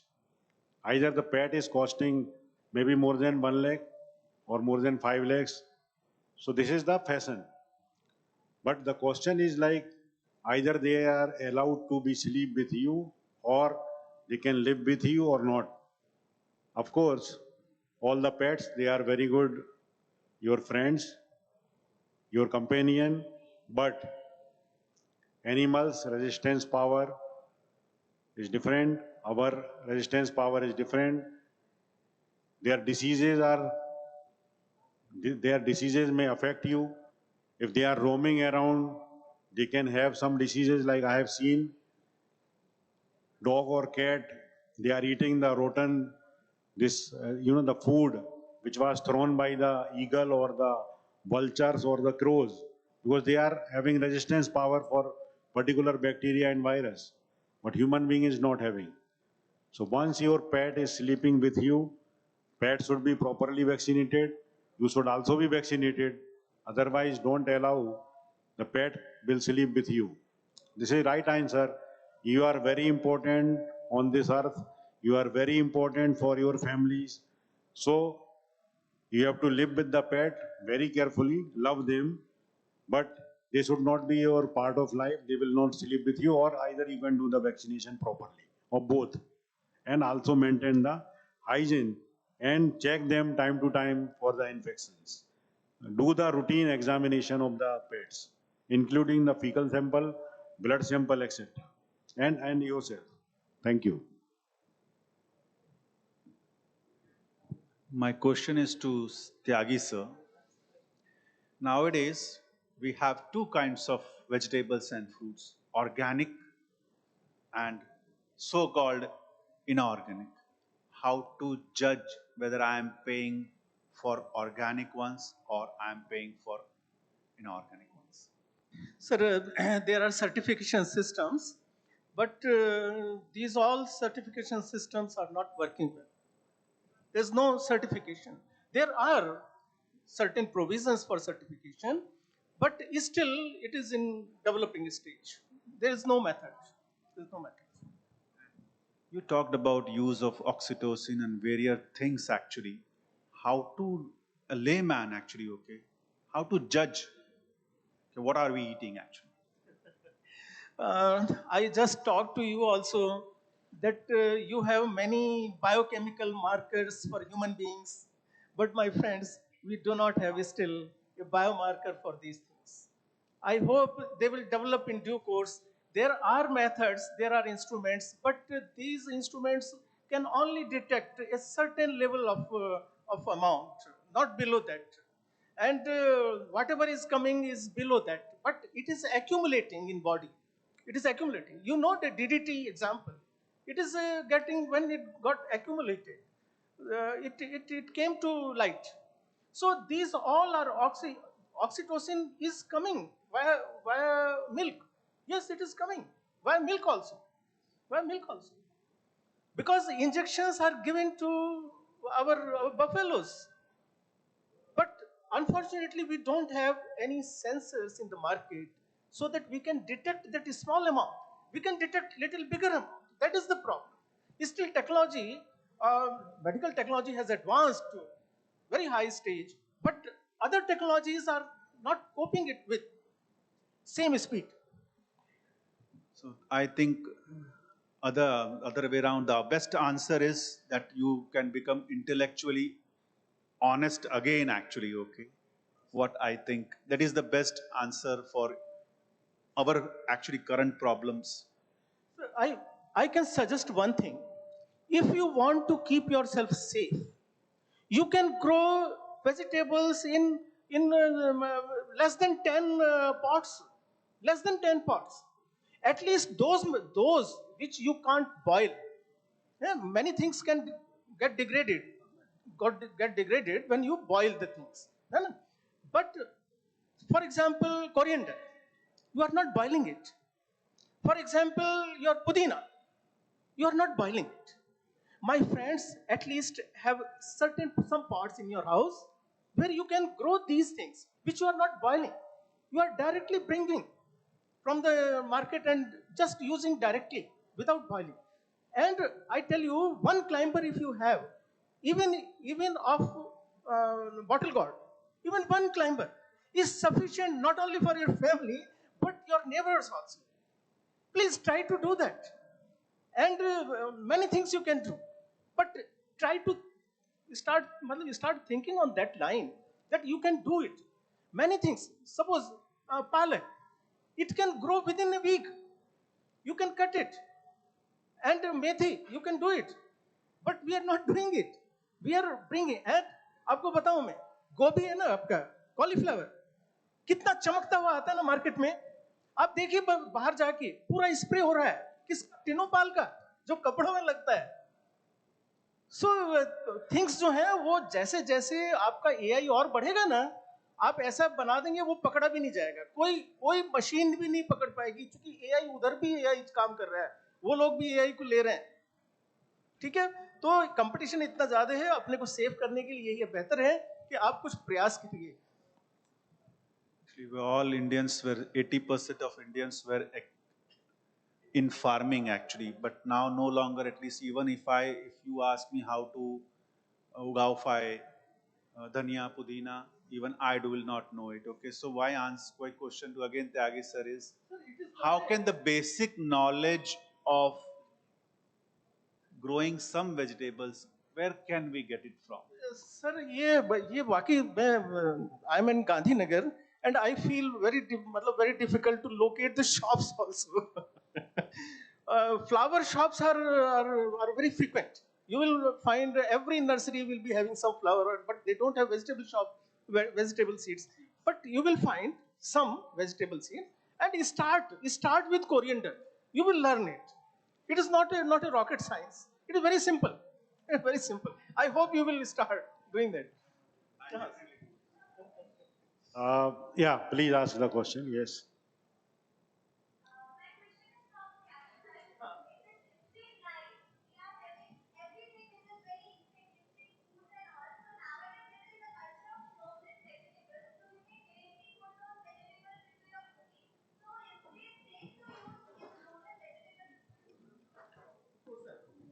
देखिए,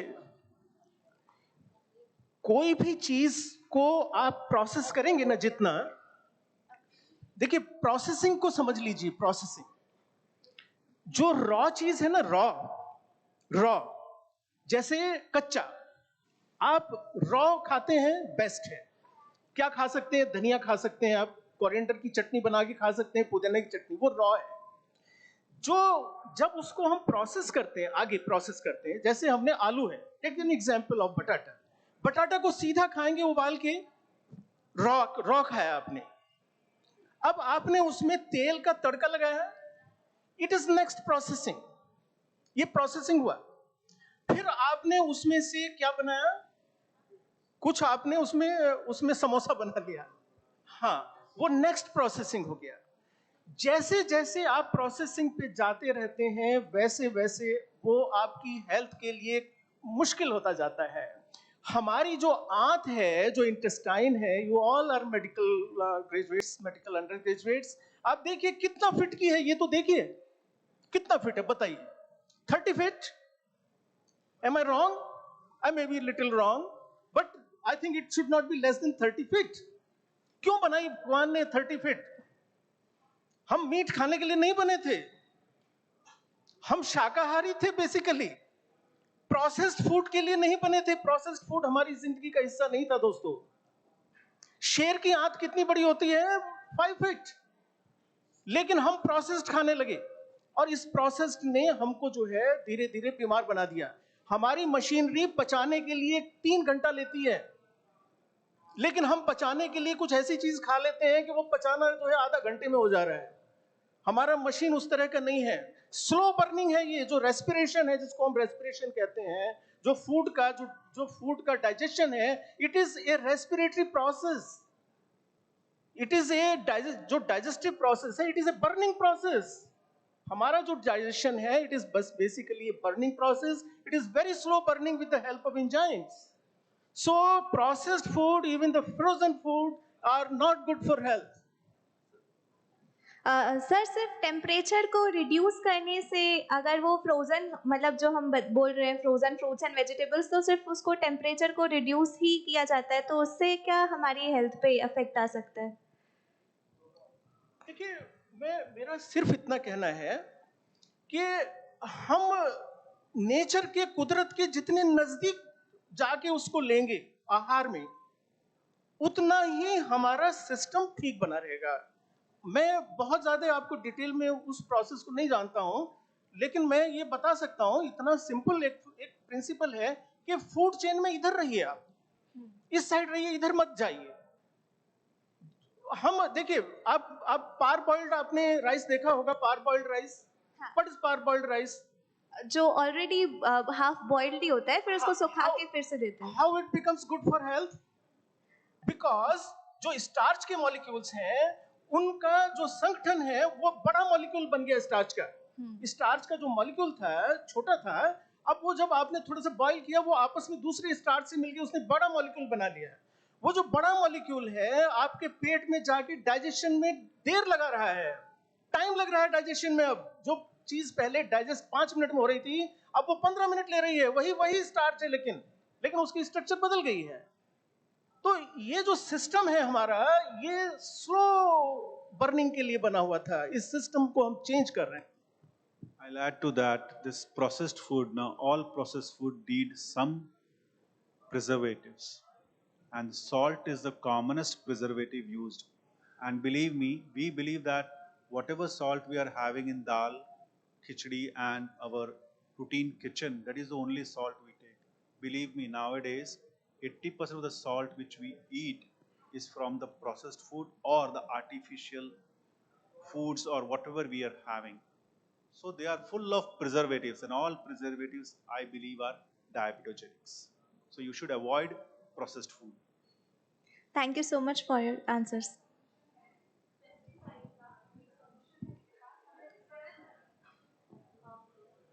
We did a research in our department, pesticide organophosphatase, I think, that we are using on vegetables.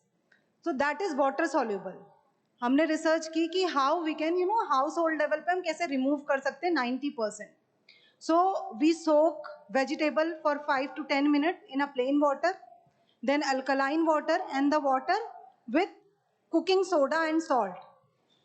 So 90% pesticide जो हमने cooking soda और salt में dissolve करके रखा था, उसको सोक करके रिमूव हो जाता है. तो before cooking vegetables, you can soak the vegetable in a cooking soda and salt water for 10 minutes and you can remove 90% pesticide from it. So this is thing. देखिए ऐसा है, पेस्टिसाइड्स में अभी जो पेस्टिसाइड आ रहे हैं ना, अभी जो लेटेस्ट आ रहे हैं, वो इमिडा वाले आ रहे हैं.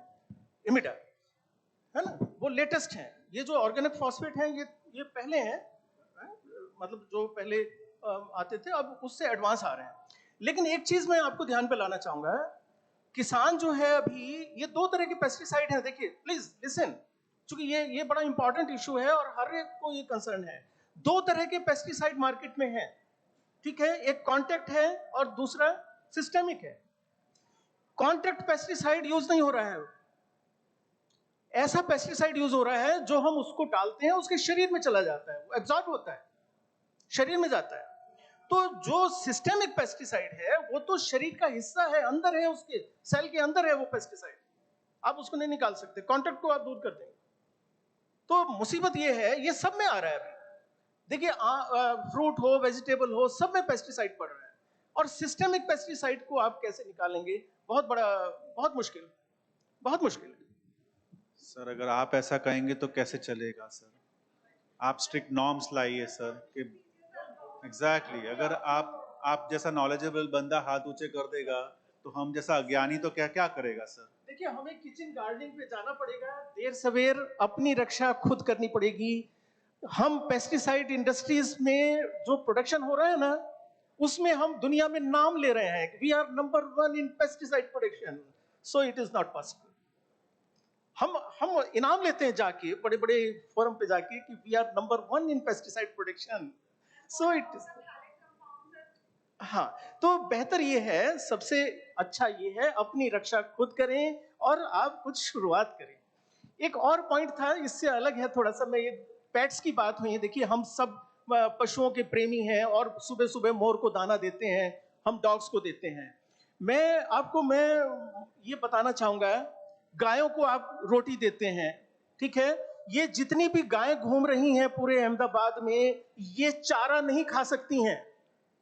अगर आप इनको चारा डाल दीजिए, चारा नहीं खा सकती, इनके सारे दांत खराब हैं। देखिए आप, जो मवेशी हैं, मेरे बहुत सारे ऐसे जानने वाले हैं जो गायों को छोड़ देते हैं शहर में और फिर घर में जाके भी वो आटा दाल खिलाते हैं। मैं पूछ रहा था कि आप चारा क्यों नहीं खिलाते? बोले सर ये चारा नहीं खा सकती हैं। इसी तरह से जिन कुत्तों को आप रोटी डाल रहे हैं, मतलब ये प्रोसेस फूड की बात आ गई। प्रोसेस फूड आपने खुद तो खाया ही खाया, जानवर को भी आप खिला रहे हैं। धीरे धीरे वो ऐसा उसको आप कर दे रहे हैं, वो अपना नेचुरल फूड खाना खा ही नहीं सकता, खाने लायक ही नहीं रहेगा। मोरों को खिलाते हुए अभी गांधीनगर में धीरे धीरे मोर बढ़ रहे हैं। मैं देख रहा हूं कि बहुत सारे लोग उनको चना खिलाते हैं, कुछ और खिलाते हैं। मोर जो जमीन से कीड़े खाने के लिए अभ्यस्त था, जो तुम्हारी उधई को, दीमक को यही जानवर खाता है। और क्यों खाता है? अपने पैर को मजबूत रखने के लिए। अगर मोर को दीमक ना मिले, अगर टर्माइट ना मिले मोर को, मोर चल नहीं सकता, चल नहीं पाएगा। पैरों की मजबूती के लिए उसको दीमक जरूरी है खाने की। लेकिन आप क्या करते हैं? आप उस मोर को दाना डाल देते हैं। अब वो पुराना जो तरीका था जिससे वो खुराक लेता था, अब पूरा का पूरा उसको ज्वार का भुट्टा तो नहीं डालते, पूरा उसका फ्रूट। अब मकई का भी पूरा फ्रूट तो नहीं डालते चिड़िया को, अब चिड़िया को दाना डालते हैं। तो धीरे धीरे धीरे धीरे आप उनको किसी दूसरी दिशा में ले जा रहे हैं और धीरे धीरे ये सिस्टम चेंज हो रहा है। ये चिंता का विषय है। आप बिल्कुल नेचुरल वे में वो उसको अभ्यास करिए कि वो नेचर में किस तरह से खाती है और वही फूड उसको डालिए। ये बड़ा बड़ा इंटरेस्टिंग पॉइंट है सर जो बता रहे हैं। देखिए उसका एक 2-3 एग्जांपल मैं बताता हूँ। कांकरिया लेक जो है, तालाब है, उसमें पहले बहुत सारे लोग आके आटा डालते थे मछली को खिलाने के लिए। मैंने 100% बंद करा दिया। मछली का खाना आटा नहीं है। आटा हमने लोगों को समझाया, क्या समुद्र में या नदियों में मछली आटा खाती है क्या? जो जाके वो अपना जो है फ्लोर के उस पे शॉप पे जाके आटा खरीदती है, उसका खाना तो एल्गी है। तो आप उसको आटा खिलाएंगे तो एल्गी नहीं खाएगी। फिर आप बोलेंगे तालाब में बदबू आ रही, तालाब में एल्गी हो गई, तालाब में ये हो रहा है, वो हो रहा है, मछली मरेगी। तो हमने अपने यहाँ संपूर्ण बंद करा दिया। उसके बड़े अच्छे रिजल्ट्स आए। हमारे यहाँ एल्गी वगैरह नहीं है, तालाब में बदबू नहीं है, एकदम साफ पानी है और बड़ा अच्छी तरह मछली रह रही है। पर डॉग को लोग जो है वो जो ग्लूकोज बिस्किट खिलाते हैं, जो सर बता रहे हैं, वो बड़ा डेंजरस है। पर म्युनिसिपल कॉर्पोरेशन ने बहुत अच्छा काम किया। 85% काउस को, जो स्ट्रे काउस थी या जिनके पास प्लेस नहीं था, वो सब हमने उठा लिए और कॉर्पोरेशन ने अलग अपना एक शेल्टर बना के उसमें गौशाला में और सब जगह रख दिया। उसका प्रॉपर केयर कर रहे हैं, उसको घास खिला रहे हैं। और जो काऊ किसी ओनर के पास है उसका रजिस्ट्रेशन कराया है, उसका RFID लगाया है, पूरे डेटा हम लोगों के पास है। डॉग के भी पूरे डेटा है हमारे पास। तो गवर्नमेंट ने पॉलिसी बनाई। जो सर बार बार बोल रहे हैं वो उनका इंडिकेशन ये है कि हमें ऐसा क्या करना चाहिए कि ये सब कुछ रुके। रुकने के लिए जरूरी है कि हमें पॉलिसीज बनाना चाहिए। गवर्नमेंट कौन है? गवर्नमेंट आप हैं, हम हैं। हमें जो है हमारे रिप्रेजेंटेटिव जो MLA MPs हैं, उन्हें हमें बताना होगा कि ये इश्यूज हैं। हो सकता है आपके कोई मदर फादर IAS ऑफिसर या आपके जो है कोई पॉलिटिशियन हो, तो हमें सिर्फ उन्हें ये बताना है कि हम अगर पॉलिसी लाएंगे, ऑक्सीटोसिन चेक करने के लिए हम पॉलिसी लाएंगे, ऑक्सीटोसिन जो प्रोडक्शन हो रहा है उसे रुकाएंगे। ऑक्सीटोसिन का इंजेक्शन 50 पैसे का आता है। फार्मर ले जाके गाय और भैंस को लगाता है, दूध ज़्यादा निकालता है। वो ऑक्सीटोसिन दूध में आके हमारे ऊपर आता है, दूध ही में लोग लगाते हैं। तो by oxytocin is easily available, why that is not punishable offence. कोई अगर लगा रहा है तो उसको जेल में डालना चाहिए। ये सब पॉलिसीज हमें बनानी होगी, आप लोगों को बनानी होगी, और तभी हम ये सब कंट्रोल कर पाएंगे। सर जो बोल रहे हैं बहुत अच्छी बात है। सर गांधीनगर में रहते हैं, सर फ्लैट में नहीं रहते, गवर्नमेंट के दिए हुए प्लॉट में रहते हैं, 400 बार के। वो सब्जी उगा सकते हैं, आप नहीं उगा सकते। हम लोग फ्लैट में रहते हैं, हम लोग नहीं उगा सकते। सर का बहुत अच्छा इनिशिएटिव है कि आप सब्जी उगाएं, पर बहुत टफ है। मतलब आप कुंडे में लगाइए, ये करिए, सब ठीक है, आपकी हॉबी अगर आप करेंगे तो बहुत अच्छी बात है, पर हमें पॉलिसीज को लाना होगा, पॉलिसीज का प्रॉपर इम्प्लीमेंटेशन करना होगा। यही 3 साल पहले हमारे साथ एक चैलेंज था कि क्या गाय अहमदाबाद शहर से उठेगी, गाय उठने के बाद क्या गौ पालक हैं वो क्या जो गवर्नमेंट है उसको वोट देगी, अभी अभी कारपोरेशन इलेक्शन आ रहा है, पता लगेगा। तो पॉलिसीज बनाई गई, पॉलिसीज बना के इम्प्लीमेंटेशन किया गया, हाई कोर्ट ने वहां से अपनी रिजिडिटी दिखाई जिससे कि कारपोरेशन अपना काम कर सका, और आज उसके बहुत अच्छे रिजल्ट हैं। तो जो सर बता रहे हैं कि दाना नहीं डालना चाहिए, वो नहीं, बिल्कुल सही है। वो मोर और पूरा पूरा जितना पूरा बर्ड्स है ना, वो सब इंसेक्ट खाते हैं। इंसेक्ट खाने वाले को आपने अपना धर्म के नाम पे ज्वार बाजरी खिलाना चालू कर दिया और इंसेक्ट खाना बंद है। अब हम लोग गवर्नमेंट को कंप्लेंट कर रहे हैं कि इतना सारा इंसेक्ट हो गया, आप दवाई छिड़कवाइए, ये करिए। वो दवाई छिड़केंगे, वो भी तो आपके नाक में से अंदर ही जाने वाला है। तो इसलिए हमें बहुत सोच समझ के पॉलिसीज बनाना चाहिए, बहुत सोच समझ के हमको धर्म करना चाहिए। कितना धर्म है, कितना पाप है, वो हमें डिसाइड करना चाहिए, उसके हिसाब से ही अपनी लाइफ बनाना चाहिए। और बहुत अच्छा सर, देखिए आपसे सब लोग क्या बोल रहे हैं, बड़ा इंटरेस्टिंग पॉइंट है। सबके सब स्पीकर्स आप लोगों से ऐसा बोल रहे हैं, क्या डॉक्टर ने कोई ऐसा बनाया इंस्ट्रूमेंट जिससे हम ऑक्सीजन, अरे आप लोग तो एमबीबीएस कर रहे हैं, अभी आप कैसे बनाएं। पर फ्यूचर एक्सपेक्टेशन है सर लोगों की कि आप जब पॉलिसी मेकर बने, जब आप साइंटिस्ट बने, जब आप किसी ऑर्गेनाइजेशन को रन करें, तो आप अपना रिसर्च करके ये सब चीजें डेवलप करिए जिससे फ्यूचर जनरेशन इस प्लेनेट पर रहे, हेल्दी पॉपुलेशन रहे। इसके लिए वो लोग बोल रहे हैं। Thank you. एक और ऐड करें। देखिए, मैं ये कहना चाहूंगा, निराश होने की बिल्कुल जरूरत नहीं है। अगर आप फ्लैट में भी रहते हैं ना, वहां भी ये सब कर सकते हैं। देखिए, जो पौधा जो अपनी खुराक बनाता है ना, वो 2 वेवलेंथ को यूज करता है। समझ गए? पूरे लाइट के स्पेक्ट्रम को यूज नहीं करता है पौधा। कौन सी वेवलेंथ यूज करता है? वो जो आपका विबग्योर है ना, विबग्योर पूरा, उस पूरे विबग्योर को यूज नहीं करता है। और ग्रीन लाइट को तो यूज ही नहीं करता। ग्रीन तो इसलिए दिख रहा है आपको कि ग्रीन तो रिफ्लेक्ट होकर चली जा रही है। तो कौन से को यूज करता है? वो 2 ही वेवलेंथ को यूज करता है। और वो दोनों वेवलेंथ के बल्ब आपके मार्केट में मिलते हैं। आप लगा लीजिए घर में और ग्रो कर लीजिए। धनिया पुदीना तो ग्रो कर लीजिए। बड़ी चीज नहीं है, वो 2 बल्ब लाने हैं खाली आपको। उस वेवलेंथ को पहचानिए, मैं बताऊंगा नहीं आपको, ठीक है? 2 वेवलेंथ यूज होती हैं।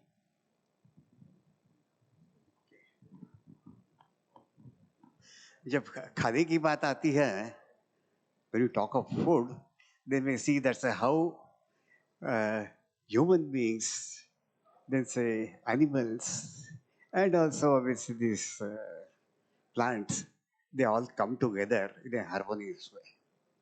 एक साथ में आते हैं सभी plants, animals or human beings when you talk about the food, and that's what has really happened now. But then we see here that this is the interdependence. How I mean, one species depends on the other. और ये जो अच्छा काफी अच्छा हमारा ये discussion रहा। कोई I like to see doctor Manoj Kumbar Singh wants to say something. I hand over the mic to. सब आप मेडिकल स्टूडेंट्स हैं, दूसरे स्टूडेंट्स हैं।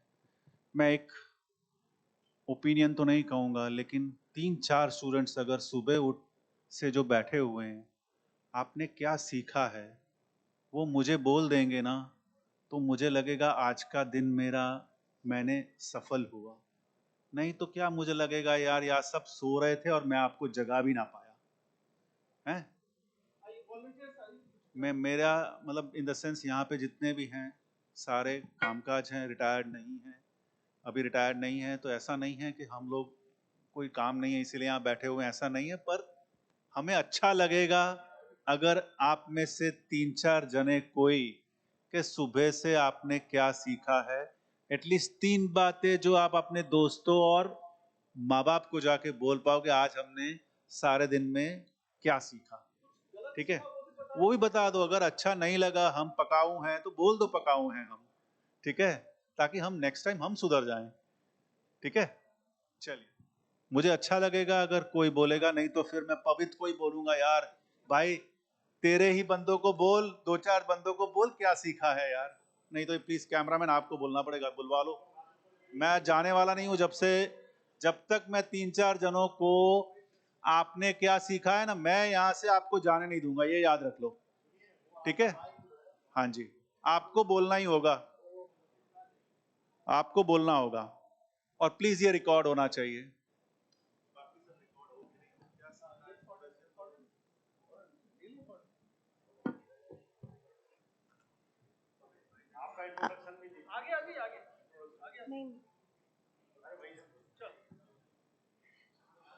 So myself Nisha Lachani from MK Shah Medical College and Research Center. तो आज सबसे पहला तो हमारा नी स्पोर्ट इंजरीज के ऊपर लेक्चर था, मतलब कॉन्फ्रेंस था। उसमें हमने ये सीखा कि जो ACL interior cruciate ligament injuries हैं वो मोस्ट कॉमन स्पोर्ट्स इंजरीज हैं। मतलब 60% ऑफ द स्पोर्ट्स इंजरी जो है नी इंजरी वो इंटीरियर क्रूशिएट लिगामेंट की जो है उससे होती है। सेकेंडली जो है उसके बाद के टॉपिक्स थे, जैसे कि फिर वीडियोग्राफी, एक वीडियो क्लिप बताया गया था जिसमें जितने भी कॉन्फ्रेंसेस हुए हैं, जितने भी टॉक्स हुए हैं उन सब का था। This is the 10th talk, we are on the world health day 2026।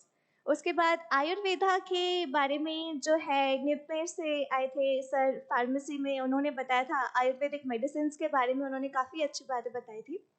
Then Tyagi sir का एक इंटरेक्टिव सेशन हुआ, उसमें जैसे ऑक्सीटोसिन है लौकी वगैरह में यूज़ हो रहा है, उन सारी चीज़ों के लिए शुगर केन में जो चीज़ें यूज़ हो रही है, गुड़ का कौन सा वाला अच्छा होता है। And Tyagi sir, I would like to answer your question you just ask कि कौन सी वेवलेंथ में जो है प्लांट्स ग्रो करते हैं। So this is red and blue colour wavelength, उसमें जो है प्लांट्स ज़्यादा बेटर ग्रो करते हैं।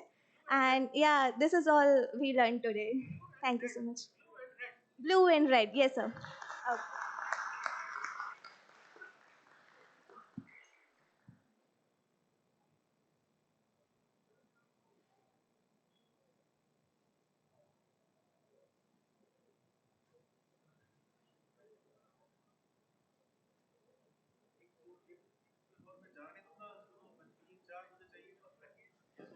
Actually, we have 3 different institutes.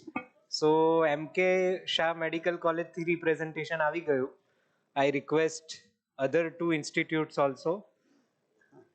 Okay, Pavit, okay. Okay, so I think we can wind up this panel discussion. It was very lively and hope all of you enjoyed it. There were lots of questions and there was, oh, there is Yes. someone. Myself, Jayshree Please. Chaudhary from Swarnim Startup and Innovation University.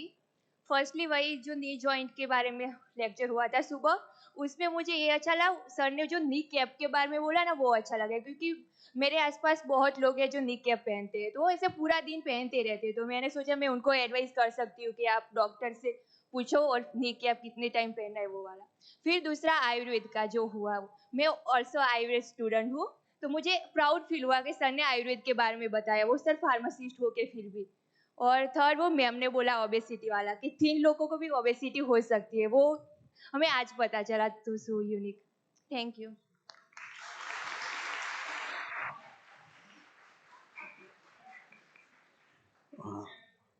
Okay, I think there is someone.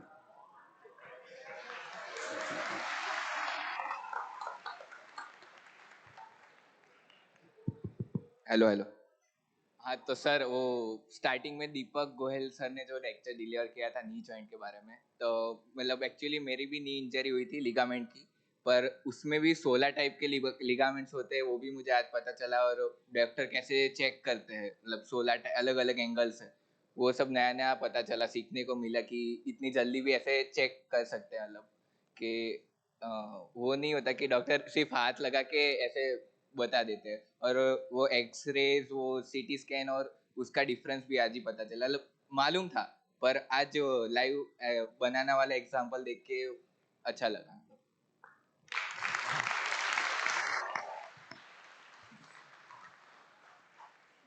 एक और, minimum 1 मोर। जब सारा दिन बैठा हूं तो और आप 15 मिनट बैठ जाऊंगा, कोई बात नहीं, क्योंकि एटलीस्ट मुझे घर अच्छे से नींद आएगी। मैं बड़ा सेल्फिश बंदा हूँ कि मैंने आज कुछ अच्छा काम किया है, वो मुझे खुद पता चल जाए तो अच्छा है। Hello, myself Mahi Jain and I'm from Silver Rock University from Biotech department. Actually sir, first हमने नी इंजरी के बारे में सीखा और मैंने मोस्टली ये सीखा कि हम उसको प्रिवेंट कैसे कर सकते हैं। एंड देन मुझे आज ये भी पता चला कि आयुर्वेदा को भी हम एज अ साइंस ही कंसीडर करते हैं। Otherwise I thought it is a kind of a medicine, like in medical में ही होता है, साइंस को हम उसमें कंसीडर नहीं करते। एंड लास्टली सर, आपने जो बताया कॉर्टिजोल के बारे में कि कैसे टेंशन, स्ट्रेस और उन सब में भी लाइक इसका पार्ट होता है, तो sir it was a very knowledgeful session. चलिए, मैं अब मेरा काम है मॉडरेटर का। एक लास्ट हेल्थ वन, मैटर एक सीरीज जन में I request am moderator. Sir, एक जन खाली रिक्वेस्ट। हाँ, नहीं तो मैं समअप कर दूंगा आपके लिए सब कुछ with in 2 minutes.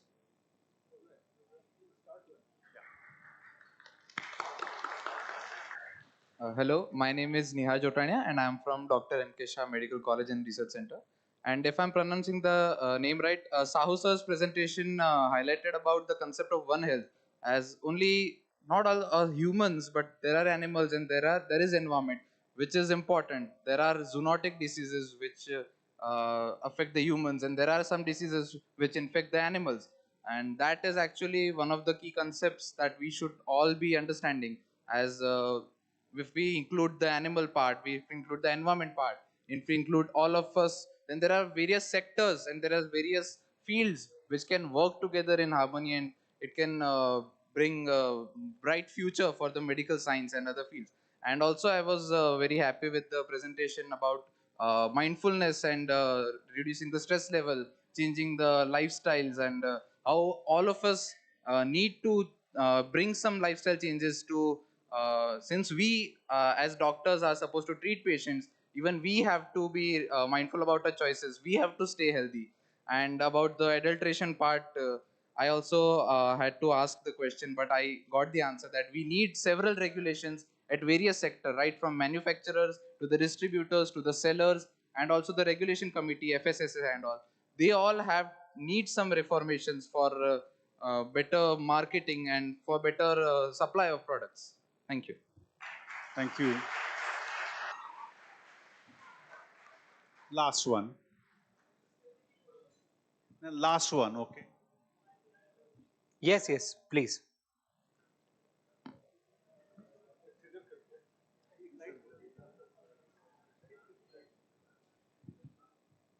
Hello, myself Devanshu Yadav from Swarnim Startup University. Sorry for asking the question this late.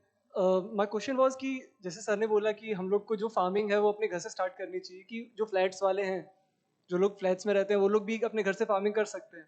But sir ऐसा जो लोग एक्चुअली फार्मिंग कर रहे हैं फार्म्स में, उन लोगों के ऊपर इतने रेगुलेशंस हम लगाने के लिए जो प्रिपरेशन है हमारी और हमें लगाने चाहिए कि जो अडल्ट्रेंट्स हो रहे हैं, बट सर घर में जो सैंड की जो क्वांटिटी, क्वालिटी और उसके अंदर जो मैक्रोन्यूट्रिएंट, माइक्रोन्यूट्रिएंट्स, जो मिनरल्स हमें चाहिए, बट अगर हम जो कॉमन पब्लिक सर एक्चुअली अगर मैं as a doctor, future doctor अगर करूं तो मेरे को भी नहीं पता चलेगा अनलेस मैं सारे टेस्ट कर रहा हूँ कि उसके अंदर न्यूट्रिएंट सफिशिएंट है कि नहीं है।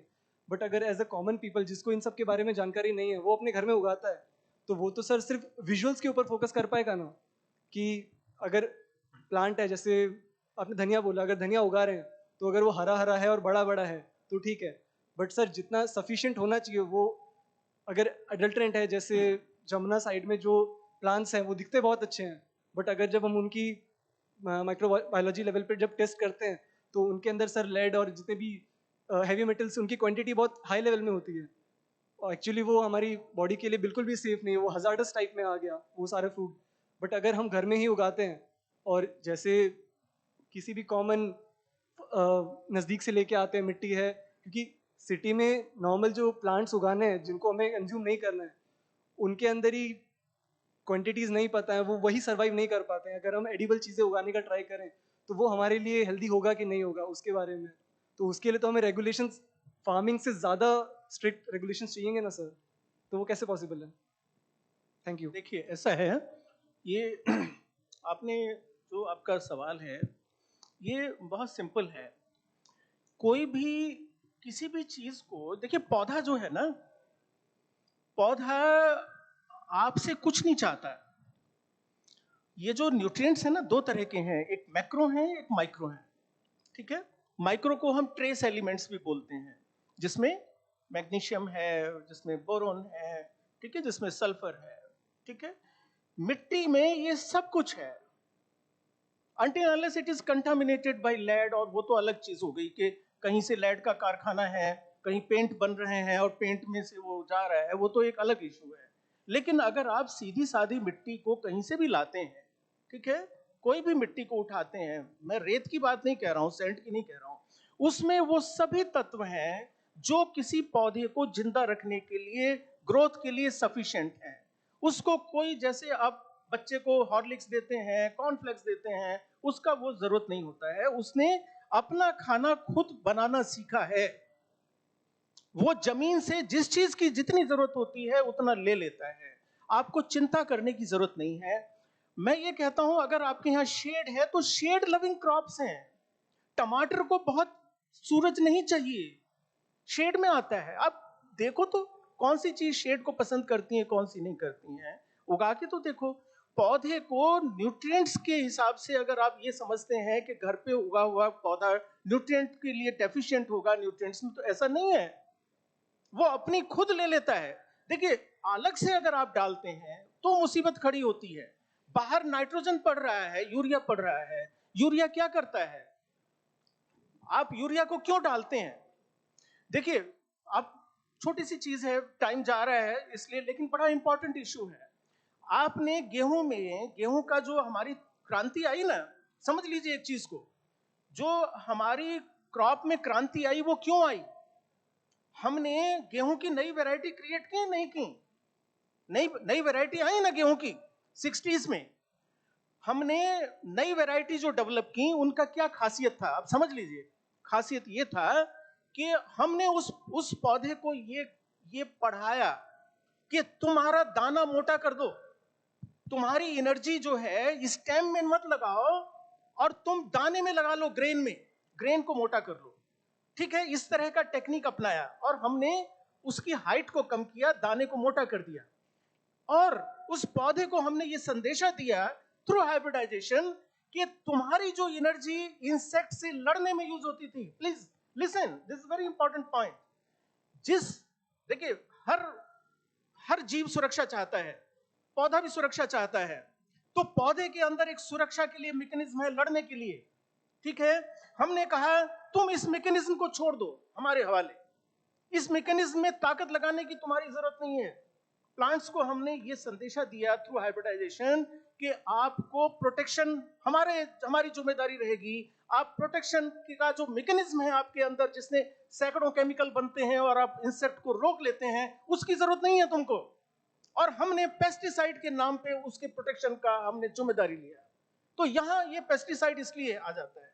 अगर आप देसी बीज को पसंद करेंगे, देसी, हाइब्रिड को नहीं कह रहा हूं, तो आपको कोई इंसेक्टिसाइड की जरूरत नहीं है, कोई पेस्टिसाइड की जरूरत नहीं है। प्रोडक्शन कम होगा, होने दो, क्या है दिक्कत, क्या है? आपके घर लायक खुराक आपको आपके घर से मिल सकती है।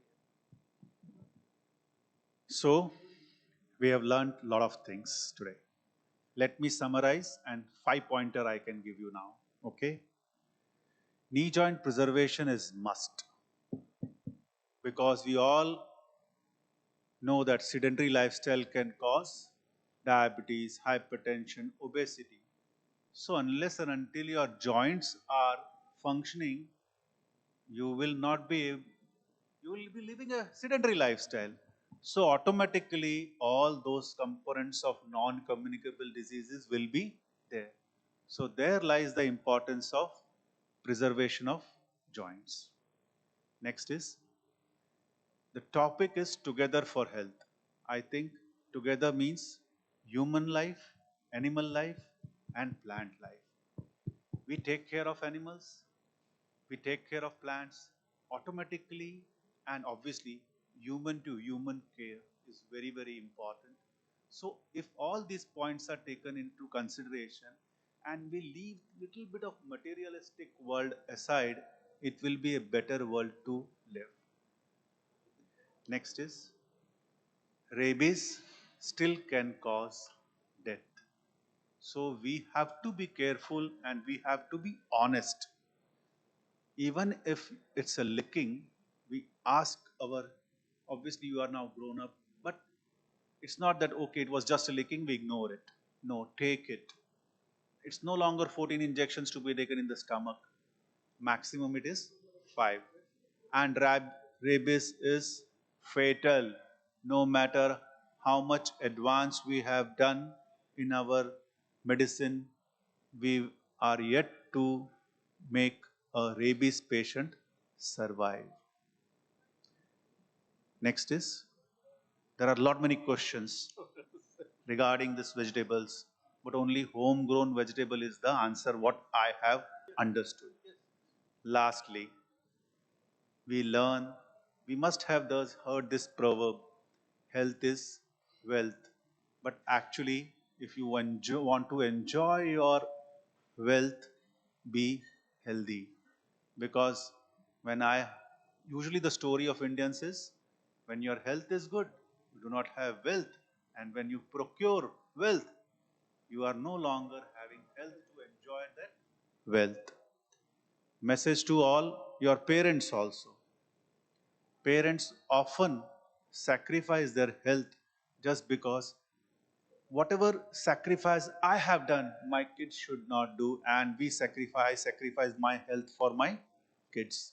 But believe me, my health will definitely help my kid to have his career brighter rather than my wealth. Lastly, whatever advances in medicine are there, but still the proverb, prevention is better than cure, still holds, and it will hold true in the years to come. And maybe when you have gotten a person to sit here, at that time also, this two proverbs, health is wealth and prevention is better than cure, will still stand true. Thank you. Thanks a lot.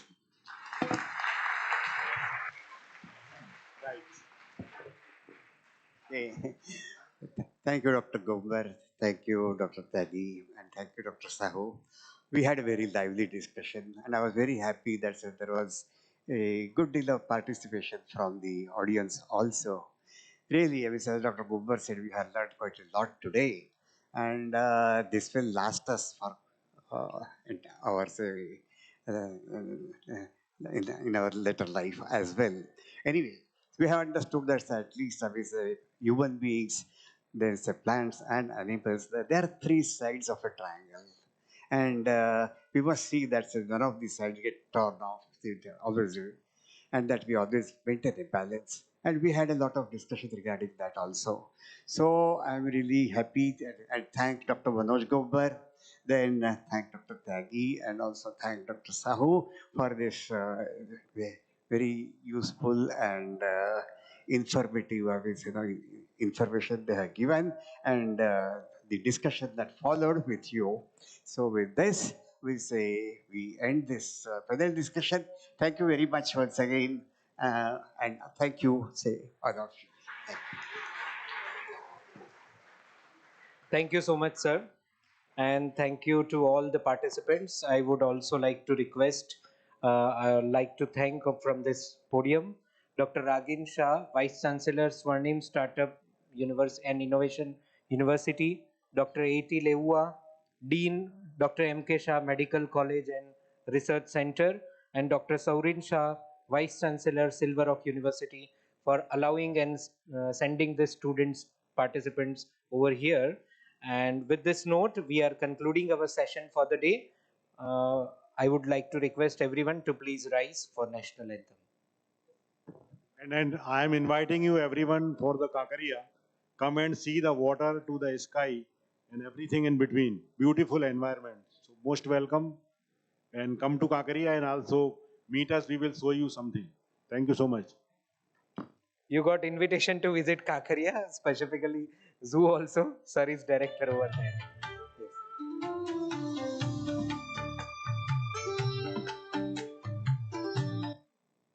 जनगण मन अधिनायक जय हे भारत भाग्य विधाता पंजाब सिंध गुजरात मराठा द्राविड़ उत्कल बंग विंध्य हिमाचल यमुना गंगा उज्ज्वल जलधि तरंग तव शुभ नामे जागे तव शुभ आशीष मांगे गाहे तव जय गाथा जन गण मंगलदायक जय हे भारत भाग्य विधाता जय हे जय हे जय हे जय जय जय जय हे